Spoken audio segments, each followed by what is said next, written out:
Okay, let's do that.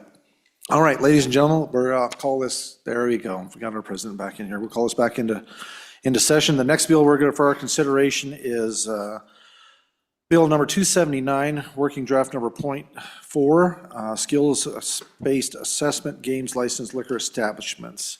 The task force has already discussed this, and so we're looking for public comment. Please, if you would like to come and opine on this particular piece of legislation, I would encourage you to come to the chairs, fill them up. We'll try to get through this as soon as we can and do a thorough and thoughtful job. So thank you all for coming. If you would please, whoever decides to go first, just please give us your name, rank, and serial number, and then we will proceed for the folks out there listening. So thank you for joining us. Please. Hello, Chairman. My name is Matt Pascal with Cowboy Skill Games. Thanks for the time today. So I just want to start real briefly with reasonably how we got here. So we entered the market roughly 7 years ago, looked for regulatory framework for skill games as we entered the market. We did such in a way where we understood, I think, what it could become, and wanted to make sure that we were thoughtful and clear about what that looked like for the landscape in Wyoming. So we asked for a cap on number of terminals, and that was through 4 terminals per location. And we asked for a cap on total locations, and that was done through liquor license establishments and truck stops and smoke shops. Thanks, Leslie. And so we've been running under that now for 5 years. With that, the Wyoming Gaming Commission was stood up. And through that process, we had a 1-year moratorium as we worked with the stakeholders, our group and others that are in the industry, and the Wyoming Gaming Commission to promulgate rules to decide not only, we'd already put the statutory limits where they were going to go, but what it was going to look like inside of those locations as well. And we worked through that detail before we opened up and began to grow in the market. So today, we look at, I think I think all of us in the room can talk about the could we, should we conversation, right? And there are a few grocery stores in the state with liquor licenses. And until recently, a new operator had moved into the market and thought that was they don't think they got to the second part where the should we, they just said could we, and they did, right? And I think today our conversation with... Sir, I don't mean to interrupt you, but Please. If I don't ask this question while I'm thinking about it, it's Sure. going to disappear. Sure. How did a new operator come into the state and provide more machines, or is this through the Gaming Commission that they were able to get more permits for machines, or just a little background into how we got a new operator into the state that quickly and made that much of a difference quickly? Yeah, Chairman, thanks for the question. So there's an application process to become an operator in the state through the Wyoming Gaming Commission. They went through that application process, I assume. There's background check and other things that go along with that. There's also approved machines in the state that have already gone through the approval process and application process. And I think that they're using one of those previously approved machines. So then they go through an application process with each location. The Wyoming Gaming Commission then determines that that location does fit inside the regulatory framework and the rules that have been promulgated. And so that's where we are today, right? And I think today in our conversations that we've had with Director Laramendi after the fact, he feels comfortable that there's an opportunity through the Wyoming Gaming Commission to promulgate rules to specifically speak to if there's going to be games in a liquor store, whether it's in a grocery store or not, where they're going to be and how they're going to be. So I think going forward, moving this particular bill through that specifically removes this type of liquor license from the opportunity in the state, I don't think is necessary. And quite honestly, I think from a legislature perspective, the committees are built and created and given the ability to promulgate rules in such a manner that every issue that comes up inside of an industry doesn't have to come in front of legislators in the state. You bet. Mr. Chairman. There we go. Mr. Chairman, Leslie George. I am a small business owner. My company's called Wyoming Amusement. And I want to add on to the moratorium piece that we were under. Yes, statutorily, our first bill that erected the Gaming Commission and brought us under their auspices had about a 1-year sunset date.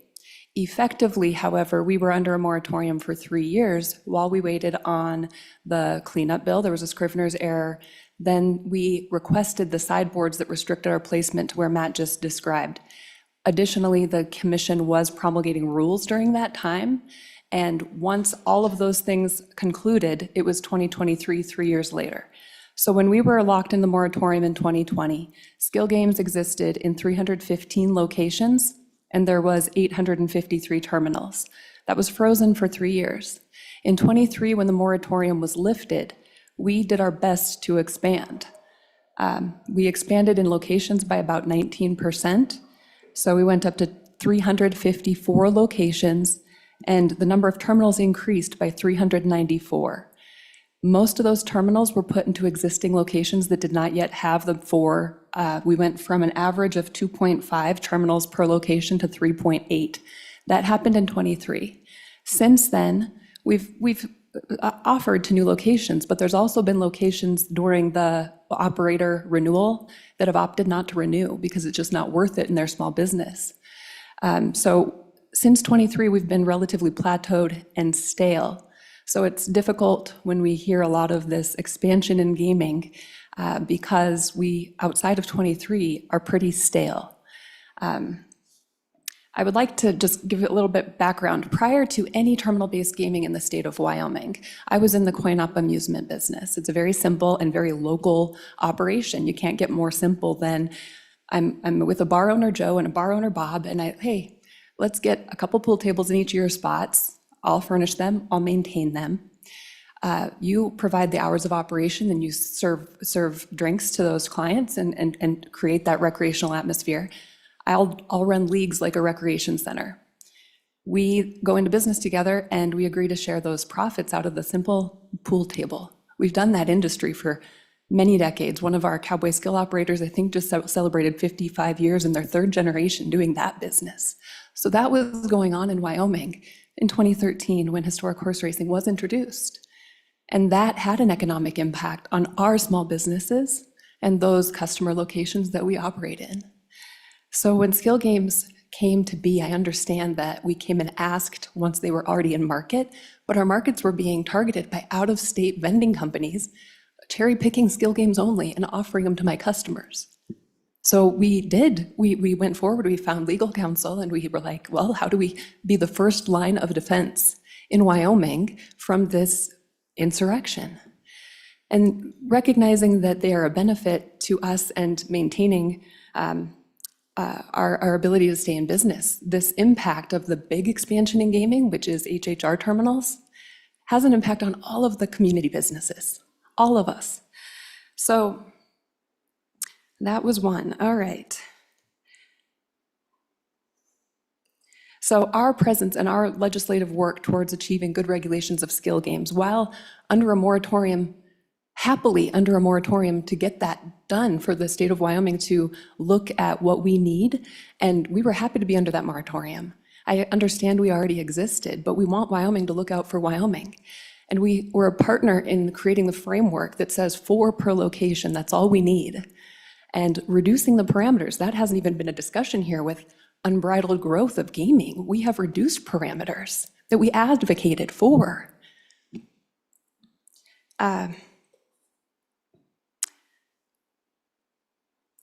So I wanted to mention, we've stayed in our lane. There's been 5 days of select gaming meetings, and because we feel we're very well regulated and we've been good corporate citizens, we haven't tried to take up any time because I appreciate the time today. Thank you.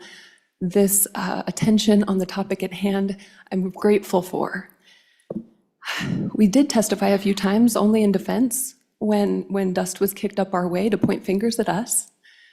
And thank you for the time today. I've heard testimony that the other industry is saturated or 90% saturated. I think in certain communities it's oversaturated. And they're only operating right now half of what's been approved. And we're looking at, we're saturated, So I really hope for some cap bill. Personally, I think it's a location problem, a casino location problem. Once you're within the establishment, especially if you're in one of their beautiful tourist OTBs, it doesn't really matter the number of terminals, you brought yourself to the place. Their competitive nature would be commendable in a free market activity. I will argue that gaming in Wyoming is a regulated market, although the other industry for 12 years has acted like it's a free one because there's been nothing but nonstop approvals. There's no mechanism for denial. There's no Wyoming looking out for Wyoming framework over that. And yeah, toothpaste is out. But is it silly to just curb it and say no on the last pop cap bill, or rather the last terminal cap bill? I hope that we can, and maybe it's okay for me to speak up, to look out for Wyoming together. And I'm not a stakeholder in HHR, but I am affected. So the jurisdictions that authorize that regulated activity, they're aware that that activity, gaming, gambling, without a larger frame of considerations can be predatory to the consumer, and it can cannibalize other industries and consumer options, such as locally popular restaurants, well-known nostalgic country music dance halls, martini bars, theaters, liquor stores, sports bars. Consumers in the Wyoming market do care about keeping a variety of local options available to them, especially in our more rural communities. I just want to note, I've been listening to the testimony and I hear these problems with the terminals. And I see two HHR markets they've discussed. There's this Wyoming citizen market that they intermingle with skill games in. And then they've described and targeted through a spectrum gaming study funded by the state, these target out-of-state markets.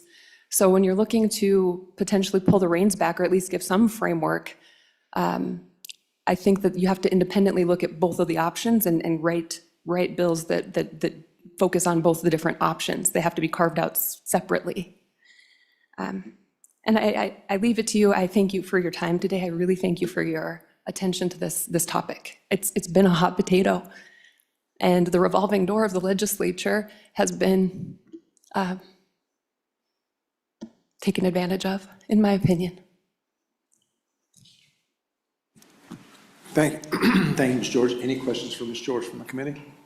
Representative Bear, please. Thank you, Mr. Chairman. Thank you for being here, Ms. George. Appreciate your testimony and the effort you put into informing us of your industry. I just am curious that the bill that sits before us now, Yes. Our hope was that these machines that you're a proponent of wouldn't end up in grocery stores where young people are seeing them. Are you in favor of this type of regulation on your industry or not? Absolutely, we have to clean up, Mr. Chairman. Yep, Ms. George. Absolutely, we have to clean up grocery stores. The method in which we do so, it'd be great if it didn't take away a lot of your time. We have heard from the director of the agency that he has heard from the AG's office that they can do that mechanism by rule as we desire it, which is putting skill games in age-restricted appropriate areas. So in that big address that is a grocery store, they can write rules to put them inside the 21 and over packaged liquor area. Follow up? Any other? Senator Crago. Thank you, Mr. Chairman, and this might be for either of you too, actually. So, I mean, as I'm looking at the bill draft, I'm looking at the current statutory language, which previously the director had told us didn't give them any wiggle room. I mean, specifically said, the Attorney General's office told us we had to issue these permits. Couldn't do anything about it. So I guess my question for you, and the director's not here, at least I haven't seen him, is where in the statutory language do you think we have, the commission has the authority to create those rules? Because I don't actually see it. I agreed with the initial assessment, which was they probably had to issue those permits based on the statutory language. So if you guys could help us out with that, that'd be great. Ms. George, or whoever would like to take that, please. Thank you, Mr. Chairman. Senator Crago. Pascal? Thank you. So in the promulgation of rules, right, we talk about truck stops being different than a bar environment, but being different than even a Buffalo Wild Wings or an Old Chicago that has a liquor license. Very specifically, the rules are built that those machines cannot be in a commingled family area, and there have to be a half wall or a pony wall, something like that. They get to determine that, right? So that's in the rules. So additional rules could be adopted by the Gaming Commission and voted through that say in grocery stores, in that particular situation, in the grocery stores, those machines would have to be located in the 21 and up area.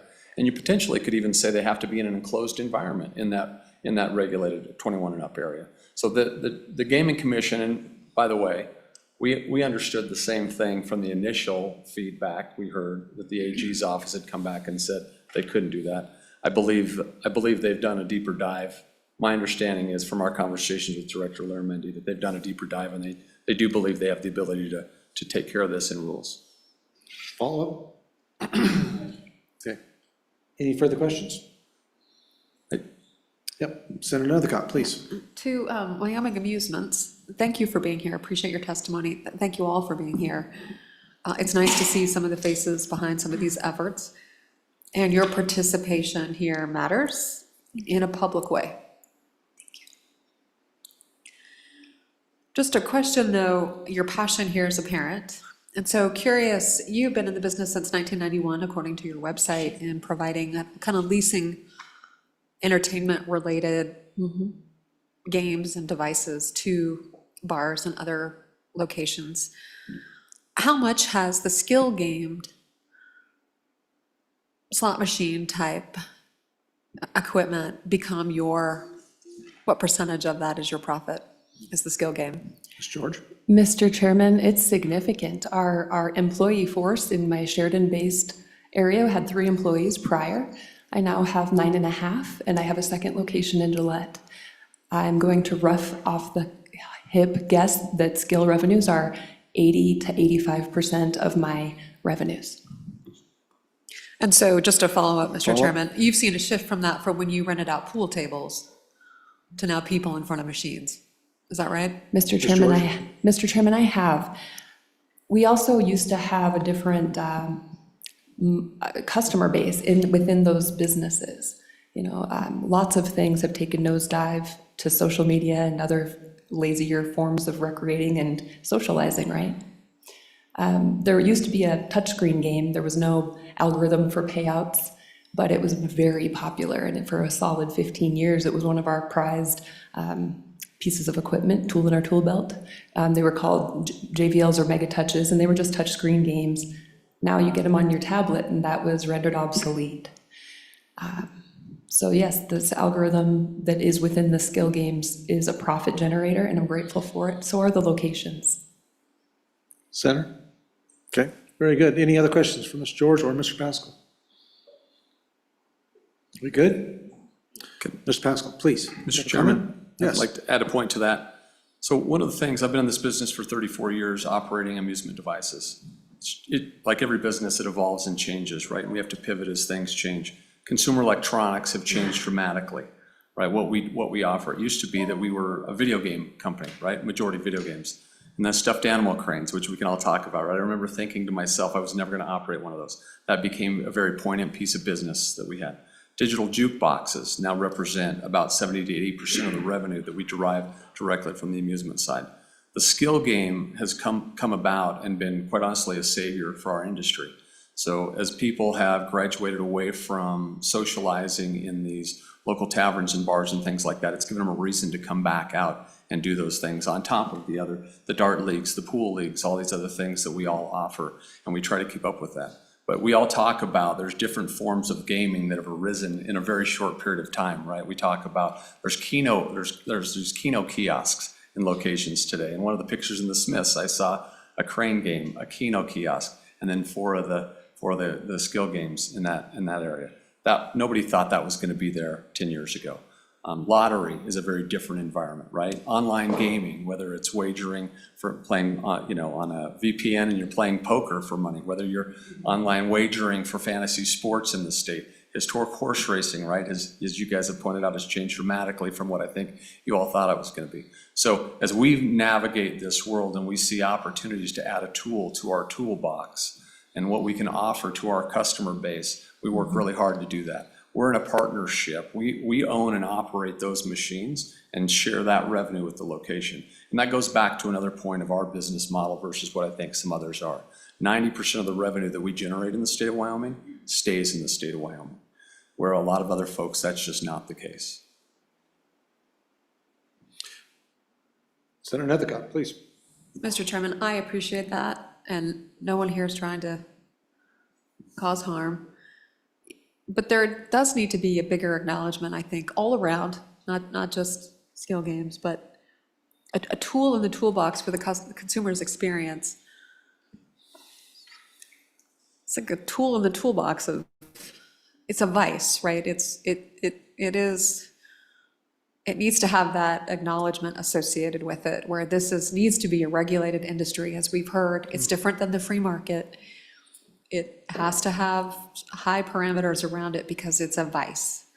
You know, that's how society sees it, and that's how it's operated, because it has an addictive component to it that can cause financial harm to people's lives, right? So, I think I understand from your perspective as the business enterprise that you want to provide more entertainment options for your customers.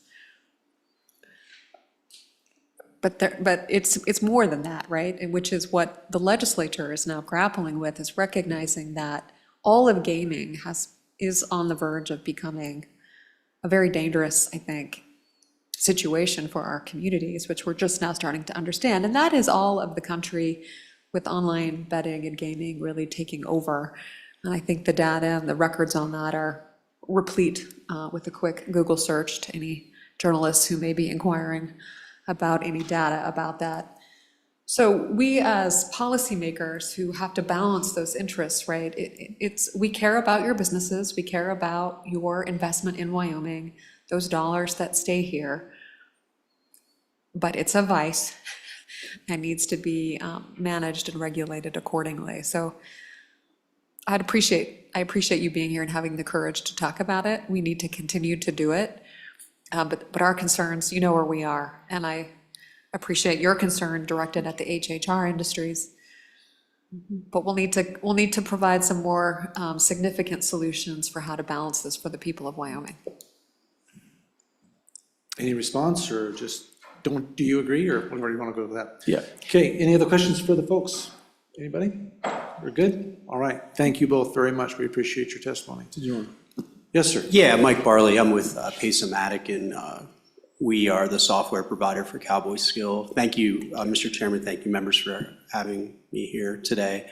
I'll briefly try to address, my colleagues here did a great job, and I don't want to try to rehash this. I've been here, I know you guys have a lot more to do today.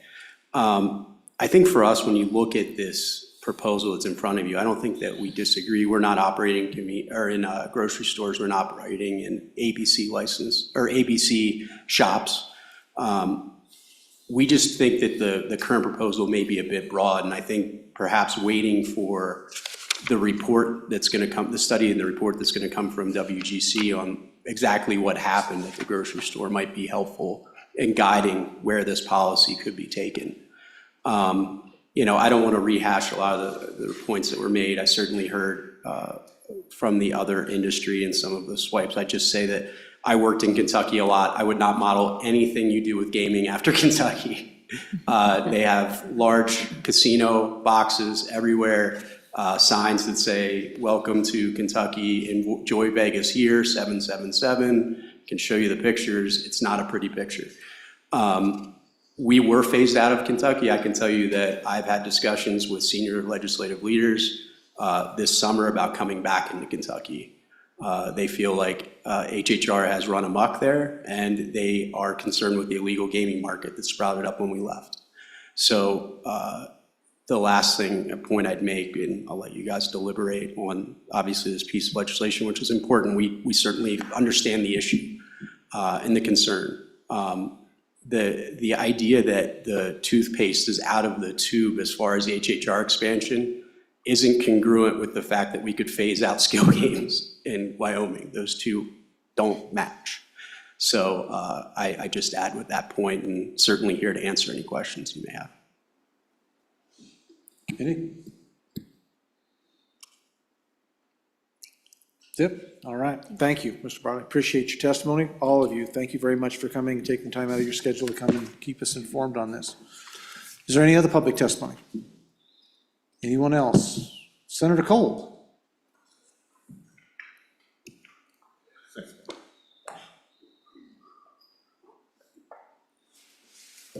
Thank you, Mr. Chairman. Senator, So please. sorry I was a little bit late coming back from lunch, so I don't know what You weren't happened alone. before. It's all good. Just want to reiterate the need for this and to maybe put a little color on this story to help out the committee. Maybe some folks don't know. But the issue came up where it was reported to me that there were underage minors playing the games in the Rock Springs Smith store by actually the county treasurer. And when he alerted the staff at the said Smiths, they go, "What am I supposed to do about it?" Quote unquote, which led me then to make an inquiry with the Gaming Commission to find out more. And they investigated it, and it was told to them that, yeah, we find kids in there playing, but we tell them they shouldn't do that, they have to go, which violates the rules under which they were supposed to be operating. And that's why the Rock Springs location is shut down. The other locations were temporarily shut down and reopened, but they didn't have a violation, and they did simultaneously go to the other locations, the Casper location and the Riverton location, and looked into what they were doing, and they couldn't find anything wrong with what happened in Rock Springs. So that's the background. These machines stick up further than the barrier. I mean, they have I don't know, say it's 5'5". I might be a little bit off on the height of this, but that's within the Gaming Commission's rules authority to make a higher partition, right? They're going to be looking into that in their next meeting. They can do all that stuff. They can make that happen. But they can't stop what's going on now with these skill games in the grocery store. They lack the statutory authority to do it. It's been clearly testified that's what's going on here. And that's why this proposed bill draft's in front of you. Mr. Chairman, members of the committee, this is a choice for you for policy. We can kind of do it a couple different ways. There's some amendments out there which we can talk about that would restrict it back to being in just a liquor store proper, and putting more, different sideboards on it instead of taking it out totally. Those are some. I have the amendment there. They're printing it up. Apologize for that being given out right now, but there is some other choices here.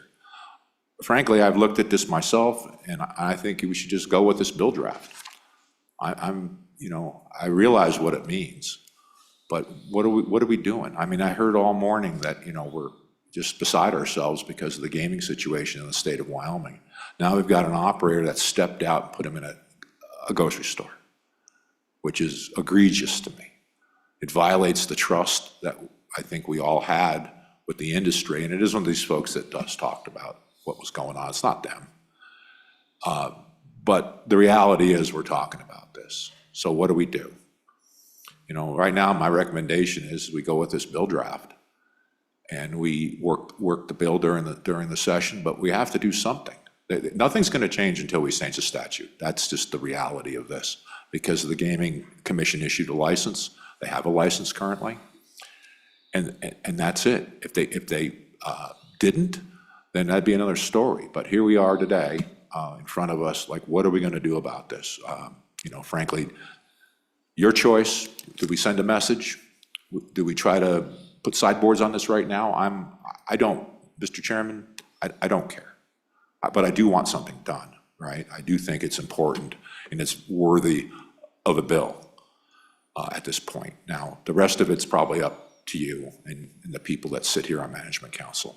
And I'm happy to talk about that, Mr. Chairman. I really rely on, you and the co-chair's guidance here on what you'd like. I'm here. If we want to talk about it more further and some of these other details, I'm happy to speak to it. I just wanted to put that out there, Mr. Chairman, that this is where, your task force came out at, with this type of draft language. And here we sit. So happy to help in any way. Please give me direction or what you'd like to have done. Committee, I have a question, but I'd like to find out what you guys have to say first. Any committee members? Okay, Senator Kolb, I guess my heartburn in this is trying to figure, we've got two stories basically here. One saying that the commission's hands are tied, and others that we've got testimony saying that no, they can go ahead and promulgate rules. In your discussions with the commissions, I mean, you obviously figured that this had to happen to be able to move this agenda forward. What was your discussion with the commission, and why do they believe that their hands are tied? Well, now we hear that maybe they're not as tied as we thought they were. Just help me understand a little bit and bring some clarity to that, because I've got one saying one thing and one saying another, so help me. Yeah, thank you, Mr. Chairman, members of the committee. Yeah, it's certainly confusing now, isn't it? So during this whole process, when these licenses were approved, repeat, they were approved by the Gaming Commission.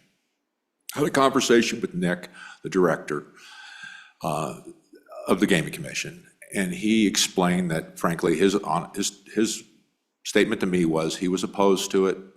However, they were told by their legal staff that they had to approve it because it's currently in statute, that the premises includes the entire footprint of the building, okay?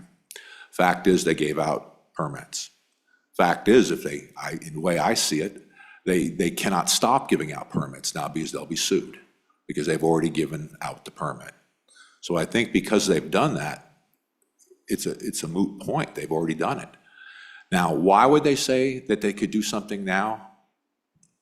They have not conveyed that to me. What all the information I had is we had to do this. We were going to get sued, according to the AG's office. And that's why they agreed to issue the permits.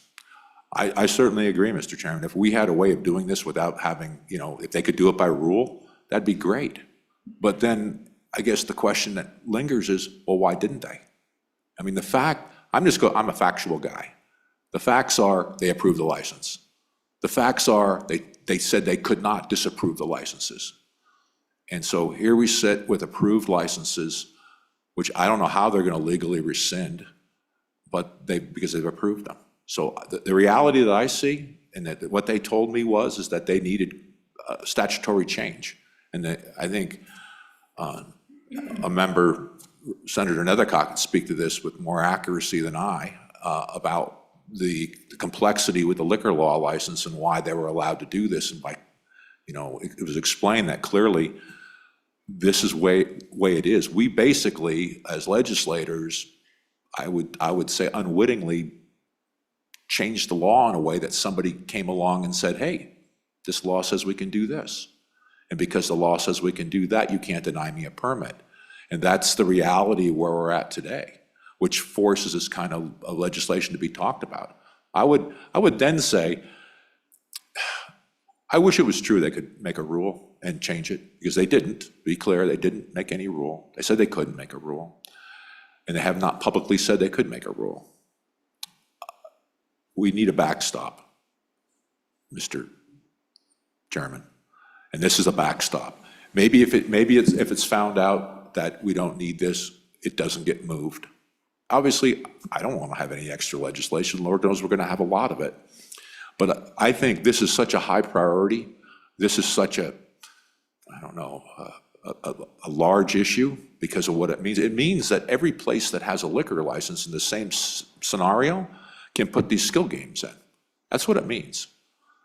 And because of that, we're talking about this today. So I still think it's necessary, and I would say as a backstop to the session, that it's a positive thing. I don't see the downside, I guess is maybe a better way of saying it. I don't see what the negative downside is to get this thing moving, to have it ready. Because I don't understand how it could be, two things can't be true at once, okay? You can't make a rule, you can't say you can make a rule, then you issue a permit. How could that be? I don't know why.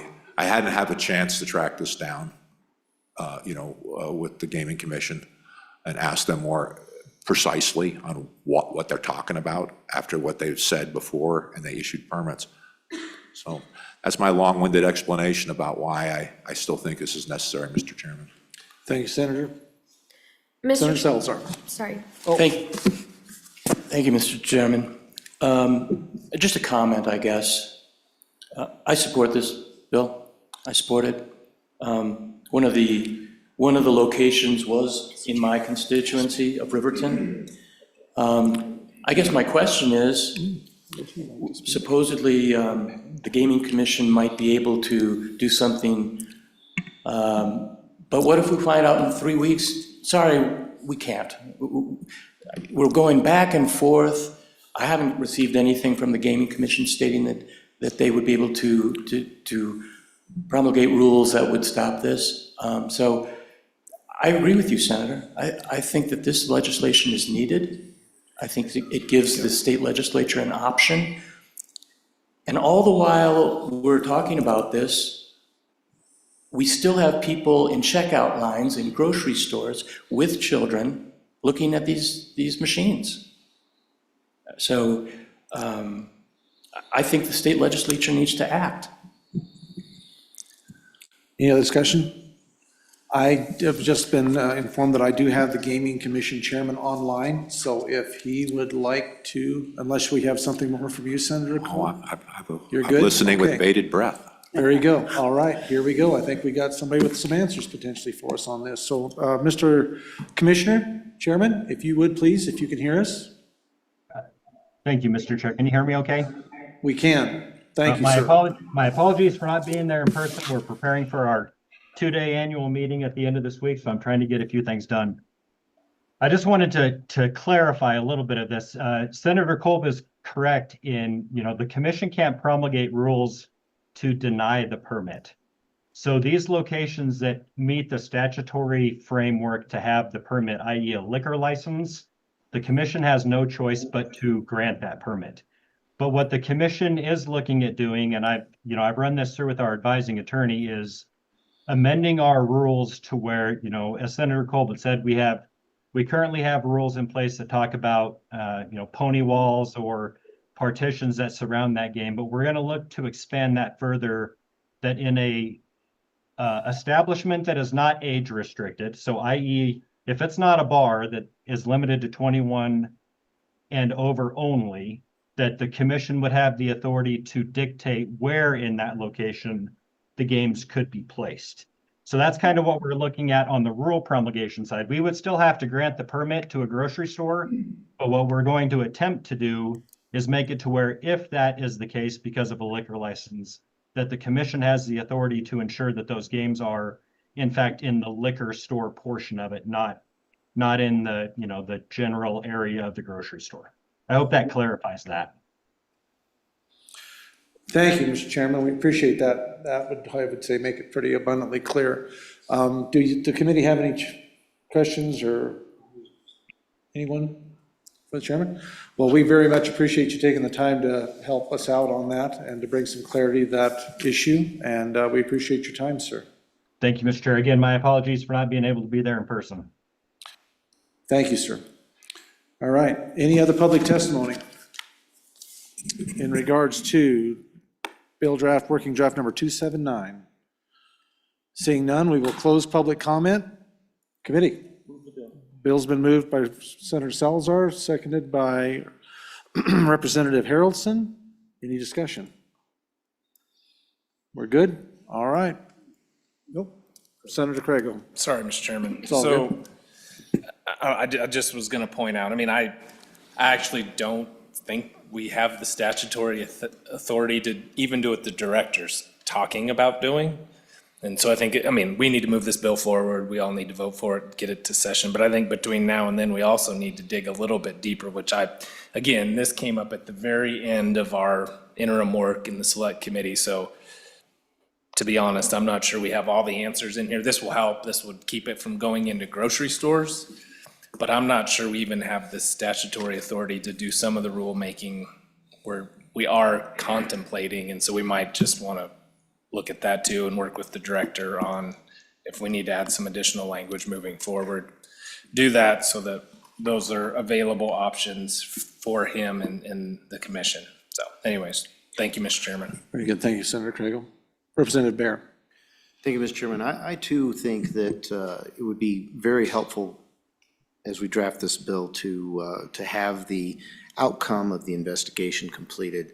I'm going to go ahead and vote aye on it today just to have it move forward, but we need to be looking at the results of that investigation. It's important to determine what we're going to do as a legislature. Thank you, Representative. Any others? Thoughts, concerns, questions? Very good. Question being called. Ms. Phillips on working draft number 0279.4. Mr. Chairman, for 26 LSO 279, skill-based amusement games, licensed liquor establishments for Management Council sponsorship for the 2026 session, Senator Crago. Aye.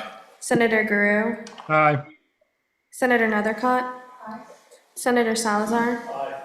Representative Baer. Aye. Representative Haroldson. Aye. Representative Heiner. Aye.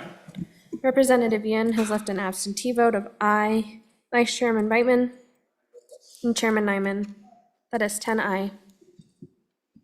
Thank you, Ms. Phillips, and that concludes the bill drafts out of our task force. So next item for our consideration, we wanted to, Director, you wanted to just try to move up here a little bit and talk to some folks here that are online and waiting? Yeah, Mr. Chairman, I think if, with your indulgence and approval, if we move to the NCSL and CSG discussion. Okay, not a problem. Glad to do that. We've got, I see Senator Usher online, and we have other CSG West representatives here in the room with us. So with that, Yep, Mr. Chairman, maybe we'll just start with Arturo Perez and Senator Usher and Edgar Ruiz, and then we can talk about LSO staff utilization of both NCSL and CSG Okay, after yeah. their presentation. very good. Edgar, if you want to come up and take a seat, and all of, gentlemen, you guys, if you will please identify yourselves when you come up before you speak. And we have Senator Usher online. Can you hear us, Senator Usher? I can, Mr. Chair. Very good. We can hear you as well. Thank you, sir. Montana. All right. Mr. Chairman, maybe before they start their presentation, I can just tee it up a little bit for them. Please do. And for the Management Council, at your April meeting, there was a discussion, primarily started with legislator travel, and then it broadened into our membership as the Wyoming Legislature in NCSL and CSG. And members of council had questions about what the Wyoming Legislature gets in return for your membership dues to those two organizations, and also what staff is provided by those two organizations. So after the meeting, I contacted Edgar and Arturo, and they were more than willing to come here and discuss this with you all today. And then after their presentation, like I mentioned, we put together a spreadsheet of how the different divisions within LSO have utilized these two organizations over the last half dozen years or so. Thank you, Director Obrecht. Gentlemen.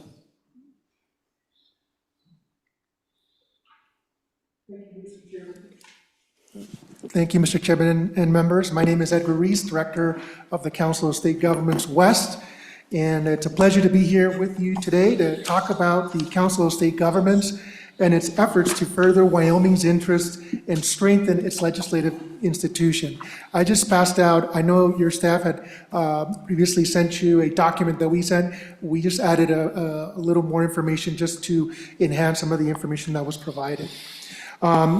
Just as a background, CSG is a nonprofit, nonpartisan organization that serves states across the country.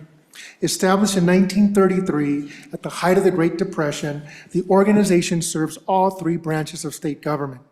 One of the unique features of CSG is its regional structure, which enables policymakers and staff to engage in relevant issues impacting their states, while also providing a platform and access to national programming and services. CSG West programming and services fall into one of the following categories. One, engaging on issues that are critical to the West. Number two, capacity building for members and legislative staff. 3, national policy programming and technical assistance. And 4, research services. Let me talk about the engagement of critical issues in the West. We cover 13 Western states, everything west of the Dakotas, including Alaska and Hawaii. We're not a federal program, we're not a think tank, we're not a lobbying group, and we're not an association that is separate from the states that we serve. Rather, CSG West is a member-driven, member-led organization that serves you. By design and pursuant to our rules, we ensure political balance. Our 4 officers rotate among a Republican and a Democrat. Each of our policy committees are co-led by a Republican and a Democrat. And our executive committee, which is our governing board, is comprised of legislative leaders of the 13 Western states that we serve.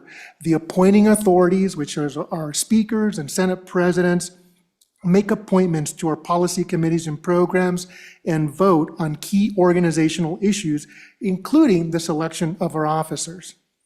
We convene policymakers to foster state-based solutions to address our unique regional challenges, to govern better, share best practices, and defend state authority in our federal system. From natural resources management to energy independence, CSG West provides Wyoming legislators a space to collaborate and lead on key issues. I'll mention a few here. Water management. Protecting and effectively managing our water resources is essential. Water is life in the West, and nowhere is that truer than in Wyoming, where snowpack and headwaters flow downstream to support agriculture, energy, and communities in multiple states. We host critical conversations about the future of the Colorado River Basin, as well as the Snake and Columbia River Basins, both of which involve complex, multi-state agreements. These conversations allow Wyoming to be at the table and help ensure that future water decisions reflect the need of upstream, rural, and agricultural dependent states. Just last week, we held our Colorado River Forum, and we had 3 participants from Wyoming, Representative Davis, Representative Larson, and Senator Driscoll. And having their participation in this engagement among 7 states was critical, talking about snowpack dependency, the fact that 80% of water rights in Wyoming were established prior to the 1922 Colorado River Compact, but also the process of refining trona into soda ash, which is highly dependent on water. And then also forest management, not only for sake of management, but also for water yield. So those are some of the examples of the engagement that your members participate in. Wildfire and disaster preparedness. As wildfires grow more frequently and more intense, the West faces threats to rangeland, infrastructure, and wildlife habitat. And these fires do not respect borders. Through our Wildfire and Disaster Preparedness Committee, legislators share strategies on mitigation, control burns, forest management, and insurance reform. And these insights equip policymakers with information to better respond to these growing challenges. With foundation support, we will be amplifying the work of this committee through policy analysis and legislative tracking that will better inform state wildfire resilience strategies. Wyoming's participation helps ensure that wildfire policies reflect rural and resource-based economies of our region. Ranching and farming. In Wyoming, as in other Western states, agriculture and ranching are the backbone of the economy and the culture. Our Agriculture and Water Committee brings together legislators to address shared issues like conservation funding and stewardship programs, livestock health, grazing rights, and regulatory relief. And the committee provides a space for Wyoming members to share ranching and farming perspectives to ensure that they're supported in a rapidly changing policy landscape. Energy modernization. Wyoming plays a pivotal role in powering America from coal and natural gas to wind energy and critical minerals. CSG West facilitates smart conversations about grid modernization, reliability, energy transition, and innovation, ensuring that energy-producing states like Wyoming have a voice. These are just some of the important issues that are part of CSG West and that are a focus of our programming. Just a couple of months ago, in September, Wyoming hosted the 78th CSG West annual meeting in Jackson, which brought together nearly 500 legislators to focus on a broad range of issues, including housing, energy, water, agriculture, AI, and others. The meeting could not have been possible without the leadership of our chair, Representative Mike Yin from the great state of Wyoming here, members of the Wyoming Host Committee, and your staff. We had 23 legislators from Wyoming participate in the conference. Several of them played key roles in facilitating sessions, such as the future of nuclear energy by Representative Lloyd Larson and Rob Krieger, who's the director of the Wyoming Energy Authority. Senator Dockstetter, who co-chairs our Energy and Grid Committee, had a session focused on managing today's energy challenges in the West and the role of data centers empowering AI. And we also had 13 staff from the Legislative Service Office who provided pivotal support to execute this meeting. Capacity building for legislators and legislative staff. One of the things that CSG West is well known for is its quality professional development programming. For the last 25 years, CSG West has convened the Western Legislative Academy, our premier training program for legislators within their first 4 years of service.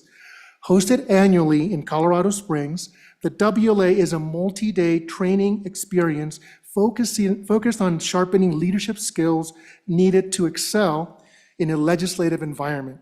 Faculty from academia, nonprofit, and legislative background engage class members in interactive sessions designed to provide learning experience that expand understanding and fosters relationships. Since the program's inception in 2000, 72 legislators from Wyoming have graduated from this program, 21 of which are still serving in the legislature. Several of our Wyoming members have been elected by their peers as class presidents. This includes Representative Mike Yin and Representative Provenza. Through our organization's general budget and sponsorships, we cover housing, meals, and programming for all participants. Their only expense is getting to and from Colorado Springs. Support for legislative staff. Through our Legislative Service Research Directors Committee, we bring together nonpartisan legislative directors from the West for professional development, peer exchange, and collaborative learning. Staff from your office here, including Director Elbrecht, Ian Shaw, and Lily Sharp, have participated over the years. We've also established, which is a newer program, our Leadership Excellence for Nonpartisan Staff, or LENS. LENS is a leadership program that's conducted in partnership with Drake University, aimed at mid-level managers across our region. Its 6-week curriculum, which is conducted online and in person, is designed to build a pipeline of nonpartisan staff leadership. Leadership from your staff, your civil service office, Matt Obrecht, Ian Shaw, help the development of the LENS curriculum, demonstrating that Wyoming is not only benefiting from, but also building CSG West capacity for the region.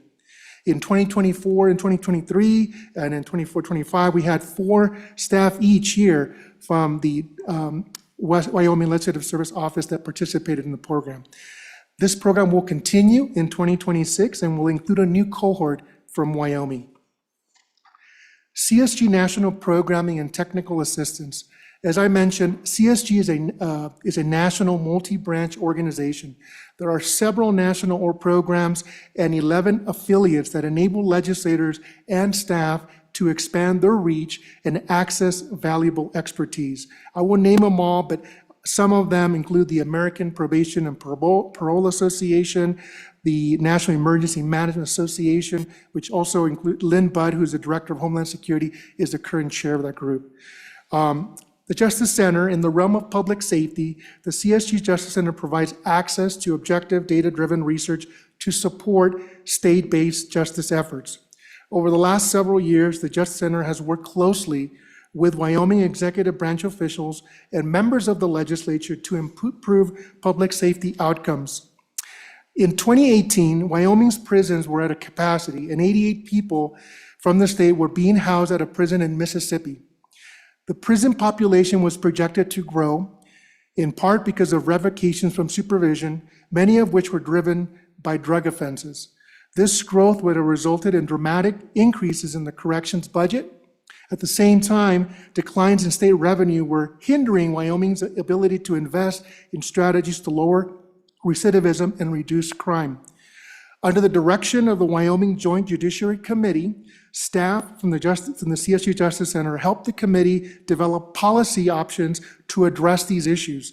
These policies, which were enacted through legislation in 2019 and 2020, helped transform the state's supervision practices to reduce prison admission and save money. Among the outcomes, there was a 20% decrease in prison admissions from supervision violations from 2018 to 2023. There were a 20% decrease in supervision for failures in fiscal year 2021 versus fiscal year 2019. All right, Mr. Chairman, Senator Leacock. thank you. Mr. Ruiz is going too fast. Oh, sorry. There's a lot to take in there. So what he is referring to is work that I participated in, so I'm very proud of it. I'm going to take a moment. But just to discuss the significance of what was done, because without the partnership with CSG during that time, we would not have been able to understand what was causing our Department of Corrections budget to continually go up. And whether or not, we had two judges sentencing too harshly, was it law enforcement over-responding, was it our statutes and the laws associated with that? What was it that was causing our prison population to be what it was, and therefore our DOC budget to be what it is? And it took 2 years, I think the CSG team, in partnership with Pew, to actually do a deep dive into Wyoming's data to really identify the compelling piece of information, which was probation revocations by the Department of Corrections, which I was thrilled about because it wasn't our fault necessarily, or lawyers' fault, the judge's faults. It was probation revocations, parole revocations, DOC bringing people back in. And through that partnership with CSG and their data that they had identified, having people on probation for periods longer than really 3 to 5 years had no meaningful impact on their recidivism rate. And all we were doing was increasing our costs associated with having them be supervised and or be revoked back into the prison system for what would be minor revocation infractions, which never would have gotten them where they were in the first place. And so Mr. Ruiz just gave some follow-up information. So we changed our sentencing structure based on this information to reduce the amount of time people were placed on probation for certain offenses. And he just provided you the result of that law change, which probably results in, I think each inmate costs about $47,000 per year. I'm throwing that out there, I may be wrong, but in that ballpark. So, Mr. Rose, could you give us that data again? Sure. So there was a 20% decrease in prison admissions from supervision violations from 2018 to 2023. 20% decrease in supervision failures from fiscal year 21 versus fiscal year 2019. And there was a 19% increase in successful supervision completions, meaning no return to custody within 3 years. And by achieving those targeted reductions, the state expected to avert up to $18.1 million in contract bed costs by 2024. I would just like to take a Senator moment Leacock? and think about that. Thank you, Mr. Chairman. I appreciate it, but that probably was the most significant work that I've ever seen a partnership with, and see the value of what CSG can do as a research database, providing us necessary information to make real sound policy decisions that was based on Wyoming data, instead of, here's information on what all the other states are doing and things that you can look at. You know, they were willing to come into the state, look at our own information objectively, and see how we can make meaningful change that resulted in meaningful change in our bottom line and then in people's lives and the justice system as well. So we did good stuff back then. And I have to thank CSG for really leading that effort and being able to produce the work that had those results. Thank you. Thank you, Senator. Mr. Reese, please continue. Thank you. And the work, based on that work on justice reinvestment, our Justice Center continues to work with the Department of Corrections here in Wyoming. We have, through the Resident Corrections Analyst Initiative, the Wyoming Department of Correction hosts a data analyst free of charge who creates dashboards to continue to monitor key performance indicators and trends. And has also worked with the Wyoming Field Services to build a technology tool focused on increasing supervision success and reducing revocations to state prison. Another key program at our national level is our Henry Toll Fellowship Program, which is a highly regarded professional development for officials across the country. We have a few alumni from Wyoming, including Senator Barlow, Tanya Haytrick from the Wyoming Legislative Officer's Office, and then Daniel Shannon, who's the director of the Wyoming Department of Corrections. We are very also proud of and Wyoming has a proud tradition of military service, and CSG helps states strengthen secure voting systems for service members stationed abroad. Through our partnership with the Department of War and elected officials, CSG provides technical assistance and fosters best practices that ensure Wyoming's overseas voters, especially our active duty military, can participate in democracy without delay or uncertainty. Interstate compacts. Another area where CSG shines is in supporting interstate compacts. These are powerful tools that let states work together. Through our National Center for Interstate Compacts, states can receive information and technical assistance that develop multi-state problem solving. Research and support. CSG serves as an extension of your staff. Our staff, both at the regional and national level, support legislators and staff with research requests, or we connect them with key experts or resources on a wide range of issues. We serve all members of the legislature and staff. We're just one phone call, one email, or Zoom away. The bottom line, value. We truly appreciate appreciate your investment in CSG through your annual dues payments. The dues are calculated using a formula that is approved by our CSG National Executive Committee. This formula includes a base rate charged to every state in the same amount, plus an additional amount which varies on state's population. So for FY 26, the base amount was $120,422. And then you add in the population factor, which is $20.70 per 1,000 residents.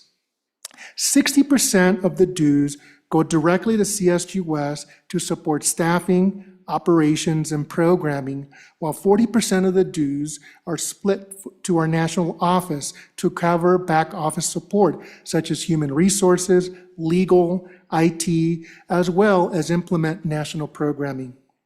The dues are leveraged with financial support from private sector partners and foundations, as well as some federal grants, like the work from the Justice Center, to deliver a wide range of services.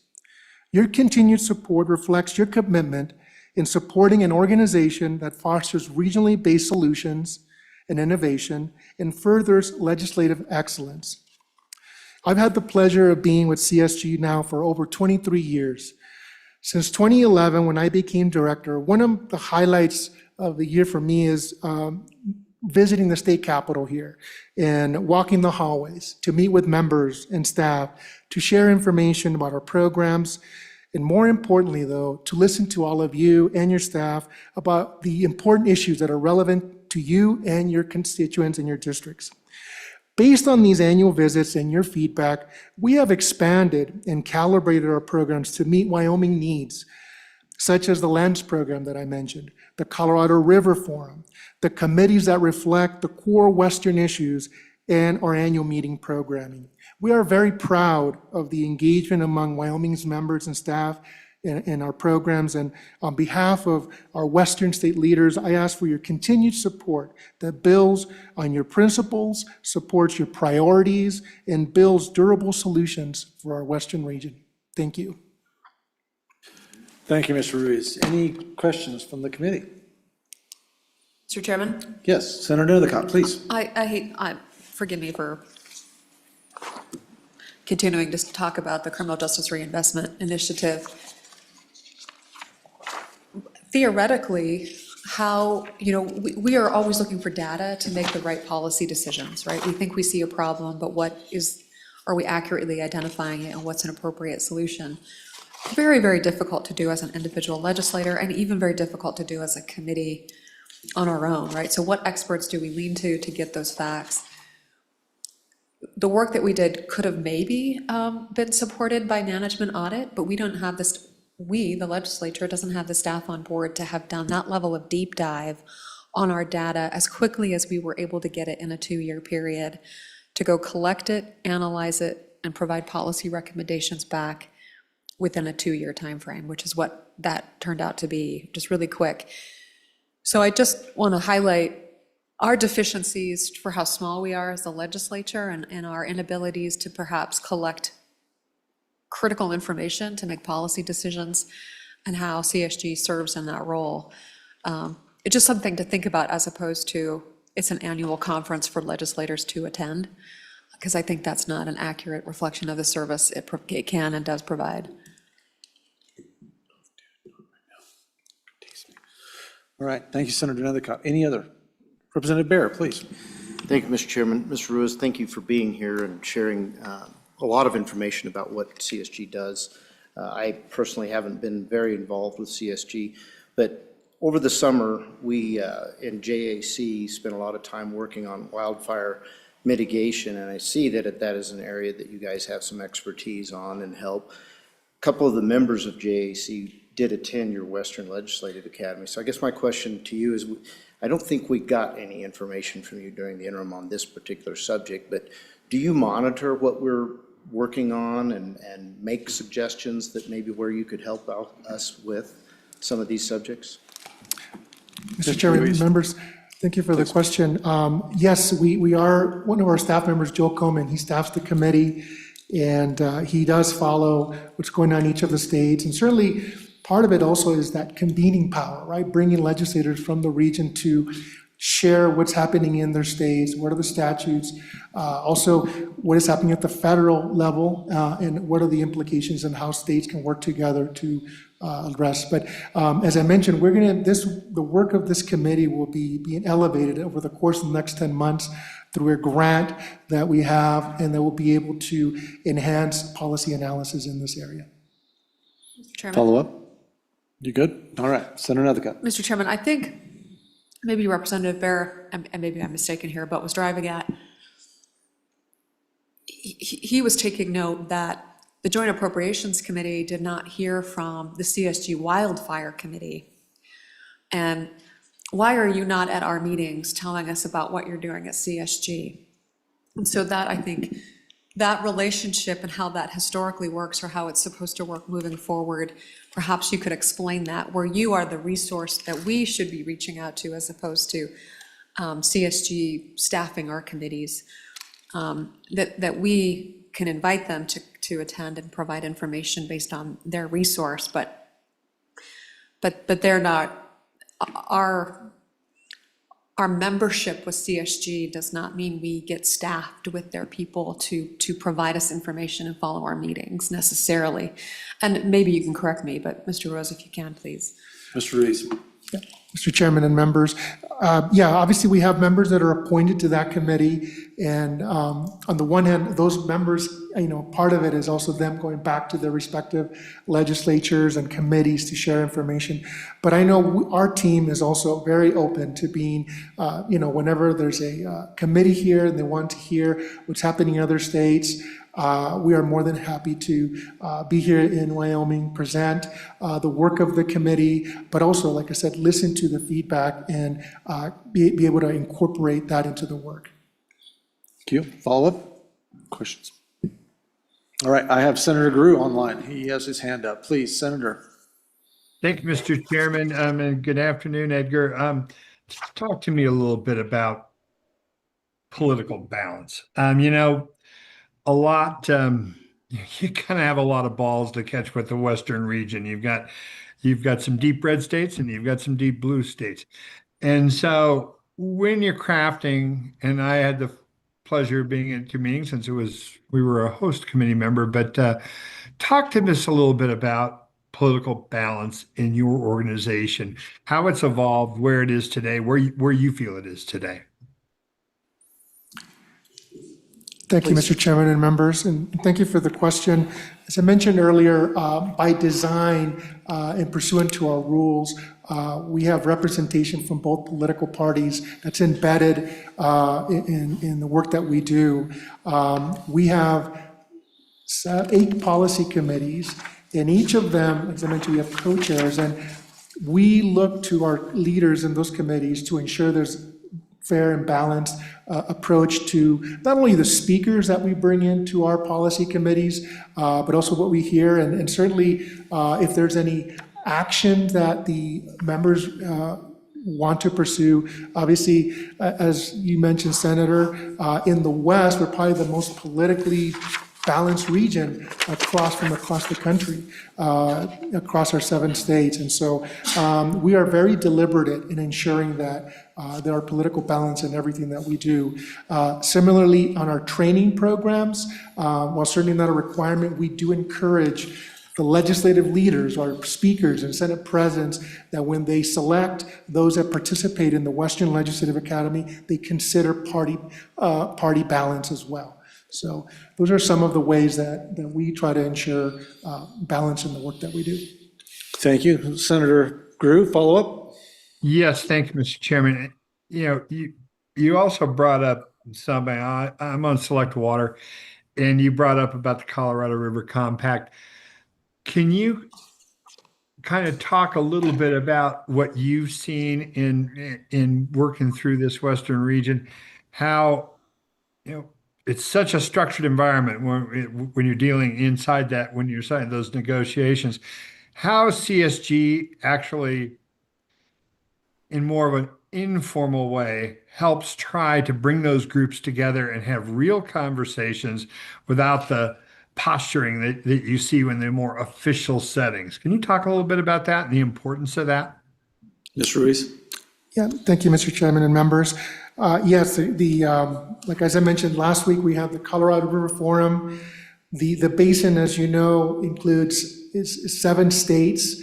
Right now, the states are in negotiations over the post-2026 guidelines. As of last week, there has been progress, but no breakthroughs yet. We were hoping to have breakthrough, and in fact, we were hoping to have the Department of Bureau of Reclamation join us there. But the punchline, though, is that through these conversations, and the reason why we created the Colorado River Forum is to ensure that there are legislators in the table to not only hear from the experts, but voice their concerns and interests. No other organization brings together legislators on the basin. And so that is something that we were very deliberative when we created this program a few years ago. And just being able to understand the unique challenges in the upper basin versus the lower basin. But at the end of the day, as we heard last week, there's a math problem. Simply put, the amount of water is not enough to meet all needs. So the issue is, how are all the states going to be able to work together to meet the needs? And that's going to require legislators in Wyoming, Utah, and New Mexico to work with their respective state agencies and water departments to look at conservation, look at infrastructure projects. And that is the kind of information informal that it happens in these kinds of events and forum, which provide very rich information for all of our members that participate. Thank you. Anything further, Senator Grew? Thank you. That's all for now. I'll have a comment after a bit, but thank you. All right, very good. Thank you, sir. Any other members here in the committee? Questions for Ms. Ruiz? Very good, sir. Thank you very much. Sir? Good afternoon, Mr. Chairman. You have to turn on your microphone there. Good afternoon, Mr. Chairman and members. My name is Arturo Perez. I'm Vice President for State Services at NCSL. We welcome your favorable consideration of the matter before you today. I'm available for any questions, but will defer formal comments today to Senator Barry Usher from Montana, NCSL's incoming president-elect. And so, thank you. Very good, thank you. Senator Usher, welcome. Thank you, Mr. Chair. Thank you for allowing me to join you from Washington, D.C. today. My name is Senator Barry Usher. I'm the Senate Majority Whip in Montana and have the honor of serving as the president-elect for NCSL, which represents all 7,300 legislators approximately and 30,000 nonpartisan and partisan legislative staff. I'm glad to be here today to talk about NCSL and share some examples of NCSL's support of Wyoming Legislature. NCSL is the only bipartisan organization dedicated solely to America's state legislatures. Whether you're a deep conservative member like myself or a liberal member, NCSL is the place where we can come together, compare notes, and share what we are working on in our states. NCSL is dedicated to protecting and promoting the central role that the first branch of government plays in the great American democratic experiment. NCSL provides objective, nonpartisan research on hundreds of policy issues affecting states. NCSL has responded to 75 in-depth requests from Wyoming in recent years on topics such as elections, energy, criminal justice, transportation, and legislative procedures. NCSL offers broad support for legislative staff and provides professional development and networking opportunities through its staff associations. 31 Wyoming legislative staff members are members of NCSL professional staff associations. NCSL's events provide space to sharpen skills, learn about key policy topics, and share ideas with legislative colleagues from across the nation. Between 25,000 and 30,000 was provided to Wyoming legislators and legislative staff for travel support to NCSL in 23 and 24. NCSL serves as the eyes and ears and voice of state legislatures in Washington, D.C., with its staff tracking and reporting actions in our nation's capital and those taken by the Supreme Court that impact the states. We're committed to defending states' rights and authorities under our federal system. The NCSL standing committees allow legislators and staff to develop policy on state federal issues to guide NCSL's lobbying efforts in Washington, D.C. NCSL's Washington staff lobby the Congress, the White House, federal agencies for the benefit of state legislatures in accord with the policy directives and resolutions recommended by those standing committees and adopted by the NCSL annual business meeting. It's critical for all states to be involved and engaged with our standing committees. And it makes their voices heard. 22 legislators and 5 legislative staff from Wyoming serve as members of these standing committees. As I always say, you have to be at the table to be a part of and influence the conversation and results. As I discussed in person with your president and your speaker, one of my goals while in leadership in the NCSL is to change the perception that NCSL is a liberal organization. I can assure you it is not. The conversations lean whatever way those in attendance take it. NCSL is balanced in attendance, but we and I need to get Republicans and conservatives to feel more comfortable and show up and speak up, to be heard, and to make sure that Wyoming's voice, and for me, Montana's voice, is heard. Also discussed with the president and the speaker is that almost all of the invitational subject matter meetings come with stipends that usually cover almost all of the cost. At our annual summit and our Capitol Forum, those are paid by the members But there are plenty of stipends, scholarships, pre and post conferences that come with more stipends. And I'd be happy to work with you and any of your members to make sure that we can maximize getting them to attend. We also talked about training. NCSL has a training staff that can come to Wyoming at no charge and customize whatever training you all need for your staff or your legislators. Whether that be caucus retreats, bill writing, HR for your staff, new member orientation, staff professional development, just to name a few. And this is all at no cost. Imagine how much you would have to pay an HR firm to come in and do HR training. When NCSL does that, that's cost savings for you all. In states like Montana and Wyoming, where we have limited legislative staff, matter of fact, I believe that between you, Wyoming and Montana, we are the lowest staff per legislator. I personally lean on NCSL all the time. I have my cell phone and I'm texting, usually in committee meetings, texting different subject matters to my legislative liaison at NCSL, and they get back to me usually within minutes when we're in session with the answers to questions. I believe that NCSL is a great investment for state legislators. It's been said before, if we didn't have an organization like NCSL, we'd have to build one. I appreciate the opportunity to speak with you today, and I'm happy to address any questions. And again, I will reiterate that if you, the speaker, the president, or any legislator in Wyoming wants help on how to maximize your NCSL membership, I'd be happy to do that. Thank you again. Thanks, Senator Usher. Appreciate your testimony, sir. Are there any questions from the committee for Senator Usher? None? All right. Well, did you want to add anything to this conversation, sir? Or? We would be glad to hear what you have to say. All right, very good. All right.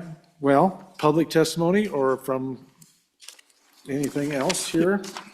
Mr. Chairman, Yes, Director. I think we'll, with your approval, talk about LSO utilization of NCSL and CSG West at this point. Please proceed.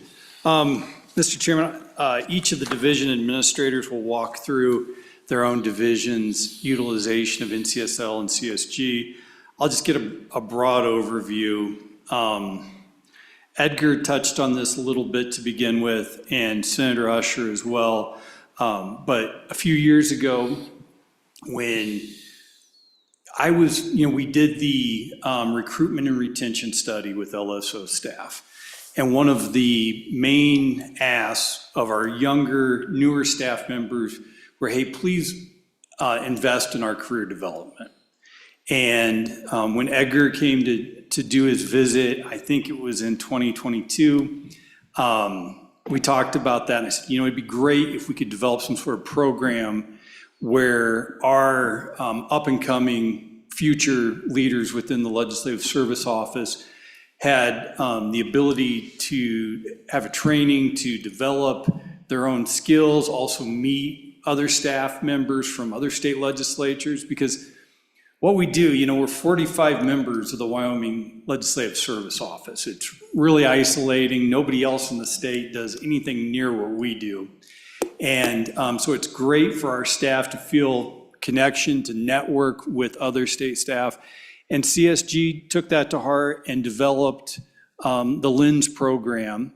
And our staff members have gone through it now, I think 3 years, and absolutely love it. They love the chance to network. They feel that the training is tailored towards legislative staff, which is unique for us. And they just appreciate the investment in their own careers. So I think just want to drive that point home. Also, as to NCSL,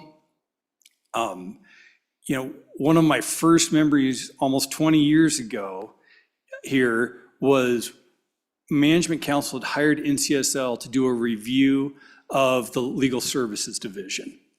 And NCSL brought a team up from Denver to interview us, interview legislators at the time, and figure out what the Legal Services Division should look like to service the Wyoming Legislature. Really, no other consultant would have that level of expertise to be able to do those sorts of reviews of the Wyoming Legislative Service Office. NCSL could come at that with years of experience in all 50 state legislatures. About 10 years ago, I had a unique ethics question that I was working on a memo for the Senate Rules Committee on. And I was just absolutely hitting a dead end with my own research on that. No court cases on it. It's a legislative ethics question. I couldn't find anything online.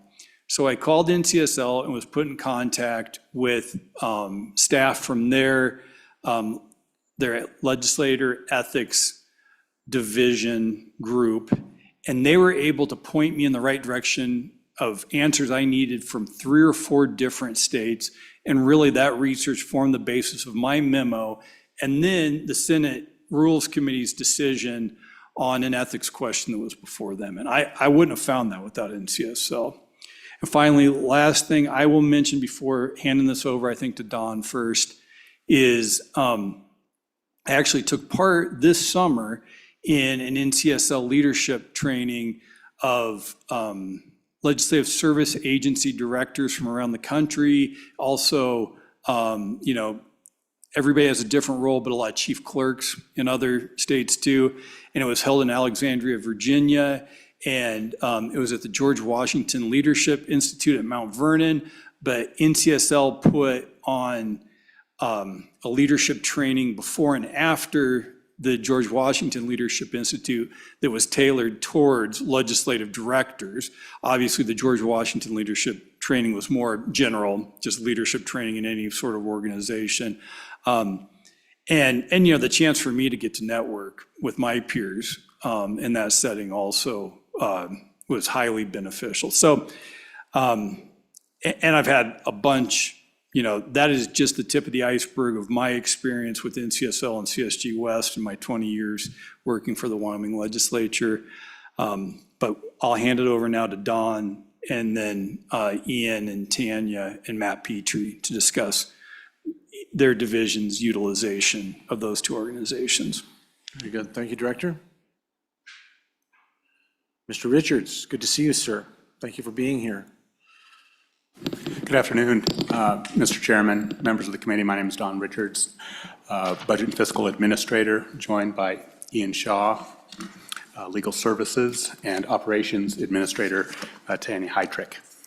My use case is a little different than my colleagues. You can see, I believe you have a handout of the conferences that we've attended and the meetings and requests. We have 4 or 5 requests that are fielded by NCSL per year. I think it's a pretty good exchange because we provide them our standard information on our revenues and our budgets.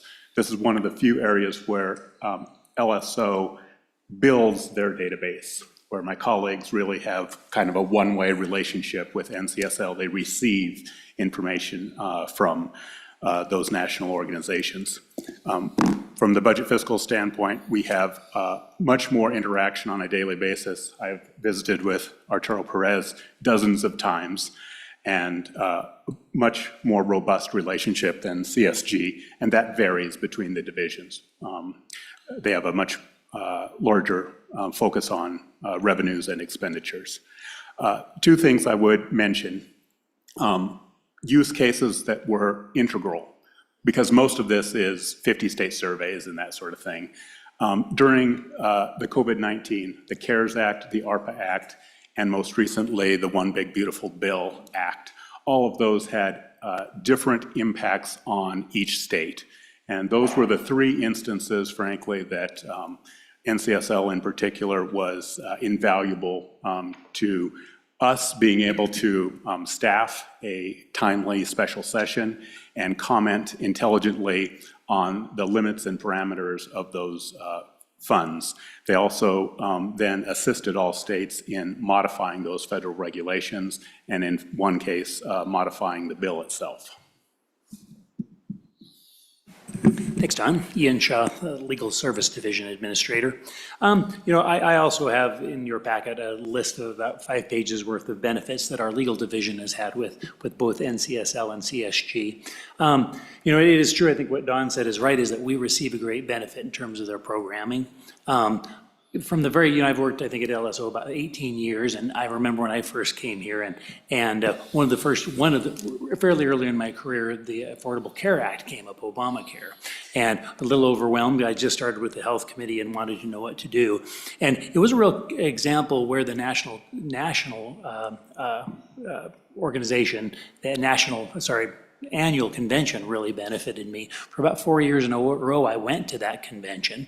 And while it's true that not every single program that they did was relevant to what we do in Wyoming, they have such a large amount of programs that I really learned a lot about the ACA and was able to help Senator Scott and others on the Labor Committee back in those days when we're struggling to understand what it did, because it was a rather large, rather broad bill. A good example of how it really helped. Since then, we put almost all of our attorneys have had contact with both organizations. We get a lot of our CLE credit, continuing legal education credit, from what we do with them every year. I'm particularly fond, I think, as Edgar mentioned and Matt had mentioned, CSG West has an organization, gets together every year where only managers and LSO director types meet. It's a small meeting, about 25 of us get together, but it's all people who do my job. And that's a great proportion of the people in the United States that do my job, because there's only 50 states and not very many of us out there that do it. And I think that everyone on my staff would say the same thing about the experiences they get, is that it's the only place we can go to meet people who do our jobs. And it has been invaluable for me as an administrator in that capacity. Now, I know you have different considerations, but I will just say from my perspective, it is really a valuable asset. There are a lot of, I think if you read through my materials, a lot of the stuff that is really valuable for our new attorneys, a lot of those leadership programs. But again, they do have programs for experienced leadership to get a better idea. I mentioned a couple little things on here, like, it seems small, but the NCSL listservs that we've belonged to forever. When I first came to LSO, they were being used, and over the years, I've used them an awful lot. Just places where you can go for questions with people who have also dealt with your issues. Sometimes, even HR issues within a legislative service office, let alone the myriad of issues that come about with the laws and the different things that legislatures do. I make a list of some of the research assistance that they have provided to us over the years, and this is only an infinitesimal example of all of it. If you went to our research division, they're going to tell you a lot about what they've done, but they regularly use their services to talk about, often the thing we typically ask them is, when you do a survey of what all the different states do on this issue, and they tend to have those databases available and that information available. I mentioned the CLE benefits that we get for all of our attorneys, and then that meeting. So, from a staff perspective, NCSL and CSG are valuable, and we don't really have another way to get those same benefits that they offer to our staff. Thank you, Ian. Ms. Heitrick? Hi, good afternoon, committee members and Mr. Chairman. I'll speak on behalf of the benefits for the operations division, and sort of dovetailing into what Ian said, we also use the listservs that are sort of area discipline specific. A couple of years ago, Matt charged me with human resources, and I was able to attend an NCSL specific conference to that. It was very valuable, sort of provided me base level knowledge, everything from documentation to vendors to other states, very, very beneficial. We also, as Don said, participate in a myriad of questionnaires responding to other states and what they might need, and also utilizing that service as well. We coordinate the site visits for these individuals with the legislators during session. I think, members, and I know LSO staff have found value both meeting with NCSL and CSG.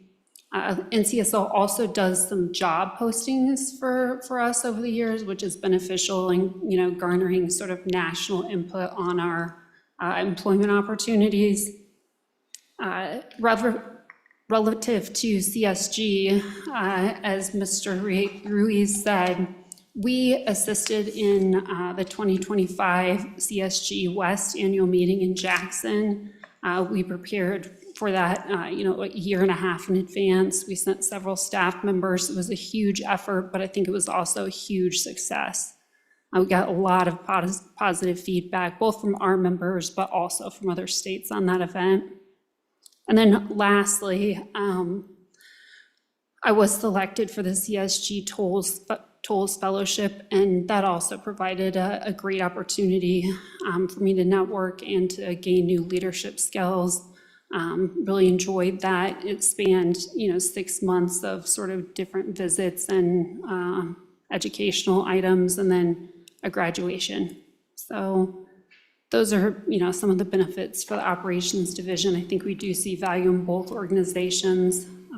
And with that, subject to your questions. Thank you. Tanya, any questions from the committee?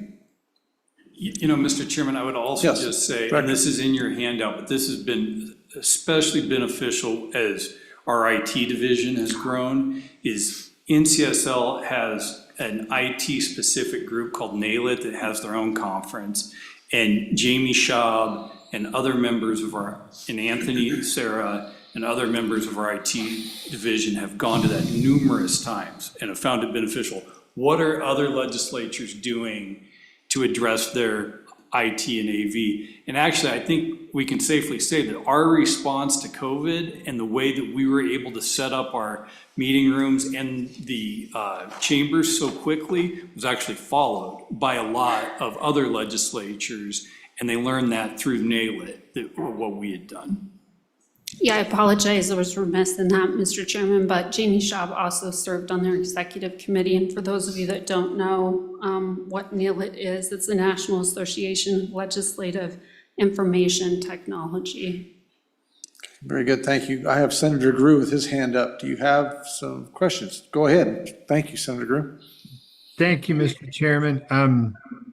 I wanted to ask Matt, Mr. Obrecht, Senator Usher mentioned in his comments about, we're two small states, Montana and Wyoming, with small staff budgets. And, you all have been kind of tap dancing around this, so I'm just going to ask you directly. It's been discussed, and we discussed this at the last meeting. The dues for these two organizations is a big number. And, we're in charge of, whether it's here, whether it's in appropriations, where I do a little service myself, we watch that sort of thing. What I'm hearing you say is you feel that the value is there. I'm asking you directly. The value, the cost of these two organizations from a staff standpoint, I'm not talking about legislators and what we get out of it. From the staff standpoint, do you feel that the money we spend on these organizations is worth the value? Yep, Mr. Chairman, and Senator, strictly from an LSO staff director perspective, what we pay in dues to NCSL and CSG is an absolute bargain for what we get in return. Now, and it should be clear here, though, that they also rely on us to a large extent, too. And primarily Don in budget fiscal, but we also, all of us, answer multiple questionnaires, and we're happy to do so. I mean, that's part of the exchange. But I think what we pay a year is, we reap twofold or more of benefit from that for just staff. Okay, follow up, Senator Grew? Nope, thank you. All right, thank you, sir. Any others? Questions, comments? All right. Mr. Petrie. Good afternoon, Mr. Chairman, Mr. Vice Chairman, members of the committee. My name is Matt Petrie. I'm the administrator of the Research and Evaluation Division. What you'll see in front of you in your packet is really just 4 pages of anecdotal information offered by each one of the individuals in my division, primarily research analysts. So I'm not going to go through them item by item. I'll just touch on some of the things that I think are most relevant and mainly most timely. We do definitely take advantage of training and conferences from both NCSL and CSG.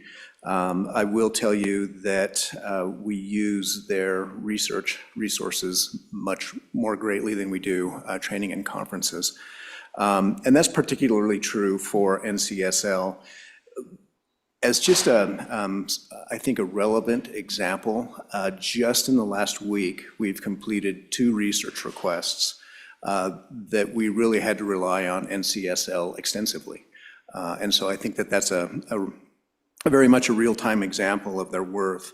Another item that you have on your agenda today is administrative rules, essentially broadening the scope of administrative rules and the legislature's role in reviewing those. That's another very good example. I went to the NCSL Summit this summer in Boston, met some folks that have been through the exact same thing, most specifically from the state of Oregon. So I think we had some really good takeaways, some very good examples there. I would say that the conferences themselves are probably particularly useful for contacts and best practices. The research aspect of it is absolutely crucial for the research division. We use them multiple times a week. And they're really valuable to us in terms of research questions where there's a very short turnaround time.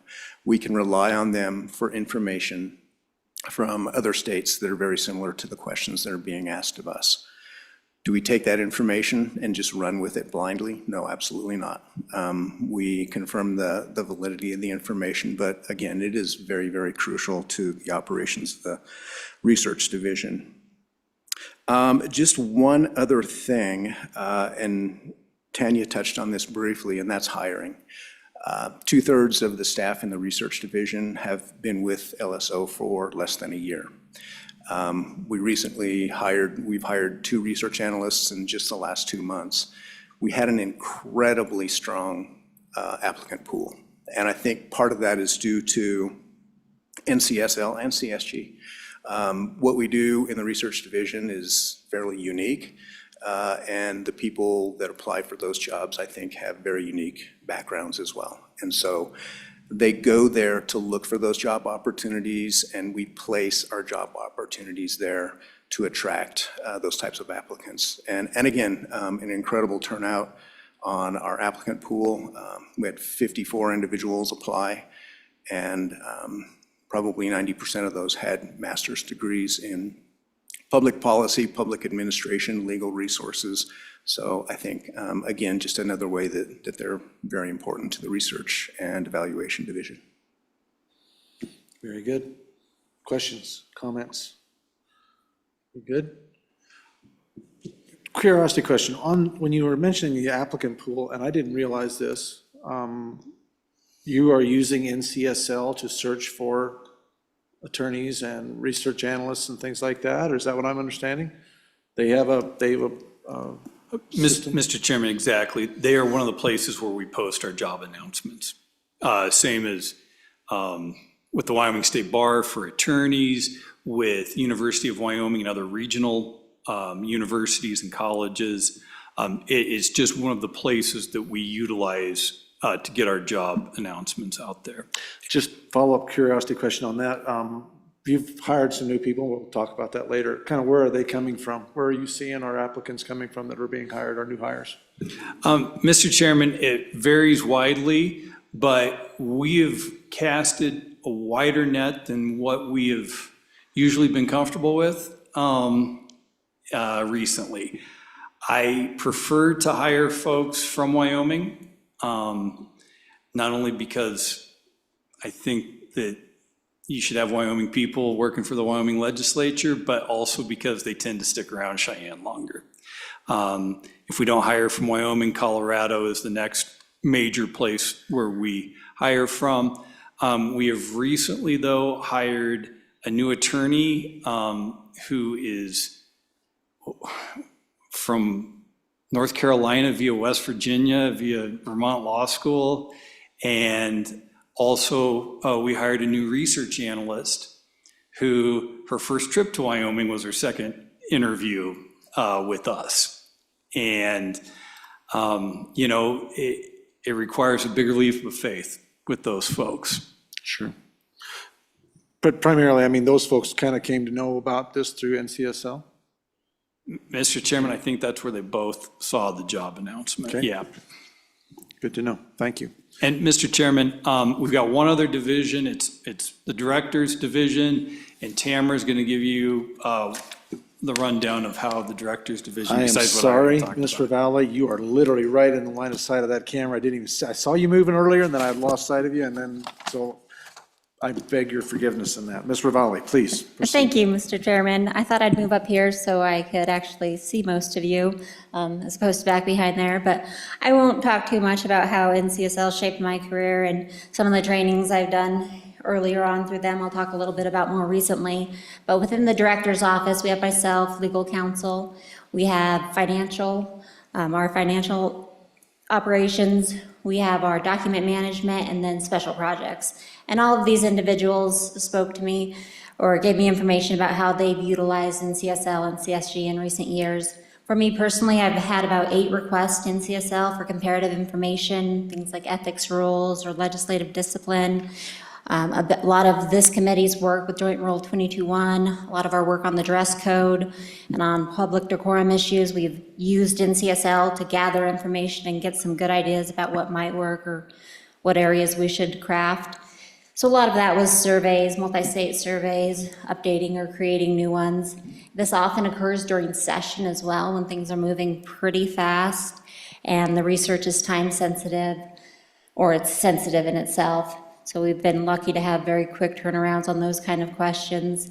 Then we also cite to research quite a bit in my own work and Director Obrecht's work, and as I'm reviewing legal memos for things that NCSL puts together, but not for us. So for example, the legislative privilege litigation toolkit, this is a legal concept that has been important to us to see other states and how they've asserted their legislative privilege in court and where they stand. Even though Wyoming hasn't had case law on that, we've learned where other states have stand and how they assert that and what their experience has been like. We've also used Masons extensively, which NCSL puts out. We use that online and we use that in the book. And of course, everyone here at the table uses Masons all session long. We've had trainings. I haven't been to any in recent years, but we have had a member, the document manager, attend the National Association of Legislation and Information Technology. Our fiscal officer has been to the summit and to the CSG West. We also respond to surveys from our fiscal operations for how other states, how LSO and how other states handle fiscal operations. And then finally, our special projects manager, Ms. Madsen, commented a little bit about how she's used NCSL and CSG recently, as well as in the past. And one of her comments was just how invaluable NCSL in particular has been in the development of the modern LSO. Ever since the 2001 staffing survey, that led to the creation of the research function, Matt's division. It led to the document management. First, how we handle document management, and now we have an entire document management position, as well as our operations position, and then even the development of our legislative management system, our technology, our drafting system, and our committee system that publishes our agendas and all of that. Our special project manager who worked on that with IT talked a lot about how they used NCSL to figure out how to develop that technology and develop those in-house. So recently, she also mentioned they were invaluable in talking to you about the Capitol renovation and some experiences other states and staff there had, as well as they came up and did some work on the exhibit project. They did civics training for the exhibit designers here in the Capitol. They do periodic listserv questions, and then NCSL also did our exterior drone footage, which you can see on the kiosks around the Capitol. So I think I captured a bulk of what everyone from the Director's Division wanted to make sure you were aware of. But if I missed anything, feel free to ask me any questions. Very good. Thank you, Ms. Ravalli. Director Obrecht. And Mr. Chairman, Tamara didn't mention that she's also alum of NCSL. That's where she started, right out of the University of Colorado Law School before moving up here to LSO. And she started in the Management Audit Division. and then moved up from then. So she's got experience not only utilizing NCSL from this side, but also working for them for a brief time. Very good. Any questions for Ms. Ravalli? Anyone? Nothing? All right. Well, unless there's, do you have any others, Director Olbrich, that you wanted to opine on this? Okay. We are available for public comment. Does anyone else want to come and let us know about the values or lack thereof of what we've been chatting about? We want to hear whatever you folks have to say. Please have the opportunity. Seeing no one rushing to the chairs, I guess we will move on then, unless there is some directive that is there any discussion as far as the committee is concerned? You guys have any questions? Because I'm going to say something, but I want you to say it first. Mr. Chairman? Yeah, I think right now, in the time that we're in, particularly with the Colorado River situation, which is one of our greatest challenges facing us, the ability to have an entity, a nonpartisan entity, providing a structure for us to participate and build a network of relationships within the region to help tackle this fundamental issue, I think we are not fully appreciating the significance of that. I think as the West continues to lead in energy dominance and needs to continue to play a role, and its relationship with the grid and how those lines are not just within our state boundaries, the need for us to be out and connecting within our regional legislatures is critical. I'm too old to be listed on the page for the WLA, but I also am a graduate of the Western Leadership Academy. One of my classmates in there was from Utah. We've remained friends, and he was the House Majority Floor Leader as well. And so when we were looking at having a pipeline and some resolutions drafted, which Utah put together and other our sister states, I was able to work with him readily in order to get things done. And we had had this relationship over the course of years. His birthday is July 4th, 1976. Tell me how cool that is, right? I know that because as part of an exercise within the academy, we had to meet each other and give a speech on behalf of someone else and learn their bio. And so I have this random fact in my head about this random legislator in Utah who now happens to be just appointed by Governor Cox to lead their economic development efforts within the state of Utah, which, as you know, is a significant thing because of Utah's one of the fastest growing economies in the country. So his name's Jefferson Moss, but that was a relationship I would never have had without CSG and the Western Leadership Academy. So I just want to impress upon this council the value that it served us to me, and unfortunately my schedule and all the different things that I do, I'm not able to avail myself of all the programming, but know just how valuable it is and appreciate what it's done. Further going back to that criminal justice reinvestment, the data that they provided was something I did not agree with. Anecdotally, my experience as a practitioner in the courts, I did not want that to be the result, which was a recommendation that probation should really not be longer than 3 years because the data didn't support its efficacy after. I rejected that. I didn't feel right to not have a sentencing greater than that, but that's not what the data supported. And so I went with the data, which I will always do, and you can see the results, that it had a meaningful impact. And so, but for that research that was done, I never would have been persuaded to change what I felt was the right result, or anecdotally what I had experienced. And so again, but for CSG, and I was in a pretty pivotal role on Judiciary Committee at that time, could have probably stopped that policy effort, but didn't, and went with the data, and we can now see those meaningful results, again, for our budget, and I think the people of Wyoming as well impacted by that. So tangible results for Wyoming that I was able to utilize. That's it. Thank you. Thank you. Anyone else? Oh, Senator Grew. I see the yellow hand up. Please, sir, proceed. Thank you, Mr. Chairman.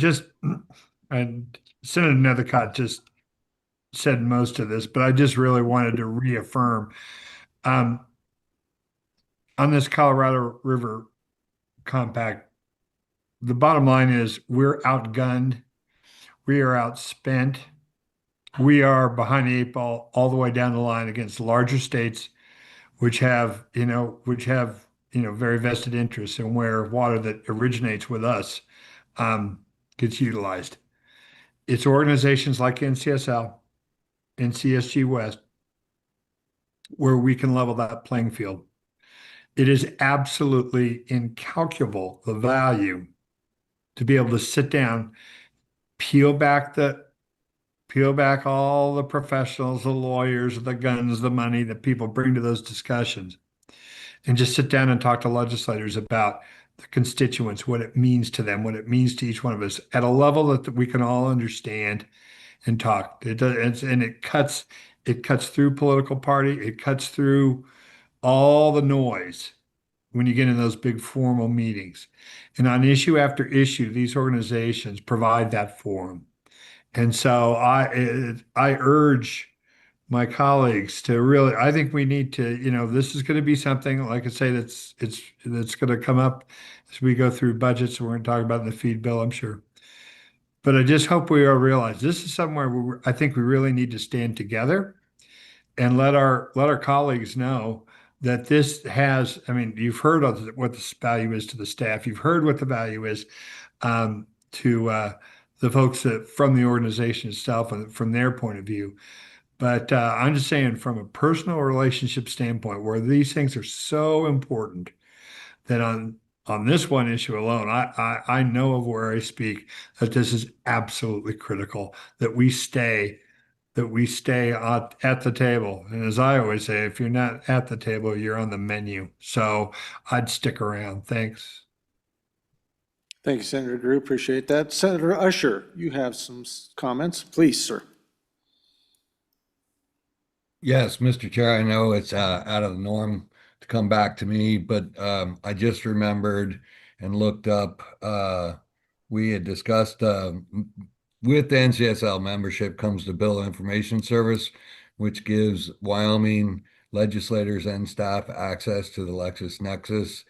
And that could be in, that's automatic, and that could be in the tens of thousands of dollars per year that is automatic. It may even be more than that, I'm guessing, but software packages are not cheap these days. So my apologies again. No, we appreciate that information, Senator. Thank you for that. Okay, just to clear the air, that was the reason, part of that was, well, I think we've gotten to here. Just wanted to make sure that when we saw that figure, and I divided into the number of people that I didn't realize or know were actually utilizing these services and the dollars that we've been spending, it called me to think, is this necessary? Are we getting the true value from it? If the good president and I had not asked those questions, we wouldn't have learned all this information we've had today. I will tell you right up front, I had no idea at how much our Legislative Service Office utilizes NCSL and the amount of value that it evidently brings to our offices and to those folks here that we're counting on to help us with all of our duties and obligations, responsibilities. So that's the reason. It's not a small amount. I think in the basis of what we deal with, we're looking at nearly $300,000 for one and 200 and some thousand, almost cumulative total, about over $500,000 every year. And I think it's a good idea to ask, what's it doing for us? I personally never been hardly involved in it at all or traveled to any of the meetings, and some of that has been, I think his questions have been answered in my mind. Full disclosure, it brought out every representative from NCSL and CSG West after they watched the video of us discussing this at the last meeting, and it brought an onslaught of people wanting to come and represent. I think that's good. I'm glad to have you guys come down here and explain why you do what you do and explain to us why the value is there, and then we can make a better, more well-founded decision in that. Senator Usher took it upon himself to come down and sit down with the good president and myself and explain something I think in this whole thing, and we'll see where the body wants to land. I'm certainly not going to tell you what you ought to think about doing here, but I will say this. I was challenged in that meeting to make a real difference and not just turn this organization, NCSL namely, over to what we would have perceived, my understanding was it was less moderate, left-leaning, or whatever. It's supposed to be nonpartisan, but sometimes we get the indications that they're a little farther one way than the other. And that was his indication to us and the challenge that I think he made specifically to me. I certainly don't want to speak for the good president next to me, and he can certainly opine on that. But for us as rural states, and that have a vested interest in making sure that our voices are heard, his challenge to us was, don't step away from this, that you need to step up to the plate and to be more involved in the process and to make sure that other states that are far less conservative and have maybe not always necessarily a deep understanding of what we deal with here have all of the say and drive the narrative. And I appreciated his information on that, and it was a good challenge to me, is not to just necessarily give up on some of these things and just let them have it, but to actually have with the opportunity that we have and now seeing what it does for my staff and the folks who we're responsible for here, we do have that responsibility. And I appreciate his insight and his wisdom and his desire to see this thing more useful to many states instead of it just kind of being an enjoyable thing for a very few because others don't think they can make a difference. Well, I do believe that we can. And so I appreciate all the information, but if we didn't ask this, we wouldn't have learned this. And so I appreciate everything that all you guys put in, and Edgar and all of yours. Thank you. Appreciate this. And I think it's a good learning time for all of us. So, Mr. President, if you have something, I would love to have you share it, sir. Well, I'll agree with everything you said, Mr. Speaker, and thank you, Senator Usher, for coming down to Wyoming and visiting with us. It was very enlightening and great conversation, and appreciate you challenging us to, step out and step up and get out of our echo chambers and not being afraid to defend our ideas. And I made the comment to you at dinner. I'm a big proponent of convention of states. I think the states ought to get together annually and talk and talk about federalism and talk about how states can push back against the federal government. And I was saying, wouldn't it be great if there was an organization that did that? And you're like, we do. That's what we do. And it dawned on me, like, he's right. He's honestly right. And we have every opportunity to send delegations to all the NCSL and CSG events, and where there's all 50 states are represented, and the states can sit down and talk and come up with solutions and discuss issues. And on a lighter note, I would add, I did apply to the WLA, and I guess I wasn't leadership material, so here I am sitting here as Senate President. Didn't get to go to the WLA, but no, I'm just joking. I'm over it. I'm not holding any grudges. I'm just glad you're not bitter. Yeah, not bitter, not bitter, no. But thank you for all you do, and thank you, staff, for helping us out here. Okay, anybody else? Director Obrick, you have something you'd like to share, sir? Otherwise, we'll move on.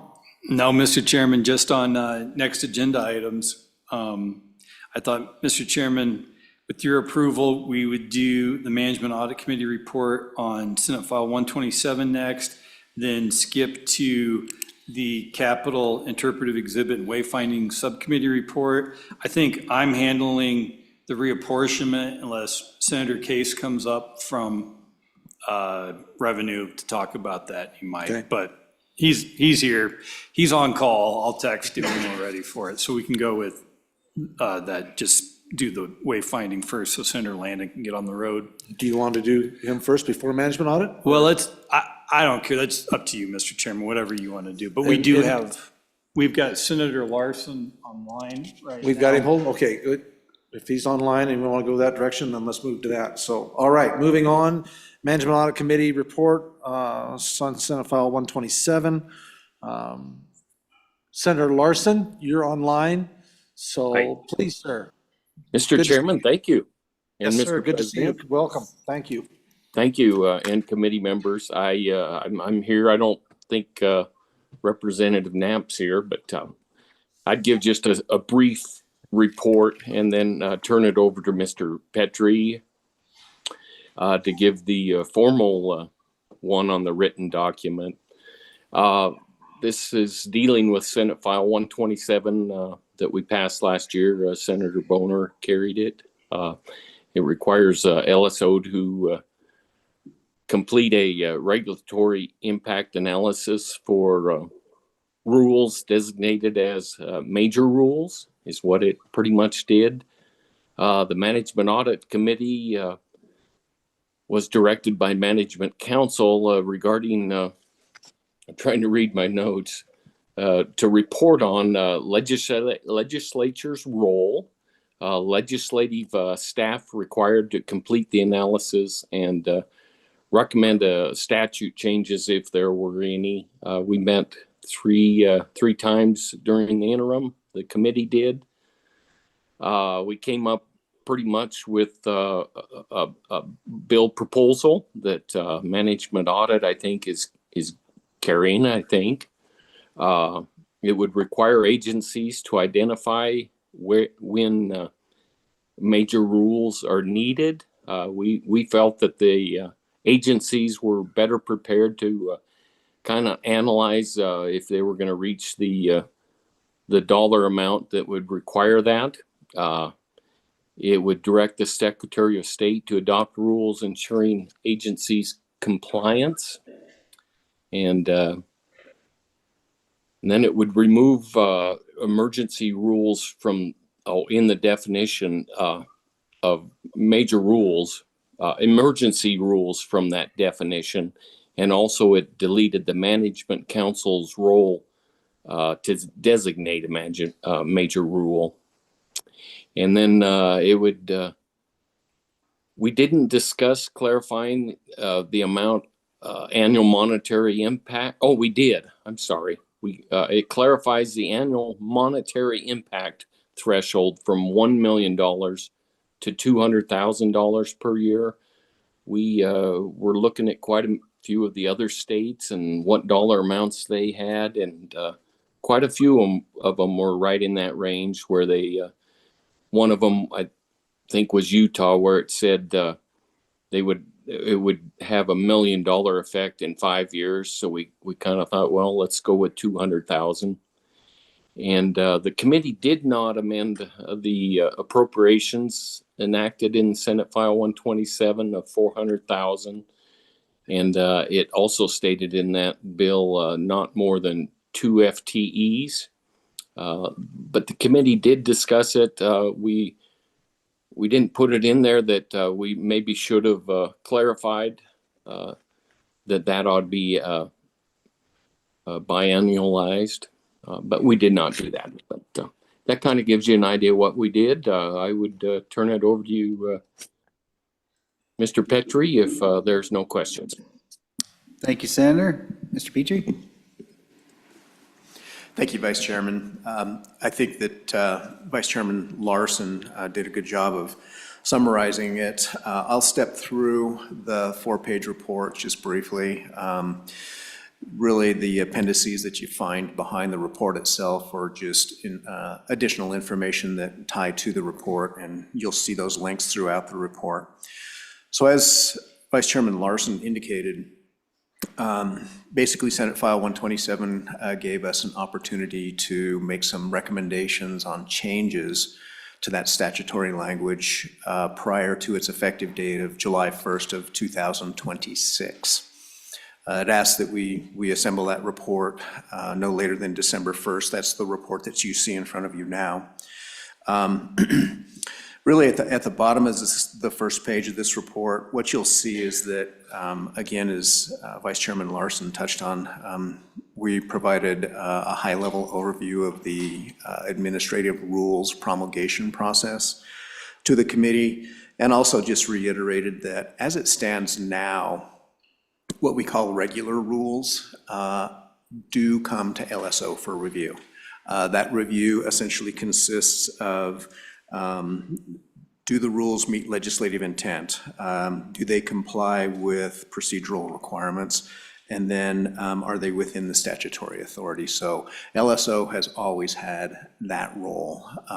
And again, only done on regular rules. And then the Management Council makes a recommendation to the governor's office on approval of those regular rules. So that piece still exists.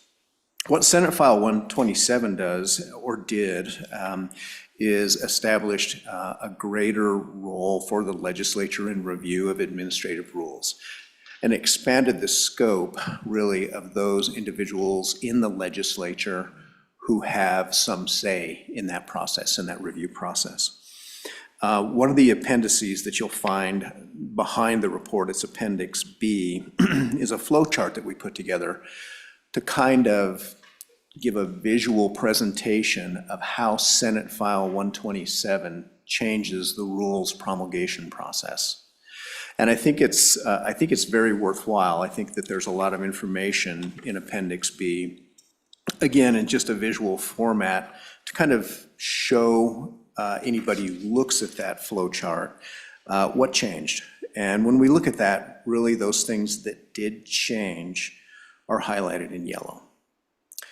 One of the things, one of the very first things that you'll see that's highlighted there, about a third of the way down the page, is that basically, as Vice Chairman Larson indicated, what we will ask of agencies when an agency wants to promulgate new rules, there's a new statute that's passed, it requires either promulgation of rules for a program for the first time or amendment of existing administrative rules. What that does is when an agency starts that rules promulgation process, and when they notify all these parties that are already in statute that they are going to change rules or implement rules for the first time, there's a notification process. Attorney General's office, they of course work with the Attorney General's office extensively on the content of those rules. But then they come to the Secretary of State's office, they come to LSO. And one of the things that agencies will be asked to do now is to provide more information on the front end, quite frankly. We will, and you'll see this in the bill draft that makes these changes to Senate File 127, the bill draft that Vice Chairman Larson alluded to.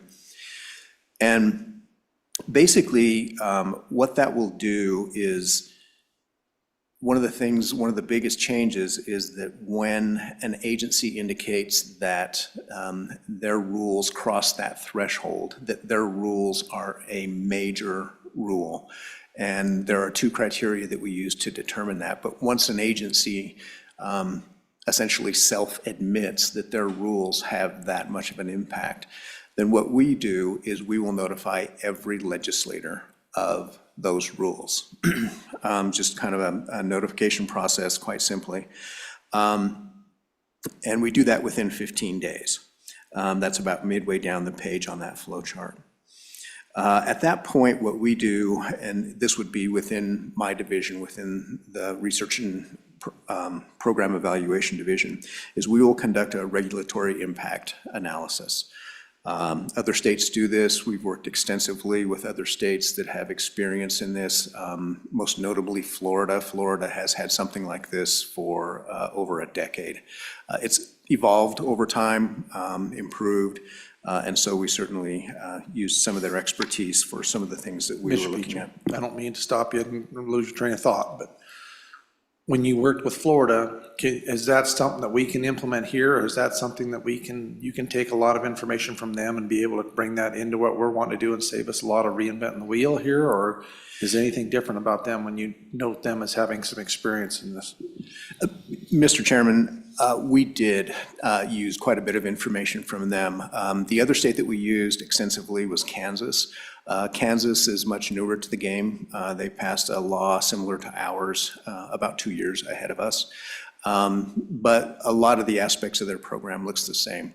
I would tell you that probably the biggest difference that we saw with Florida and some of the other states, quite frankly, that have programs like this is the ratification process, if you will, and that's what we called it. So as it stands now, basically rules, and you'll see this on your flow chart, that there's a 40-day time period from when the Management Council gives its recommendation to the governor for the governor to act on those rules. So the governor still approves regular rules, and that does not change. The regulatory impact analysis starts at the same time as that 40-day time frame, but it runs 50 days. And so those regulatory impact analyses are not finished by the time that the governor needs to act on LSO's recommendation, but keep in mind that's a recommendation strictly on constitutionality, statutory intent, procedure. And so, but what it does is it gives those legislators, quite frankly, all 93 legislators, the opportunity then to question that rule at a later time. Management Council currently has that ability. It just broadens it to committees and to individual legislators. But to get back to your question about the state of Florida has a committee, if you will, that will look at those rules throughout the year. And so instead of, as we have it here in Wyoming, where the rules follow the process that they do now, they go to the governor. Ultimately, the governor signs or does not sign them. And then we come in just shortly after that with a regulatory impact analysis that legislators and committees can question. In other states, they will have, those rules will go to a committee. It might be, in the state of Wyoming, it could be Management Audit Committee. It could be something other than that with a different name, and that's what we see in other states. But they then weigh in on those rules in a more timely fashion, and they can approve those rules prior to those going to the governor for approval. And so, but just to give you an example, and I believe it was Florida, I could be wrong about that, but one of the states that had that ratification process where you had a committee that met periodically throughout the year, one of those committees met 9 times in a 12-month period. And really, I think that's just driven by the fact that there's no magic date that agencies promulgate rules. I mean, typically you'll have a piece of legislation that passes and it'll say, this program is effective July 1st of that same year. So agencies only have a few months to put those rules together. But that doesn't mean that all agency rules run on that timeline. Agency rules really can be promulgated at any point in the year.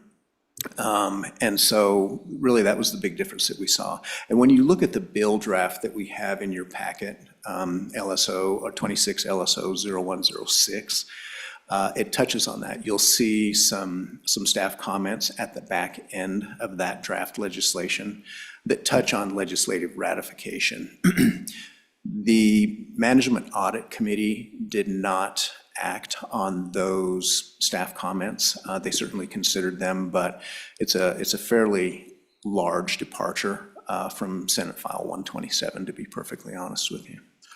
So just a quick follow-up, unless somebody else has some, when you describe that though, aren't we getting a little bit ahead of ourselves? If we don't actually have the information of the impacts of those particular rules or regulations, but the governor has to do something with them, I mean, how do you come back and wouldn't that be a logical idea? And that was the whole point of this, is to provide some type of information on the impacts of rules that are implemented on counties and agencies and, people as before they're implemented, as opposed to, they're implemented, by the way, guess what? We found out this is what it's going to do to you.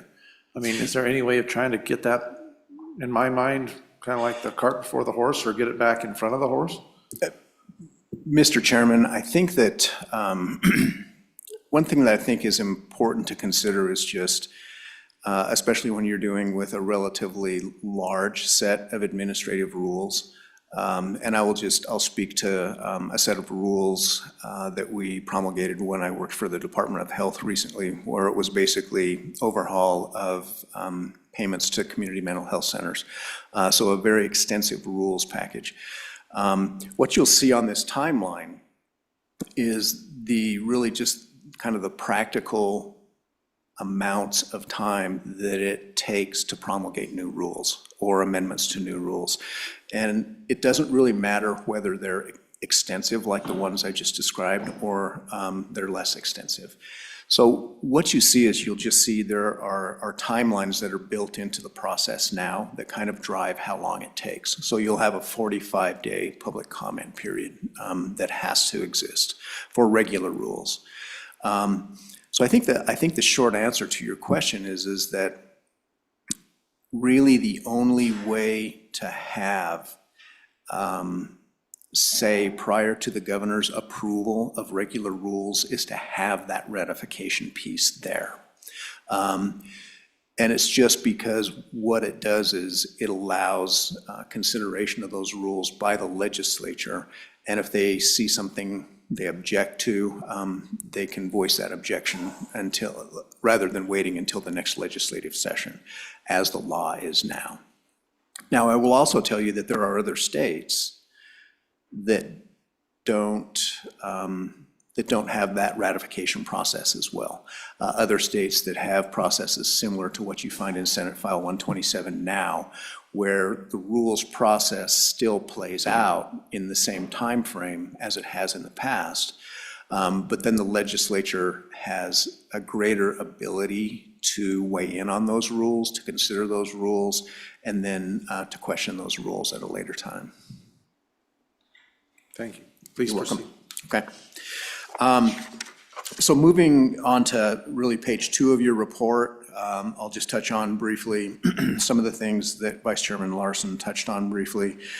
You can see the bulleted items there, top of page 2. Really, these are the things that we looked at, acted on some, didn't act on others. Basically, we're going to ask the Secretary of State to change the paperwork that agencies have to file when they start the rules promulgation process. We'll ask those agencies when they provide that additional information whether they meet the definition of a major rule, which then kind of kicks off that regulatory impact analysis process. Exempting certain rules such as federally mandated rules and emergency rules. Emergency rules. We're getting some feedback from somebody somewhere. Beautiful, thank you. Please proceed. Okay. As we look at the draft bill for changes to Senate File 127, you'll see that emergency rules were removed from the definition of major rules. Federally mandated rules is something I'll touch on a little bit more here in just a few minutes. Vice Chairman Larson touched on that 4th bullet point, amending the definition of major rule by either removing the requirement that major rules be designated by Management Council or amending language to provide a mechanism for such designation. So really what this does is it takes the subjectivity that Management Council would be faced with in determining whether something met a major rule or not, because there are aspects in Senate File 127 that do that for you. We talked about the effectiveness of using both a monetary threshold and some language in Senate File 127, adverse impacts, significant adverse impacts is the actual language. Those are the 2 criteria that determine whether something is a major rule or not, whether agencies can just proceed without a regulatory impact analysis or not. And how is that determined? It is determined by the costs of implementation and compliance for those entities, yes, for those entities that are affected by those rules. Okay. The second to last bullet point there, you will see that, and Vice Chairman Larson touched on this, the appropriation, $400,000 appropriation in Senate File 127. That appropriation was essentially for 1 year of this biennium, and so that has been biennialized to become $800,000 per year, or excuse me, per biennium. And then there's also some language in there in Senate File 127 indicating that that appropriation is adjusted indefinitely for inflation. And then also, and this is what we just talked about with legislative ratification, whether the results of regulatory impact analyses should be submitted to a specified legislative body or to every individual legislator. One thing that I'll touch on just real briefly here before we move on, I talked about significant adverse effects. That is one of the criteria in Senate File 127 to determine whether an agency's rules will be subject to this regulatory impact analysis. Significant adverse effects is fairly subjective language, much more subjective than the $200,000 threshold that we use to determine whether something is a major rule. And just as an example, significant adverse effects, if we're talking about rules, say, that are promulgated by the Department of Health across the healthcare industry as a whole, what is significant for an industry of that size is probably perceived in a different light than a significant impact to a much smaller industry. So that's just an example that I give for kind of the subjectivity associated with that language in Senate File 127.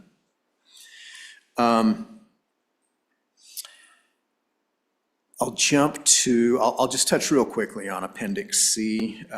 This is the revised version of Senate File 127. This is the bill that I keep alluding to, and it's the bill that Management Audit pushed out to Management Council. Again, 26 LSO 0106. As you flip through it, you will see basically the changes there in underlined strike-through format. And then some staff comments, again, that we'll touch on. We'll touch on a couple of these a little bit later. But that is essentially Senate File 127 with those changes made by the Management Audit Committee.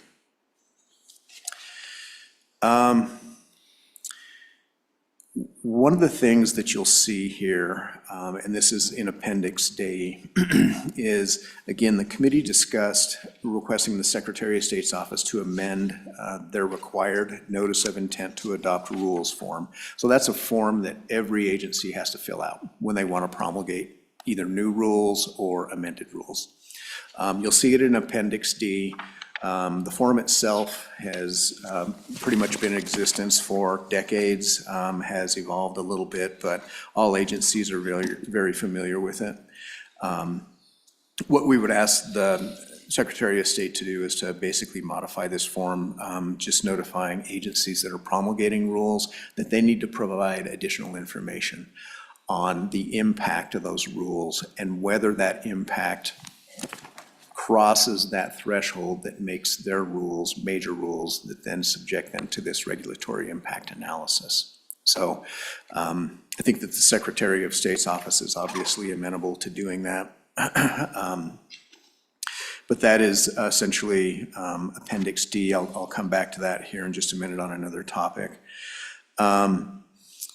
One thing that, and one of the things that I touched on from page 2, again, emergency rules were originally in Senate File 127. And so I might ask you to go back to Appendix C. And what you will see there is, let me see.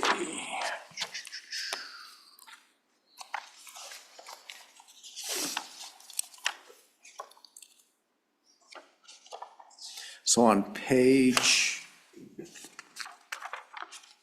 4 of Appendix C, at the top of that page, what you'll see is a staff comment, and then right below that, you'll see some strike-through language and some underlined language.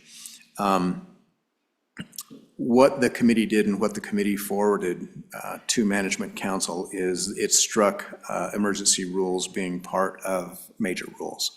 So, and there's a really good reason for that. Emergency rules typically are required by almost all agencies when they're faced with a July 1st implementation date of new statutory language.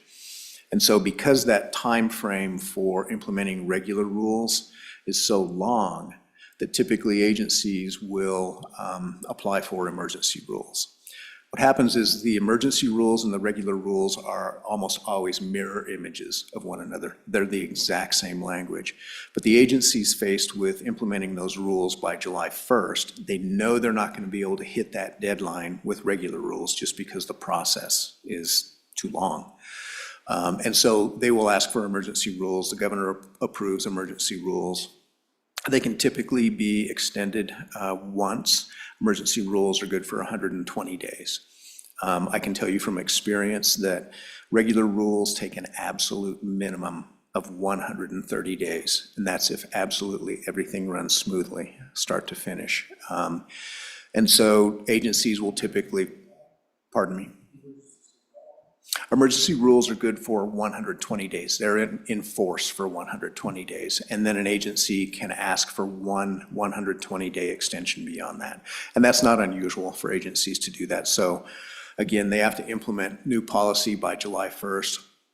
So they create emergency rules that allow them to do that, while the regular rules that are, again, a mirror image of those emergency rules run that longer course with public comment and everything else that's required for regular rules.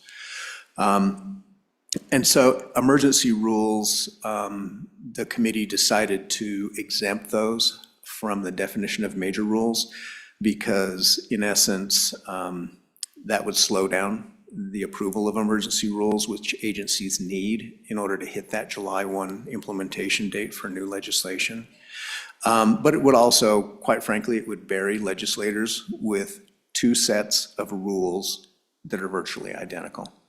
If an agency feels like their rules are major rules, we would be sending out a packet with the emergency rules to legislators, and then we would essentially be sending out the exact same packet when they extended those emergency rules.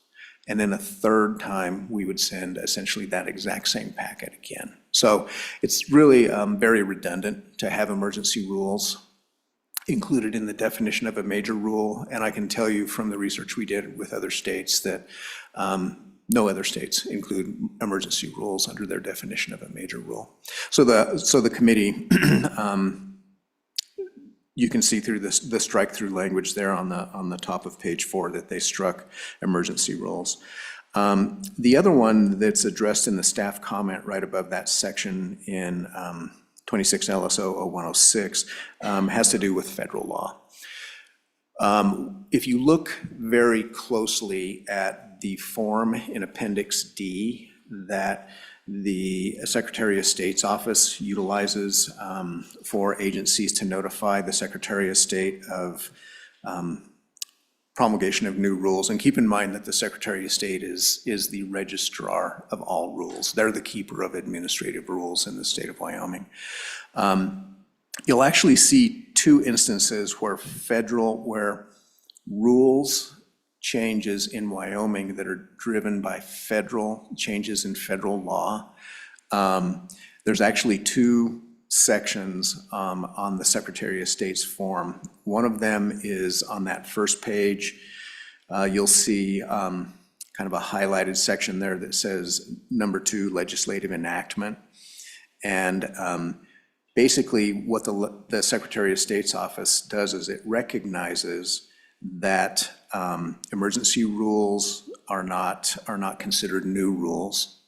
And it also recognizes that those rules that are implemented as a result of a federal mandate are also not new rules. So they're kind of carving out those two types of administrative rules as different animals, if you will.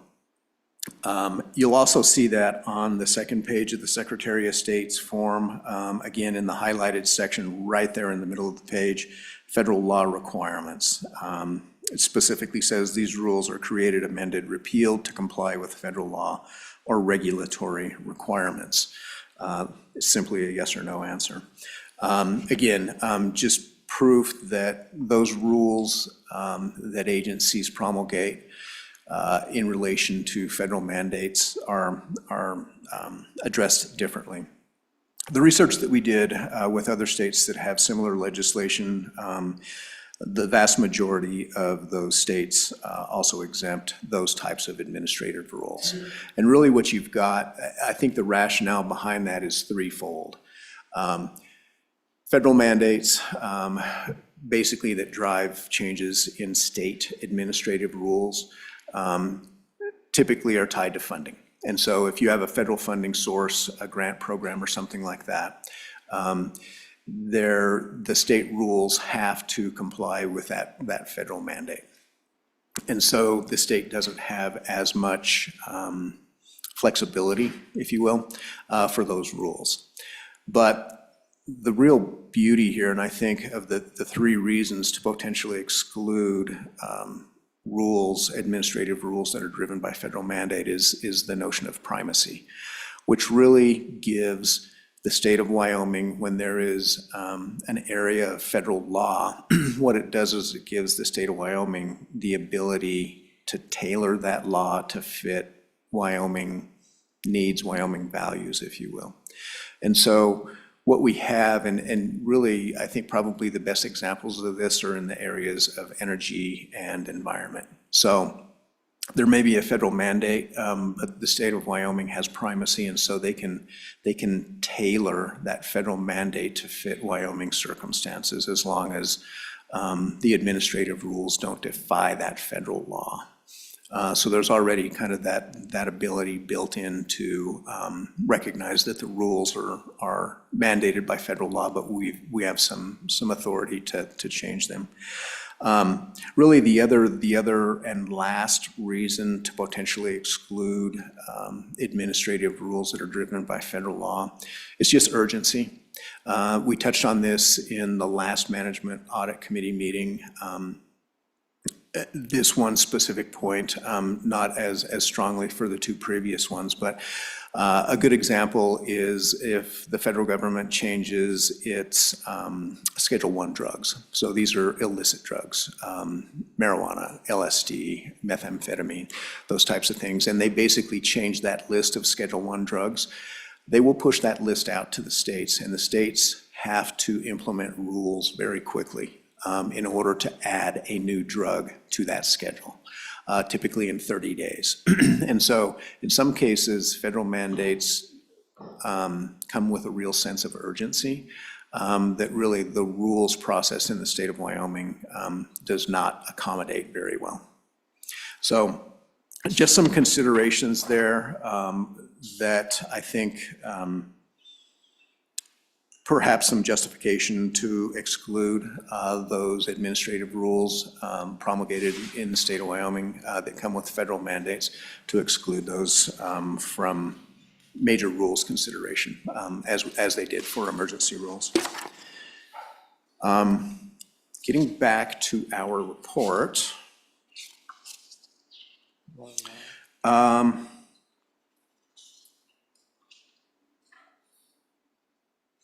I think we've touched on pretty much everything. Well, if we move to page 4, again, we had touched on just the appropriation, $400,000. That was perceived as an annual amount because it was essentially appropriated mid-biennium, and so that has been biennialized. Originally, when the bill was originally drafted, it was a much longer bill. There was that $1 million threshold, and the original ask was for 3 additional staff members. The appropriation as it stands now under Senate File 127 is 2 positions, $400,000 per year. We have already hired one of those 2 positions and are planning to hire the other position after this session.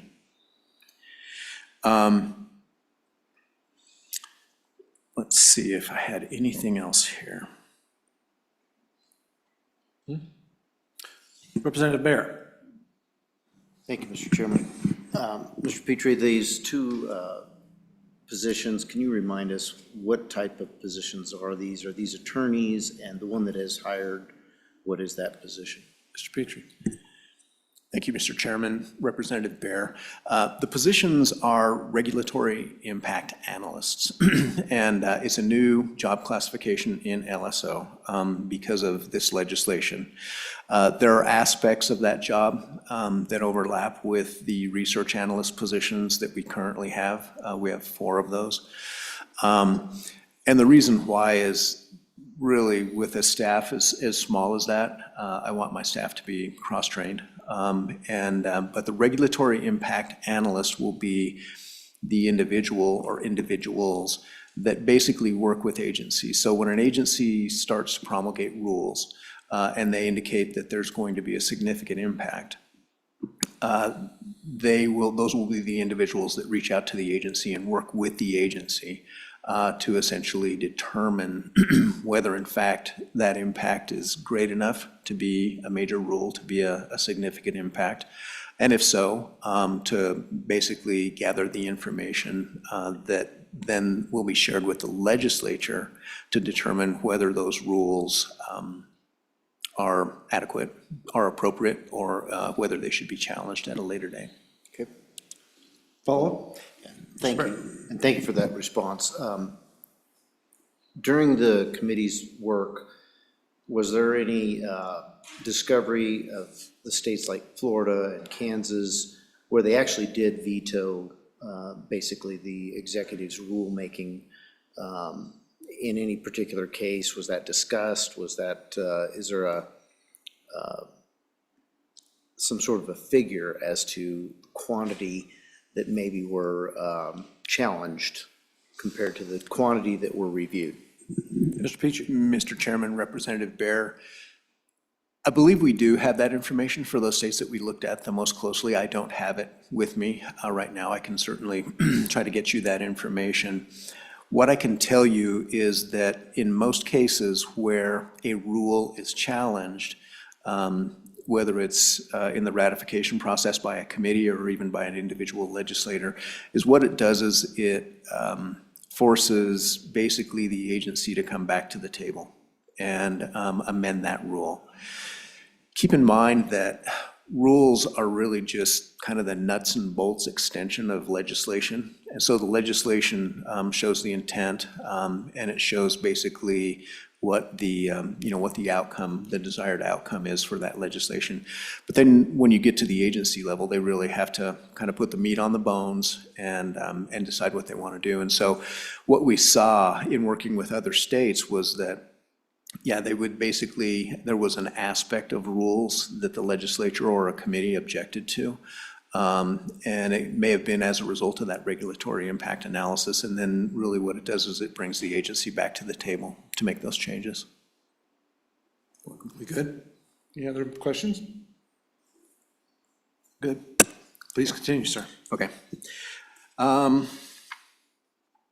Again, just to kind of wrap things up, bottom of page 4 on the report, this amended process really runs parallel with the existing process for administrative rules review. It does not change that whatsoever. Regular rules will still come to LSO for basically a determination of whether they're consistent with the intent of the legislation. And that process has not changed whatsoever. This process runs parallel to that. The process itself is a little bit longer, a little more drawn out. But it does not change the governor's approval of regular rules. What it does is it gives more members of the legislature to look at these rules that have major impacts on the economy for the most part.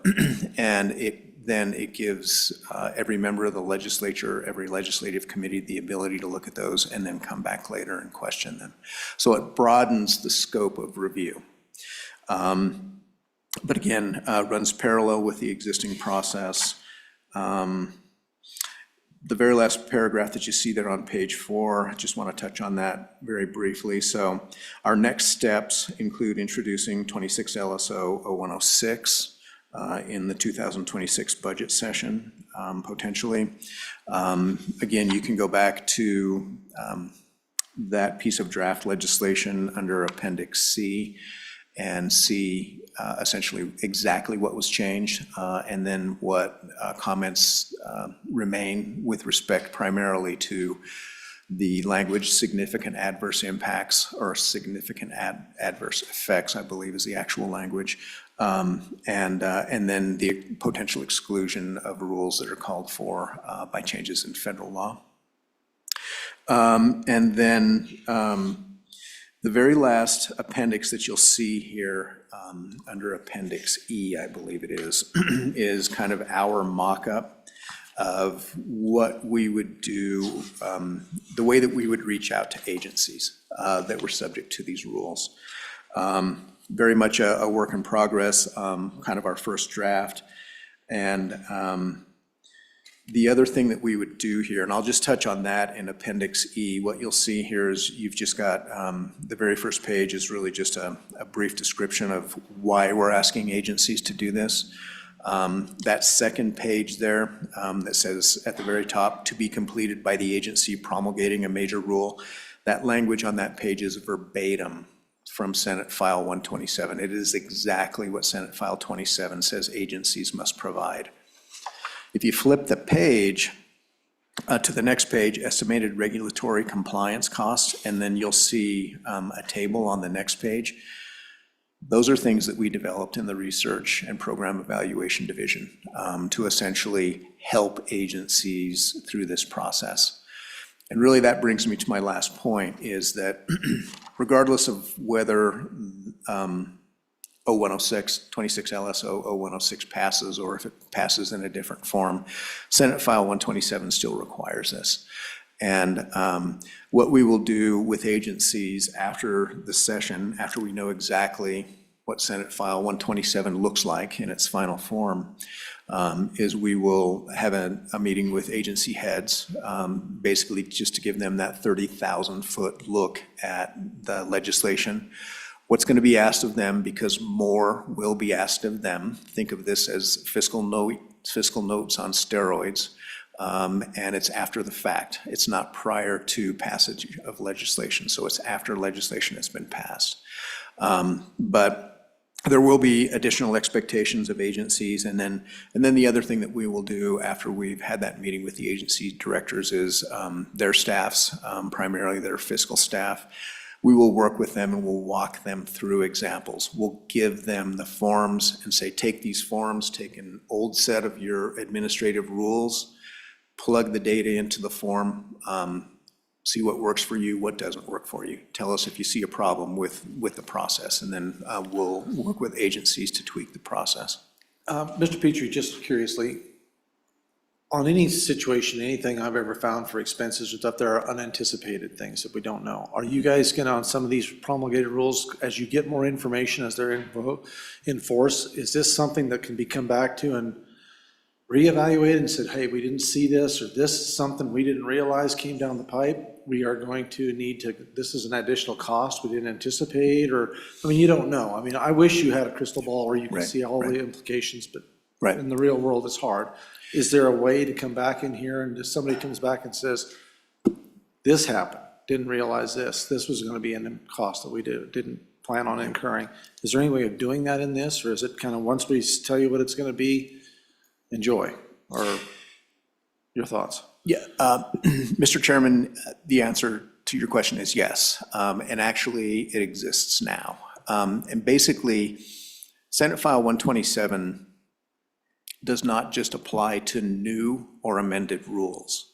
And so if there is, and we know that that's where the volume will be, because it's required for new and amended rules. And so anytime that it crosses that threshold, we'll do that regulatory impact analysis. But if we had a rule that went into effect and then you had those unforeseen costs, unforeseen impacts at a later date, then basically we could look at those rules again. We could go through this same process with them.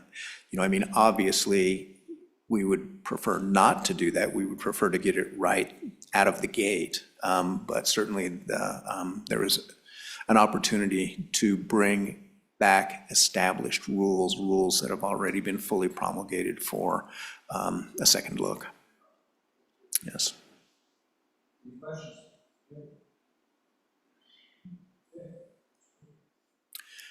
Thank you very much, Chairman.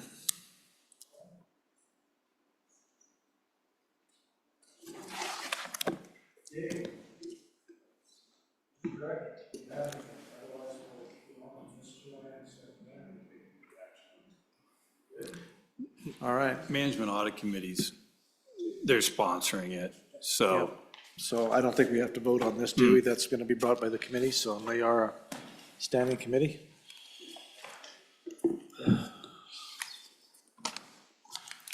Thank you, Senator Larson. Got that Thank barely you. on. Thank you. You have a good day, sir. Thank you for your work. Okay, next on our agenda is the wayfinding. We have Senator Landon here and, oh, more stuff. How neat. Man, you guys are the tree killingest things I've ever seen. That's fantastic. Economic development. Oh, my goodness. Yes, Heavenly Betsy. We do. We like to have timber harvested in my part of the country. We love it. The more the merrier. Okay. Senator Landon, you're on my agenda. You are the first up, sir. How are you? Mr. Chairman, thank you so much.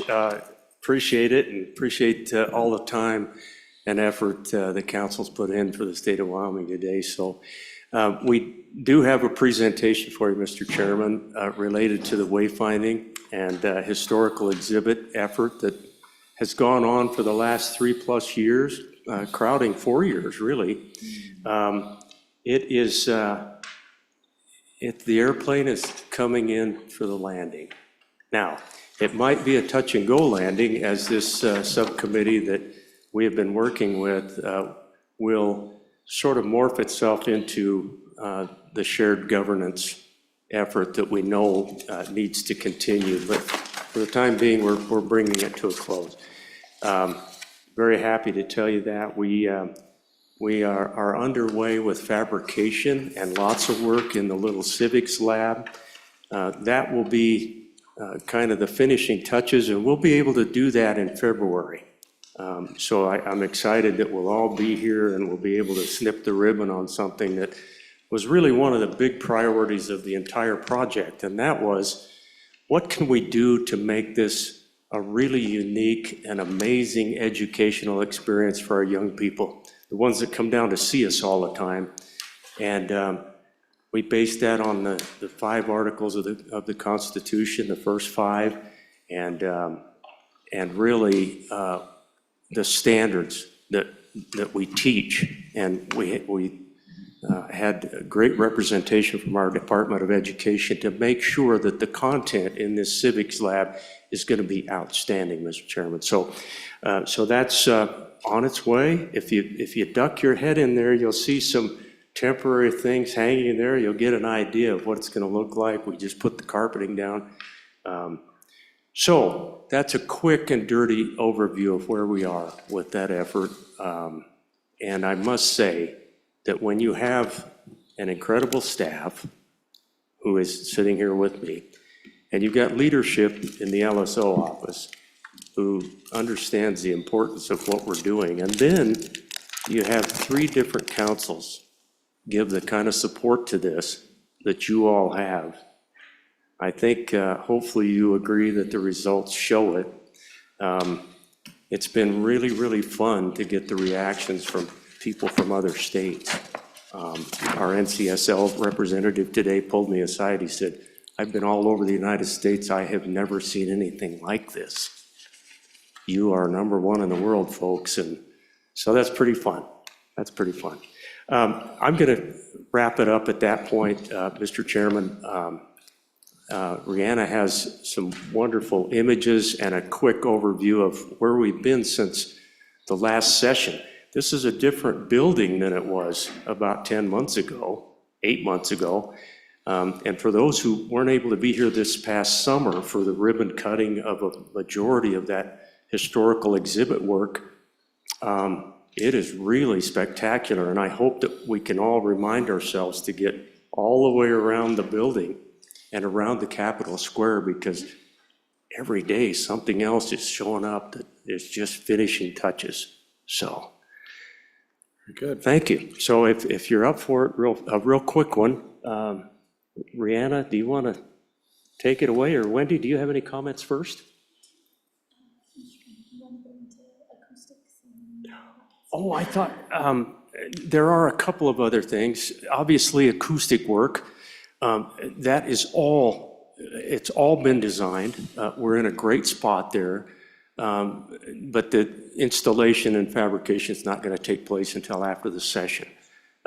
It's pretty important work. We've got to do it right, especially with the acoustical panels and ceilings and such. We don't want anything torn up when we get here for the session. So there may be a little bit of major maintenance work, which enables us to utilize those funds to get into these heat registers and make some changes there. And so perhaps in the governor's office, maybe in our leadership offices, we might be able to get some of those before the session. But most of the acoustical work, council, is going to be done after we get done with our work in February. So, I think that does it. I'll jump back in after if I missed something, Mr. Chairman. Very good. Thank you, Senator. We're trying to clip it along. We know it's real late, so. It's good. Just please identify yourselves for the folks watching. Mr. Chairman, Rihanna Davidson with LSO, the Visitor Services Manager. We passed out to you and put together a presentation of the exhibits that were installed this summer and a little preview of what's happening right now. And to be respectful of your time, we won't walk through that, but definitely encourage you to wander around the building. There's some great new exhibits that were installed after July, including right here in front of us, this Constitution kiosk that has replica pages of our Constitution and allows visitors to interact with it. We have new informative kiosks throughout the entire Capitol that allows visitors to find meetings. What's kind of neat from a legislative perspective is it allows former family members to find your legislative composite. So we get lots of visitors that say, hey, my aunt or uncle or grandpa served, so you can map to your composite. You can fly through the dome and drone, which is great. And for our youngest visitors, it has like a kid's style Where's Waldo on every level. So students are able and kids can go find great features, and I challenge you to find them too. There's one in this room. It might be some lion print, paw prints, so look around the room if you get bored and see if you can find those. So those kiosks are on the first level now. There is one down in the garden level, so that captures our visitation that comes in through the garden level. And then we have a new one down in the Capitol Extension. Some other additions are the staged vault down in the garden level has now exhibits in artifacts in it. So we encourage you to count the 17 faux gold bars. Our students that's how much it cost to originally construct the Capitol. So that's in there, some real jades in there, so some fun elements that really kind of pull visitors in. We have a interactive timeline called Foundations of Progress, and then as Senator Landon shared with you, portraits of history, some videos that come to life. So some great things that were installed this summer, and as he mentioned, the cherry on top is the Civics Lab, which is coming sometime in the new year. We're working hard to get that done. With that, I'd be happy to turn it over to Wendy to highlight anything that I might have missed. Ms. Madsen. Thank you, Mr. Chairman, members. Wendy Madsen, Special Projects Manager with LSO. And I think what's been really wonderful about this project is the partnership between the executive branch and legislative branch of your members that you've appointed by Management Council on the legislative side, and then State Building Commission members as well. And so from a joint governance perspective, it's been incredibly collaborative. And as you may remember, when your appointments were first made for this, the vision is that this group will transition. It's formally named right now in statute as the Capitol Square Exhibit and Wayfinding Subcommittee. But the vision is that it really could serve as your governance vehicle to be able to collaboratively govern the Capitol as it relates to things like these exhibit projects and preservation of the building and visitor services. And so we will be coming back to council as we work with the subcommittee for an MOU between your entity and the State Building Commission. The governor has expressed support for this vehicle as well to continue to just collaboratively manage some of these, this great asset that you have in front of you. We've really enjoyed this morning. NCSL and other people throughout the building have really remarked on the idea that this is called the People's House, and most capitals are called the People's House. But this particular building really does sort of put its money where its mouth is in terms of what you're doing for the people of Wyoming. And we have citizens coming here every single day, young, old, everyone in between, and across the board, there's incredible support and a comfort level being in this building. And so the hope is that if you're comfortable coming in for a tour, you'll be comfortable coming in and testifying on policy issues that affect citizens. So we'll be coming back at you with that. There's a heavy lift still coming. Design is done on acoustics in the broadcast studio, the gallery space downstairs, but we'll be going through the process for bidding and contract award with the goal of construction starting hopefully just as soon as we can when you're out of here. So when you come back in the future, hopefully you won't have noisy fan coil units and some of the echoing that you can hear in some of the rooms. Senator Salazar, please. Thank you, Mr. Speaker. First of all, Senator Landon, what a great job. Thank you for your leadership. I'm speechless. Thank you. And to Rhiannon and Wendy, thank you so much.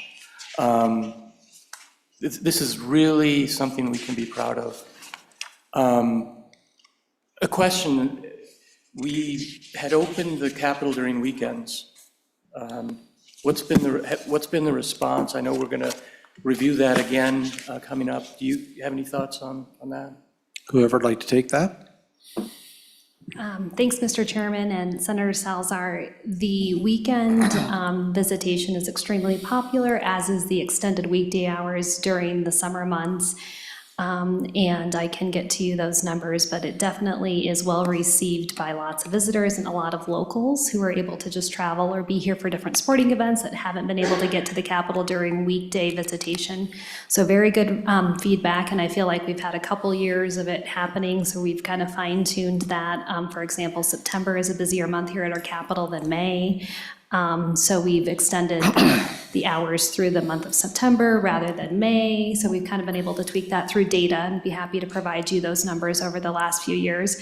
And then additionally, those events that we've been doing, so the July 10th event was really successful, the trick-or-treating event was successful. So the public is just so thrilled to be in the building. And I know some of you were here for JAC and got to see the enthusiasm from visitors that have never been in the building, are just really grateful and thankful to you and to your support for allowing them access. It's really fantastic. And so I shared some pictures with that trick-or-treating event earlier, so you guys can check your email and see the building coming to life with lots of visitors. So definitely well received, and happy to share with you some formal data of year over year if you'd like. Follow up, Senator? Representative Haraldson. Thank you, Mr. Chairman, and I would echo the sentiments of our good senator on the other side. Good job. It's looking a lot like a museum, which I like, because there's a lot of history to be told, and history is what puts that hook in and holds them. So this has nothing to do with that. This has something to do with more the nuts and bolts of it. Are we monitoring humidity, and are we humidifying?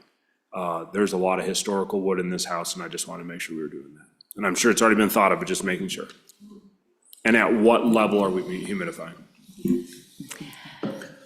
Mr. Chairman, Who'd ever like to have that? Haraldson. And there's some, well, anyway, go ahead. That is a really good question. We do have, you may recall that State Parks and Cultural Resources Department now has a Capitol curator that was funded in the budget a few years ago. And for the actual artifacts, there is humidity reading.